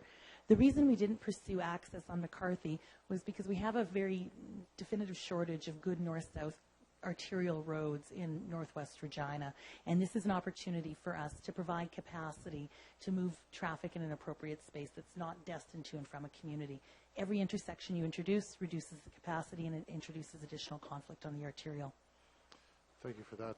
Planning Commission did discuss this briefly, but they do recommend concurrence in the report. Thank you. Any other thoughts on this one? I see none. I'll call the question. All in favor? Opposed? There are none. Thank you. 1270, Judith Vereshek, please. This is on parking services and downtown and vicinity parking strategy brief. Welcome again. Again, if you don't mind introducing yourself, who you represent, and please make your presentation. And the blue button. Good evening, City Council. My name is Judith Vereshek, and I am with the Regina Downtown Business Improvement District. And again, thank you for the opportunity to speak on this issue. As you are aware, RDBID conducts regular dialogue sessions and survey projects with our members. The common challenge identified in all sessions is downtown parking, with the goal of improving and increasing the availability of parking in downtown Regina. Thank you. In response to our members' concerns, RDBID has worked with City administration on issues surrounding parking. We are encouraged that the City has created a parking services branch to manage and consolidate all aspects of parking. As I stated in an earlier presentation today, RDBID remains a strong supporter of the Regina Downtown Neighborhood Plan, and one of the RDNP recommendations was to conduct a comprehensive parking study in downtown Regina. The agenda item you are considering today fulfills this recommendation. We are pleased that the Parking Services Branch has supported the development of this strategy, and as such, RDBID is pleased to offer its support for the strategy and kindly requests that our organization be involved in the Strategy Steering Committee. We look forward to continuing our partnership with Andrea McNeil-Wilson and the Parking Services Branch on this most important strategy. Thank you once again, and I would be happy to answer any questions you might have. Thank you for your presentation. Are there questions of the delegation? Am I seeing none? Thank you. And Councillor Brown, we're going to go to 12107, Strategic Review of Parking Services, Downtown and Vicinity. Yes. Thank you, Mr. Deputy Mayor. Rise to move concurrence in the report on behalf of Executive Committee. The one recommendation being that up to $90,000 from the General Fund Reserve for a parking study be made available to complete the strategic review of parking services and undertake a downtown and vicinity parking strategy. Everyone on committee and council is very pleased to see this. You know, and especially those of us who have sort of what might be called hotspots in our wards. I know Councillor Clipsham is one, and Councillor Murray is one, and I'm one with the university. And it talks about sort of the first phase dealing with the downtown, but then moving beyond that to sort of deal with some of the hotspots as well as the citywide approach. Of note, I thought one of the most interesting sort of pieces of information that came out of committee, Mr. Deputy Mayor, was the fact that our downtown parking enforcers not only pay for themselves, they return a significant profit based on their observations. So if there is any need, and I'm sure there's a threshold where we reach saturation, but if there is any need to have more downtown parking enforcers, then that goes without saying that we ought to have them. They pay for themselves and then some. With respect to those outside of the downtown, they don't quite return quite the significant profit as the downtown, but nonetheless come pretty close to paying for themselves as well. So this is one of those rare instances where an addition of FTEs or complement of FTEs or full-time employees isn't really a cost to the city as such. So we're very pleased to see there was a significant increase in parking tickets, a 64% increase in the number of tickets issued compared to the same period last year. And that has to do with the restructuring of how we're addressing parking enforcement. Now our parking enforcers are dedicated exclusively to doing that, as opposed to being pulled off to do cover other responsibilities and duties. So we're certainly moving in the right direction. I'm pleased to see this. In part, this is in response to a motion that Council passed back in October 2009. So good to see that we're moving forward on that and basically moving forward with the wishes of Council on behalf of our citizens. Thank you, Mr. Deputy Mayor. Thank you. Parking, Councillor Clipsham. Thanks, Mr. Deputy Mayor. Yeah, at the Councillor Brown was talking about the increase in the number of tickets. Well, to me, it's not the revenue so much as the fact that there's actually staff out there enforcing, and what they're doing is they're catching people who are overtime. But in the General Hospital area, in the 13th Avenue, Victoria area, where people are going to work in the downtown and not carrying all day long because they didn't used to get enforced, well, now they're getting enforced. And so the residents are happier. The businesses on 13th are happier because there's flow to the parking there. The people in the General Hospital area are happier because they're not there's spaces for them to park and visitors. So we're doing a much better job. That all started on January 1st when we moved the commissionaires over from the police. The staff was telling us about creating the parking enforcement branch, which Ms. Barachek referenced, and now we're continuing with the effort to see what it is we're going to do, not only at this first phase in some of the hotspot areas, the downtown and the areas adjacent to the downtown, but citywide, as Councillor Brown was saying. The university, the Pasqua Hospital area, other hotspot areas of the city. What are we going to do? Are we going to have a parking, a separate parking, I'll call it utility? Is that the right word? It's probably not the right word, but a separate parking service where parking lots will be part of that as well. The city can invest in parking lots and I should say parking structures in the downtown, not parking lots, because we don't like parking lots in the downtown. We like parking structures in the downtown. Well, who's going to invest in that? Well, perhaps it's the people who are parking should be doing the investing. What's the mechanism for that? So those are the kinds of things in the long term we're going to be seeing as the parking service group does their work through studies, and council will be making decisions on investment, et cetera. So I think we're finally on the right track to solving some of the parking issues, but certainly the enforcement has been really excellent. I've had really good service from the staff. Whenever there's been an issue that's been a complaint comes to me, I forward it on, and it's acted on right away. So I'm really pleased with the staff and their good work. Thank you. Thank you. Questions or comments? Councillor Brace. Thank you. On page 4, it talks about parking policies and procedures, and I'm just wondering what kind of timeline do we have to put these together, because it talks about neighbor-to-neighbor issues in residential areas, school zones, parking enforcement during winter road maintenance and the like. So I'm just wondering what kind of timeline are we looking at for that? Through you, Mr. Deputy Mayor. Mr. Carlson? Mr. Deputy Mayor, the comprehensive study would be completed probably in Q2 of 2013, at which time a number of these policies would be developed. Some would require additional time post that to complete, but Q2 would be the completion of this study with direction on that. Good. I'm very happy to hear that, because it's frustrating for a lot of people not to have those issues resolved with their neighbors. Thanks. Thank you.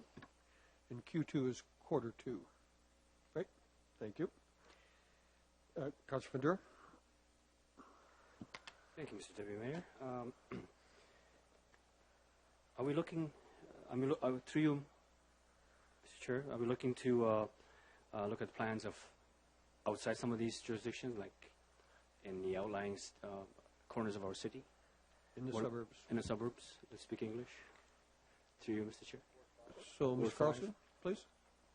Mr. Deputy Mayor, this study will focus on the central area of the city, the downtown, and the adjacent neighborhoods primarily, but it will be providing direction, as noted in the report, in terms of other area parking strategies and sort of prioritizing a future work plan related to that, related to, say, the Pasqua Hospital, University area, wherever within the city there are parking issues. As well, I should note that, as Councillor Bryce had raised, parking policies and procedures would be sort of citywide parking policies and procedures.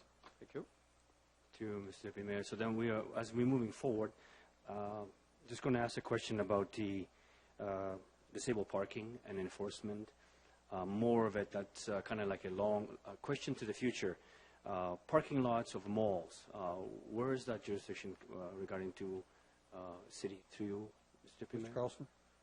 Mr. Deputy Mayor, that isn't under city jurisdiction, but in terms of provision of stalls for accessibility purposes, that is within the zoning bylaw. So we regulate the provision and the number that are provided within those sites, but we don't regulate parking enforcement within the site. So through you, Mr. Deputy Mayor. So the answer was that we do not enforce. Through you, Mr. Chair. Maybe look to Ms. Wyatt just to confirm. Ms. Wyatt? Mr. Deputy Mayor, the authority for enforcement is as a result of city authority, but it's not done by the city. It's done by private parking enforcement, similar to fire lanes on private property. Okay. Through Mr. Chair, if I can get a little more explanation on the license plate recognition technology, I'm quite intrigued with that. Through you, Mr. Chair. Ms. Wyatt, please. Mr. Deputy Mayor, we're very excited to be embarking on a pilot project using license plate recognition technology.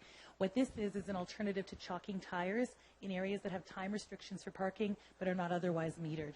So this allows our staff, our enforcement staff, to drive down a street at a given time, know what vehicles are parked in approximately what position, and go by at different times after that and know who's actually been there in violation of a 2 or 3 hour parking zone. Thank you for that. So that sounds too, Mr. Mayor, that sounds like there'll be a few more enforcement officers available for the suburbs, I guess. Comment.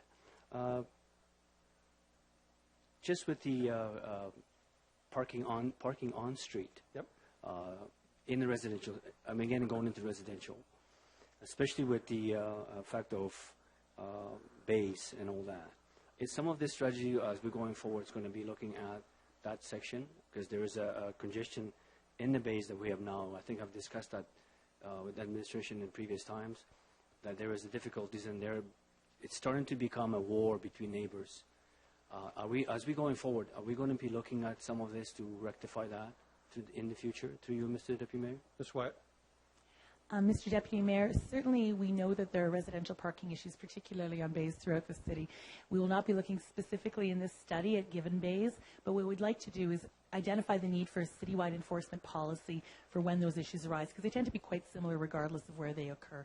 So one of the major outcomes of the study will be a list of future policy work, and we know certainly that that is one policy we need. Thank you for that. That's what I wanted to hear as we're moving forward. So thank you for that. Okay. Councillor Fitzgerald? Thank you, Mr. Deputy Mayor. I just wanted to follow up on a comment by Councillor Van Der, because I think I heard something a little bit different at Executive Committee related to enforcement across the city. Because initially this proposal was to deal with downtown hospital and very, very significant issues related to parking, but it was to be a citywide review. So I just want to be clear that while that is not the emphasis of the current review now, that we will be at some point in the future looking at other areas that are certainly not the hot spots, but that we will be having this. This is a question I had at executive, and I had the answer from Ms. White that it would be in the future. I didn't hear quite the same comment by Mr. Carlson, so I want to make sure that what we're looking at today is a phased report that we'll be looking at downtown in the vicinity, the hospital, but we will be looking at other areas across, say, for a citywide strategy and enforcement as well, just to be clear on that. Clarity, Mr. Carlson. Yes, Mr. Deputy Mayor, that is the fact, and it relates to the prioritization of a future work plan for the specific neighborhoods. And then in terms of citywide enforcement, that would be absolutely, that's what you had previously referenced. Good, thank you very much. Thank you, everybody. Any other comments, questions? I see none. Call the question. All in favor? Opposed? That is carried. Thank you. Informational report from Community and Protective Services, 12108, Conservation of the Davin Fountain. Councillor Hutchison. Thank you, Mr. Deputy Mayor. Bring forward report, I'm just going to grab this, CR 12-108, and the recommendations are that the temporary storage of the Davin Fountain be in accordance with the conservation options provided in the attachment, of course, and that the Community and Protective Services Committee direct the Municipal Heritage Advisory Committee to establish a working group to evaluate potential grants, site selection criteria, stakeholder interest, including communication and naming options for the consideration by the Community and Protective Services. Thank you for that. Councillor Bryce. Thank you. Just a couple of questions because I'm not exactly clear on here. Under the discussion part, it talks about the cost of the fountain. Is the value of that fountain $100,141 through you, Mr. Deputy Mayor? Am I going to Mr. Holden on this, I think? Yes. Mr. Holden? Or, oh, sorry. Ms. Harlock. Sorry, couldn't see. Through you, Deputy Mayor. Actually, it's for the restoration of the fountain, and then there's some additional costs for the installation. Okay. So then I couldn't actually find the value of the fountain. So what today is that fountain worth? Ms. Harlock? Through you, Mr. Deputy Mayor, I don't have that number. I can get that, though, as an undertaking. Oh, that would be great. I noticed the moving and storage under the financial implications has been $22,355, and we're looking at saving some money by using our parks and open space staff to relocate the fountain at an estimated cost of $2,000. And I'm wondering, what is the actual cost of moving the fountain with outside movers?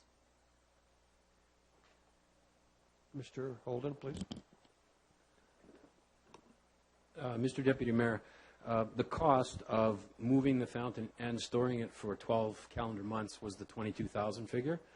The cost that the city's going to incur through our Parks and Open Space Department is $2,000, which is actually to hire a crane that we don't have within our fleet. So the cost is really, in excess of about $12,000 for the contractors to actually move, and the rest would be for storage. Okay. I'm just a little worried about damage to the fountain. And if we use movers, they normally have insurance around when they're moving an item. And so I don't know the value of the item, and I don't know how much it actually costs to move it. Is it $12,000? Is that what you're saying that the cost to move it was, or? Mr. Holden will answer. Through you, Deputy Mayor, yes. I'm saying that the storage cost is approximately $10,000 if we did it through a private contractor. So the cost to move it is around $12,000. Okay. When we get to the point of moving it, will we consider using an outside agency because of the insurance issues if this fountain's going to be over $100,000, just in case there is damage to it so there is insurance on it? Or do we insure it for that even if our staff moves it?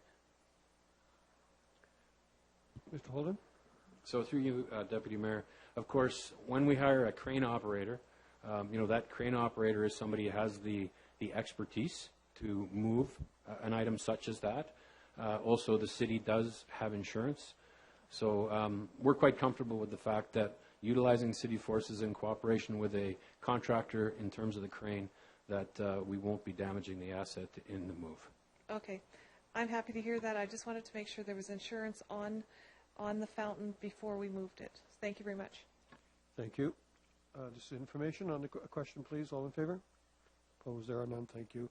Let's move to 12-109. This is the sale of city property at 263 Louvain Drive. Councillor Brown. Thank you, Mr. Deputy Mayor. Move concurrence with respect to the recommendation from Executive Committee.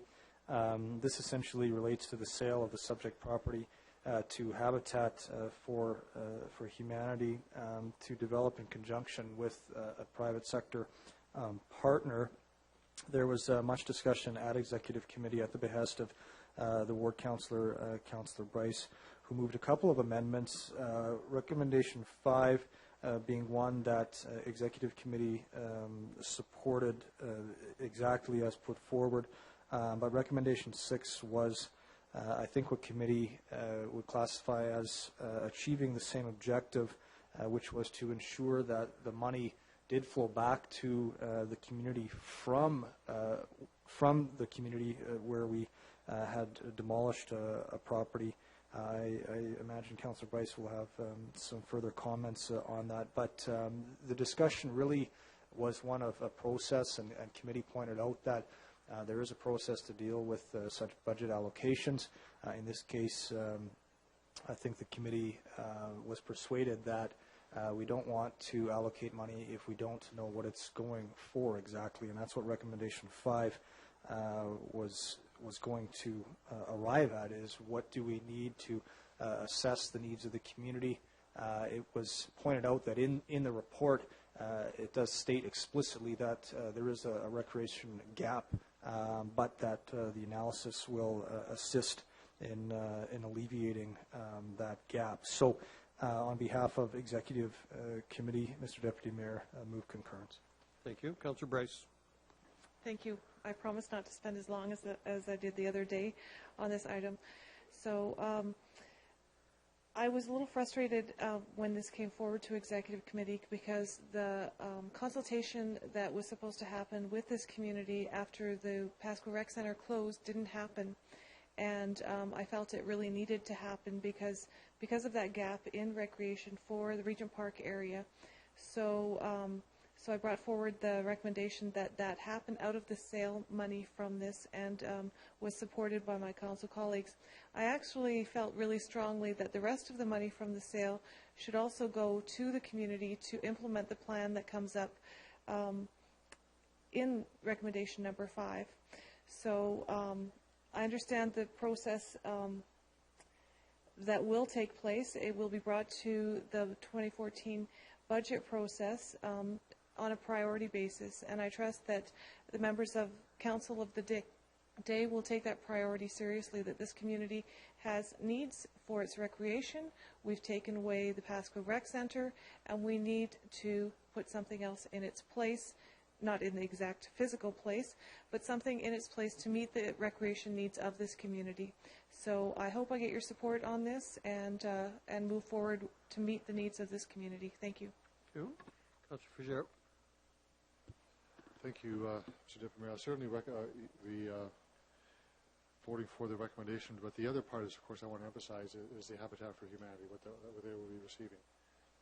They're looking for, I believe is it 12 to 16 units or doors, so to speak, on the site. I'm not really sure the numbers, but a significant number of property, and Habitat has run out of, well, we've run out of land for Habitat, let's put it that way, and it's important that they go forward. Their concept is a bit different in this go-around as compared to others, where they're looking for a private sector partner to go forward.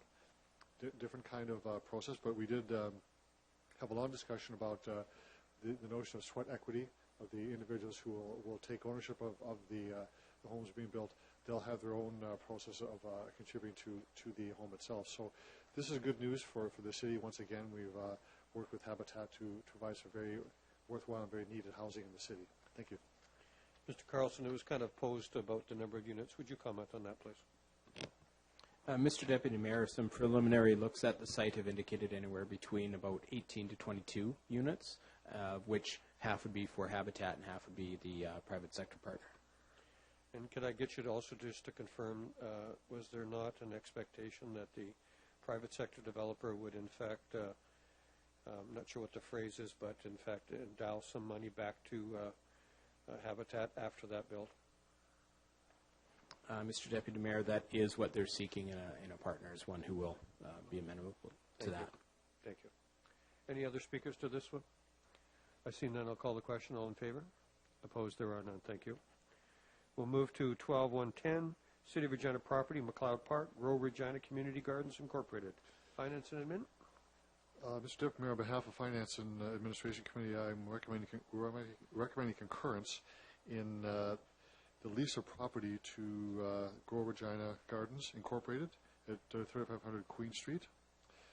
This is a new development that the head of the organization is now said that Grow Regina is a incorporated entity and wants to have the lease directly with the City of Regina as opposed to going through the Regina Food Bank. And during discussion at Finance, there was some question as to whether the food bank was comfortable with that process. Indeed, they are. You'll see in the report there's an additional paragraph that talks about the food bank being totally in agreement with this one. Note in the report, of course, that the garden fees for those who are interested in this ranges from $10 to $78 depending upon the size of the plot. The lease is for 1 year annual rate, but it can be renewed every year for the next 4 years. Finance recommends concurrence. Thank you. Councillor Hutchison. Thank you, Mr. Deputy Mayor. I'm part of this group that at Grow Regina and been there right from the first of it. All I want to say is that if you guys ever want to have a look at what something like this that can transform an old ball diamond that was misused, no one ever used it, to something that actually feeds hundreds of families in your community. And I know myself, I feed our family, but I feed all my neighbors as well. And I know everybody does that. Everybody produces way more than what they need. And I know that the food bank is a huge benefitter of all the extra food. So it is a fabulous thing, and I'd like to see more of these. Thank you. I'll call the question. All in favor? Opposed? There are none. 12-111, Johnson Shamera, Graduate School Public Policy.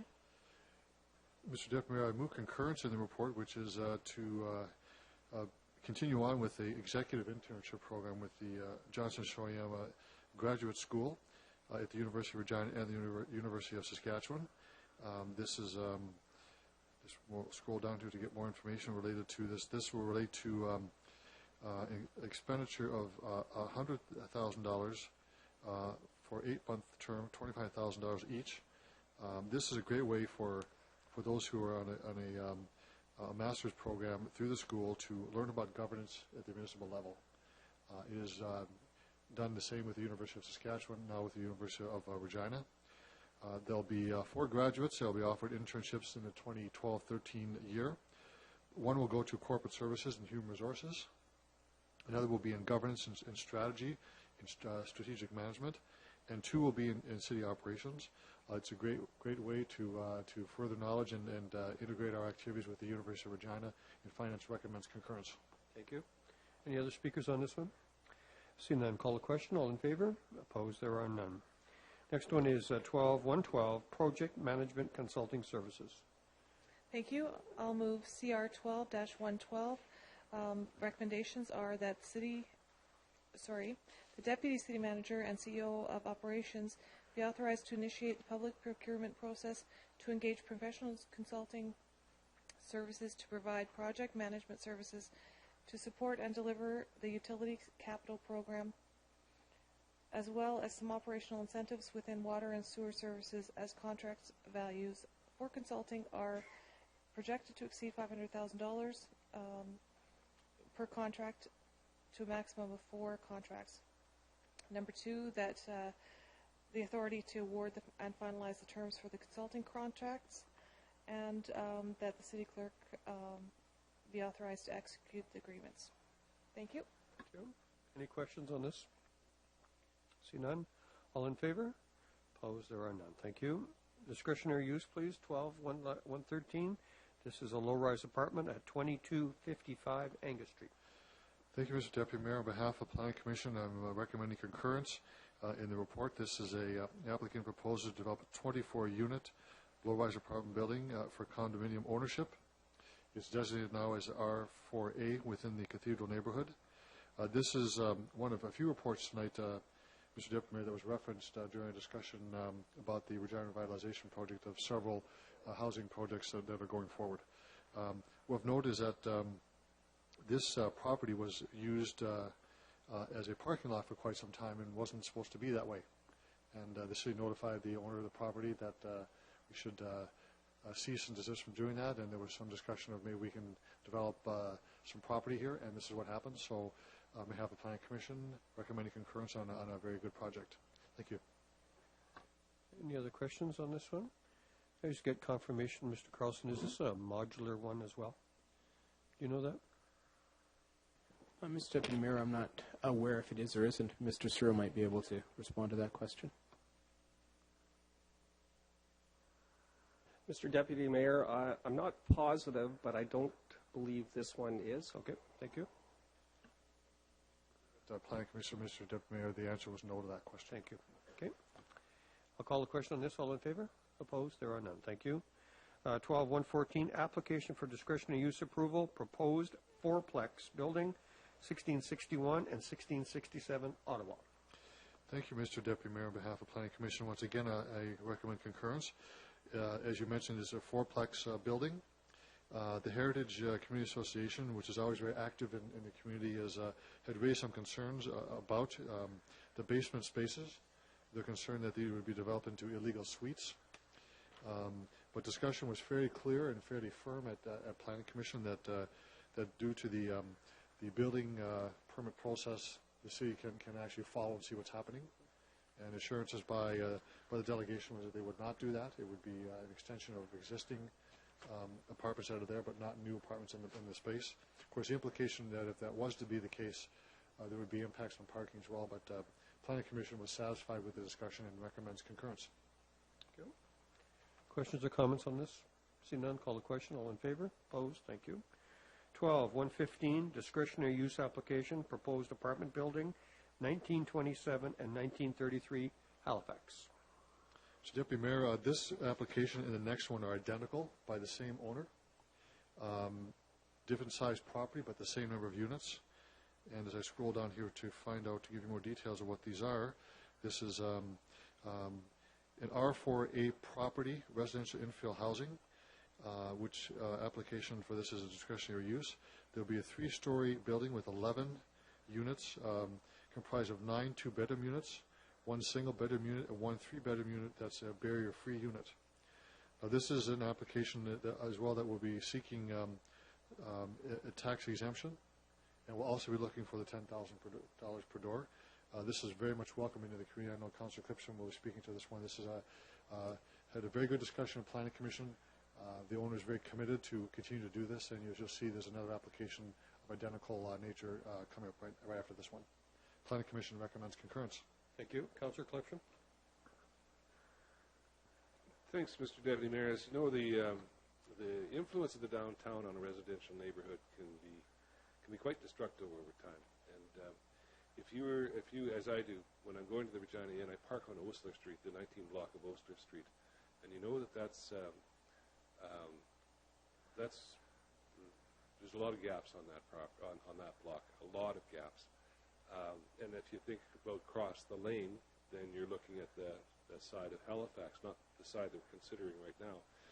But you can see from that vantage just how the downtown has kind of destroyed the old residential character. Garages are gone, parking lots are replacing buildings, and that causes the deterioration of the neighborhood. So what I'm really pleased to see is the development of this and the next item, which is another apartment block, which are starting to infill on Halifax, the 19 block of Halifax, and I think will become kind of the bulwark for the neighborhood. Ideally, I'd like to see the other side of Halifax and even Osler redevelop as well as residential, and perhaps in time they will. I think some of the questions that were being raised by residents about damaging the property values, I think just the opposite is going to happen. I think what this shows is confidence, investment confidence in the neighborhood, and that as that confidence, as it works for these two developments, it's going to work for others as well. So I think all in all, it's a great thing for the neighborhood. I know the community association supports this one and the other one. Don't need to speak again, but I think this is showing that neighborhood is regenerating, and that's great. Thank you. Thank you. Councillor Fedora. Thank you, Mr. Deputy Mayor. Did I hear correctly? There'll be how many units that'll be barrier-free? 3? One in each building. One in each building. Okay. Thank you. Thank you. Any other questions, comments on this? I think I'll just add one comment. You should also know that the gentleman who represented these both developments spoke about the possibility of other similar developments. Don't know where that would be, but he was very positive. So call the question. All in favor? Opposed? None. Thank you. 12-116. So, Deputy Mayor, I'll move concurrence in the next report. Again, is identical project next door. I want to talk a bit about the owner. This is Sundog Developments Limited. Just a comment that he made during Planning Commission. Mr. Deputy Mayor, you were there, of course. He spoke about this as being the next new exciting area to develop near the downtown.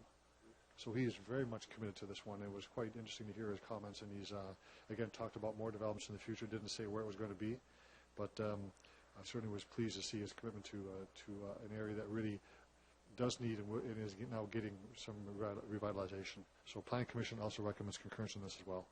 Thank you. Further question or comment? See none. I'll call the question. All in favor? Opposed? There are none.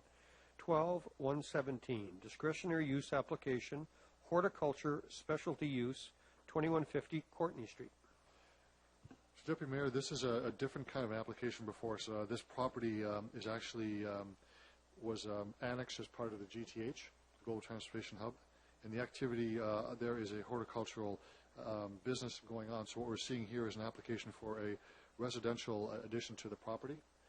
It is zone urban holding, and will allow this to take place, but there'll be no other different types of developments. Simply is allow this business to continue on, and Planning Commission recommends concurrence. Thank you. Questions or comments? Call the question. All in favor? Opposed? There are none. 12-118. Proposed renaming of portions of Brock Bay and Hawkstone subdivision. The final report from Planning Commission of our last meeting. It is simply a housekeeping issue. Some of the streets that were named in reference to the report were named inadvertently, and they want to, and were not used at all, and there's no expenses given. They want to change the name from the portion of Brock Bay to Poley Street, and a portion of Brock Bay east of the walkway to be shown as Abishin Bay. Planning Commission agrees and recommends concurrence by Council. Thank you. Councillor Clipson. Thanks, Bob. Poley, Jack Abishin, both great players. Slowest Clyde Brock.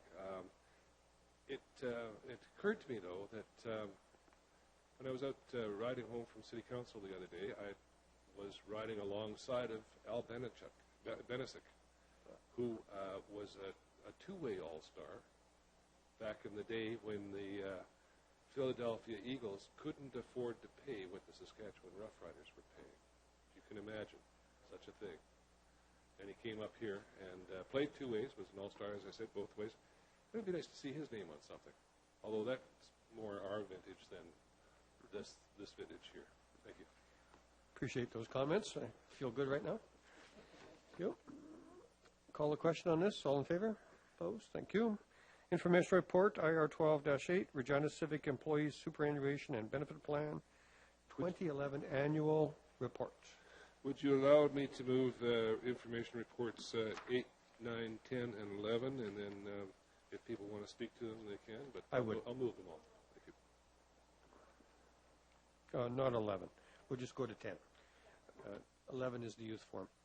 if you don't mind. Okay, so on these information reports, oh, sorry. Sharon, thank you. Councillor Bryce, thank you. Questions, comments? All in favor? Opposed? There are none. So on the 1211, which is the 2012 Youth Forum Extreme Youth on the Move Evaluation Report. Councillor Hutchison. Thank you very much. I'll move the report. And the Youth Advisory Committee had their first annual forum held on May 5th, and they focused on sports, recreation, promoted positive lifestyle choices to children and youth over the age of 6. And the event attracted 122 children from across Regina, and I know that my counterpart here would like to speak because she was involved. Councillor Bryce. Thank you very much.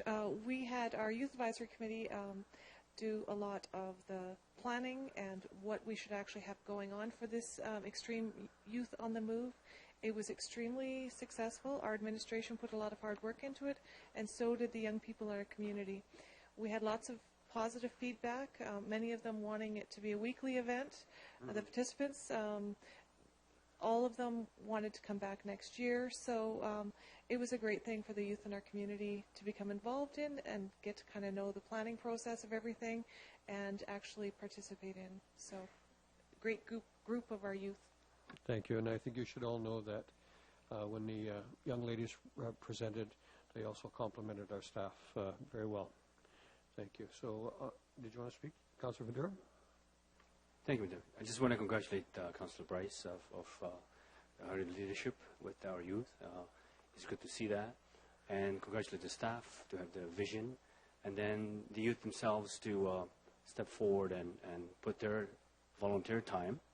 As you know, all the committees are volunteering. And our youth, our young people that step up, should be, we should speak about it very loudly. So I just want to say congratulations to pass the message on to our young people to get involved. Thank you. Thank you. Bylaws and related reports. 1219, amendments to bylaw. Regina Downtown Business Improvement District. Who's going to do that? Oh, did we not vote on the youth forum? Okay. Let's vote on that, please. All in favor? Thank you. Apologize. I'm a little tired. Okay, so bylaws and related reports. 12119, amendments. Now, who's doing these?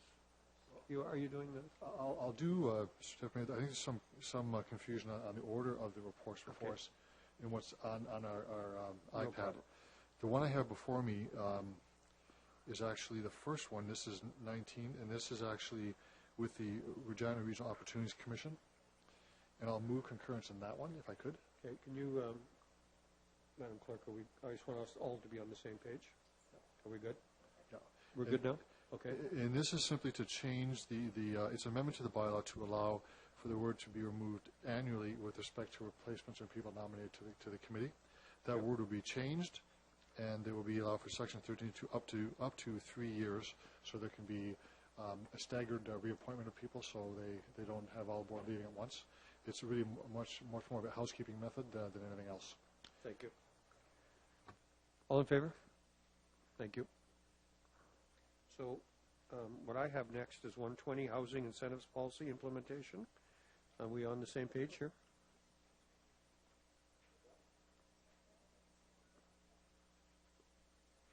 So I have this as... Mike, there's a point of order. Is that the bylaw we're talking about? Or yes, bylaw. Bylaws. Councilor Brown. Yeah. I'm looking at the report, Mr. Deputy Mayor. I'll move the report, but the recommendation of the Executive Committee is number 1, that Council approve Regina Downtown's request to amend bylaw 2003-80, and that the City Solicitor be instructed to prepare the required bylaw amendment. Yeah, thank you. It is a bylaw amendment. My apologies. Okay, thank you. Questions on this one or comments? I see none. All in favor? Opposed? That's good. So now I'll go to 1241, and are you going to read all of these? Yeah, Okay. I have these, Mr. Deputy Mayor. Thank you. So I'll move, seconded by Councillor Hutchinson, that bylaws 2012-41-58, 59, 60, 63, and 65 be introduced and read a first time. Okay. All in favor? Thank you. I move, seconded by Councillor Bryce, that bylaws 2012-41, 58, 59, 60, 63, 65 be read a second time. Thank you. Questions or comments? All in favor? That's good. I move, seconded by Councillor Clipsham, that Council hereby consents to bylaws 2012-41, 58, 59, 60, 63, and 65 going to third reading at this meeting. Thank you. All in favor? Carried. I move, seconded by Councillor Findura, that bylaws 2012-41, 58, 59, 60, 63, and 65 be read a third time. Thank you. Question? Councillor Fougere. I apologize for this because my notes are different. We do have we're passing a bylaw before the report goes forward on the changes to the Regina Downtown Business Improvement District. Is the same changes that were being made to the Regina Regional Opportunities Corporation as well. So I want to make sure that we get that in there as well. Yep.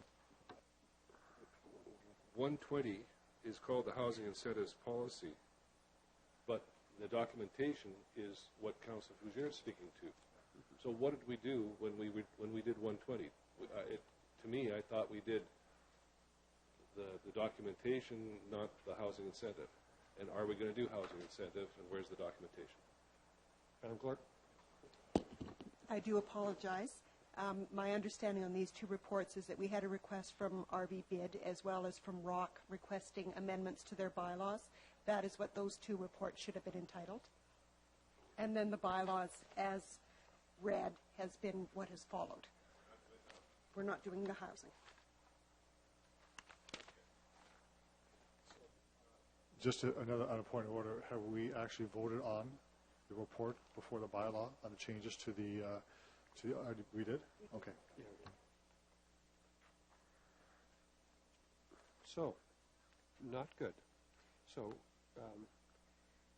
do I introduce the report now? Take a pause on the bylaws?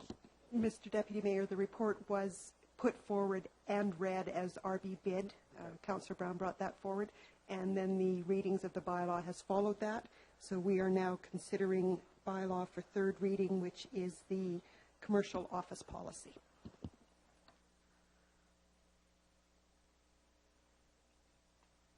Mr. Deputy Mayor, sorry to interject. Just wondering what was decided upon the housing incentive policy then?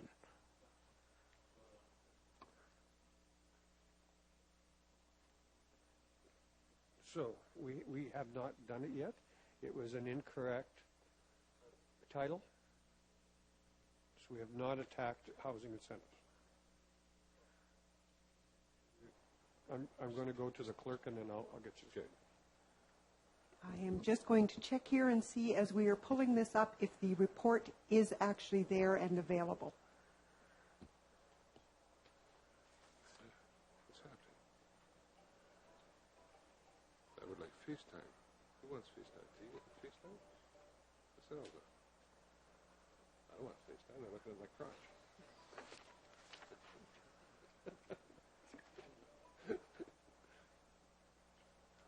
It's too late. Mr. Deputy Mayor, it's too late in the day. I'd move that this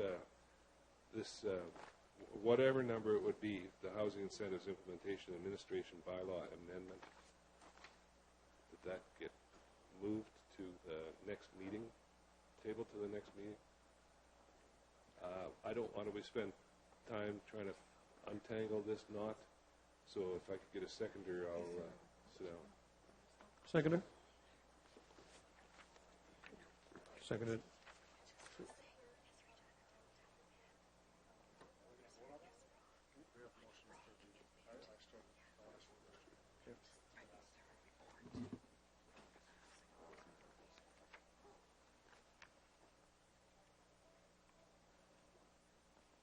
So, I'm seeking some direction here. I'm sorry, I'm just seeking clarification here. Was the intent to actually have the housing incentive policy on this report? We do have the recommendations, but I don't see the report. Was the intent to have it on this one? There is no bylaw that goes with it.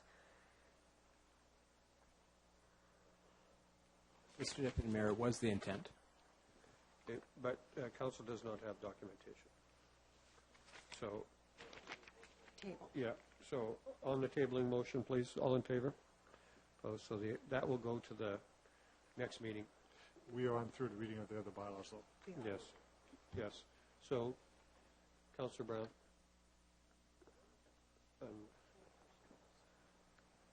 So I'm moving, seconded by Councillor Fundura. Okay, I'll move the communication. Thank you. All in favor? Thank you.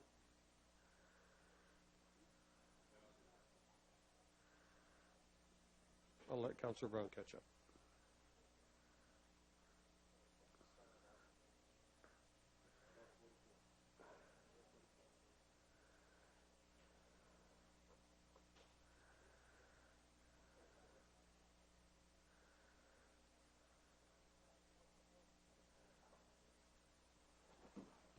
So I'll move that bylaw 44 be read a third time. Is that what we're looking for, Mr. Deputy Mayor? Yes, please. All in favor? Opposed? There are none. Thank you.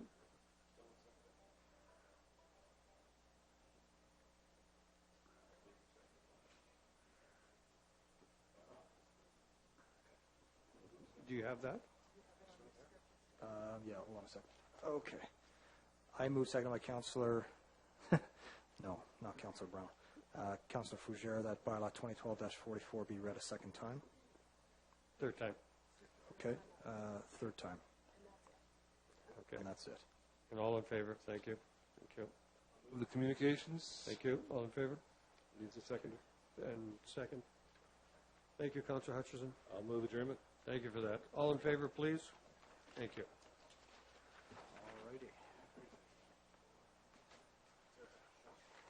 Dunzo.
You guys are hanging in pretty good tonight. Jeez.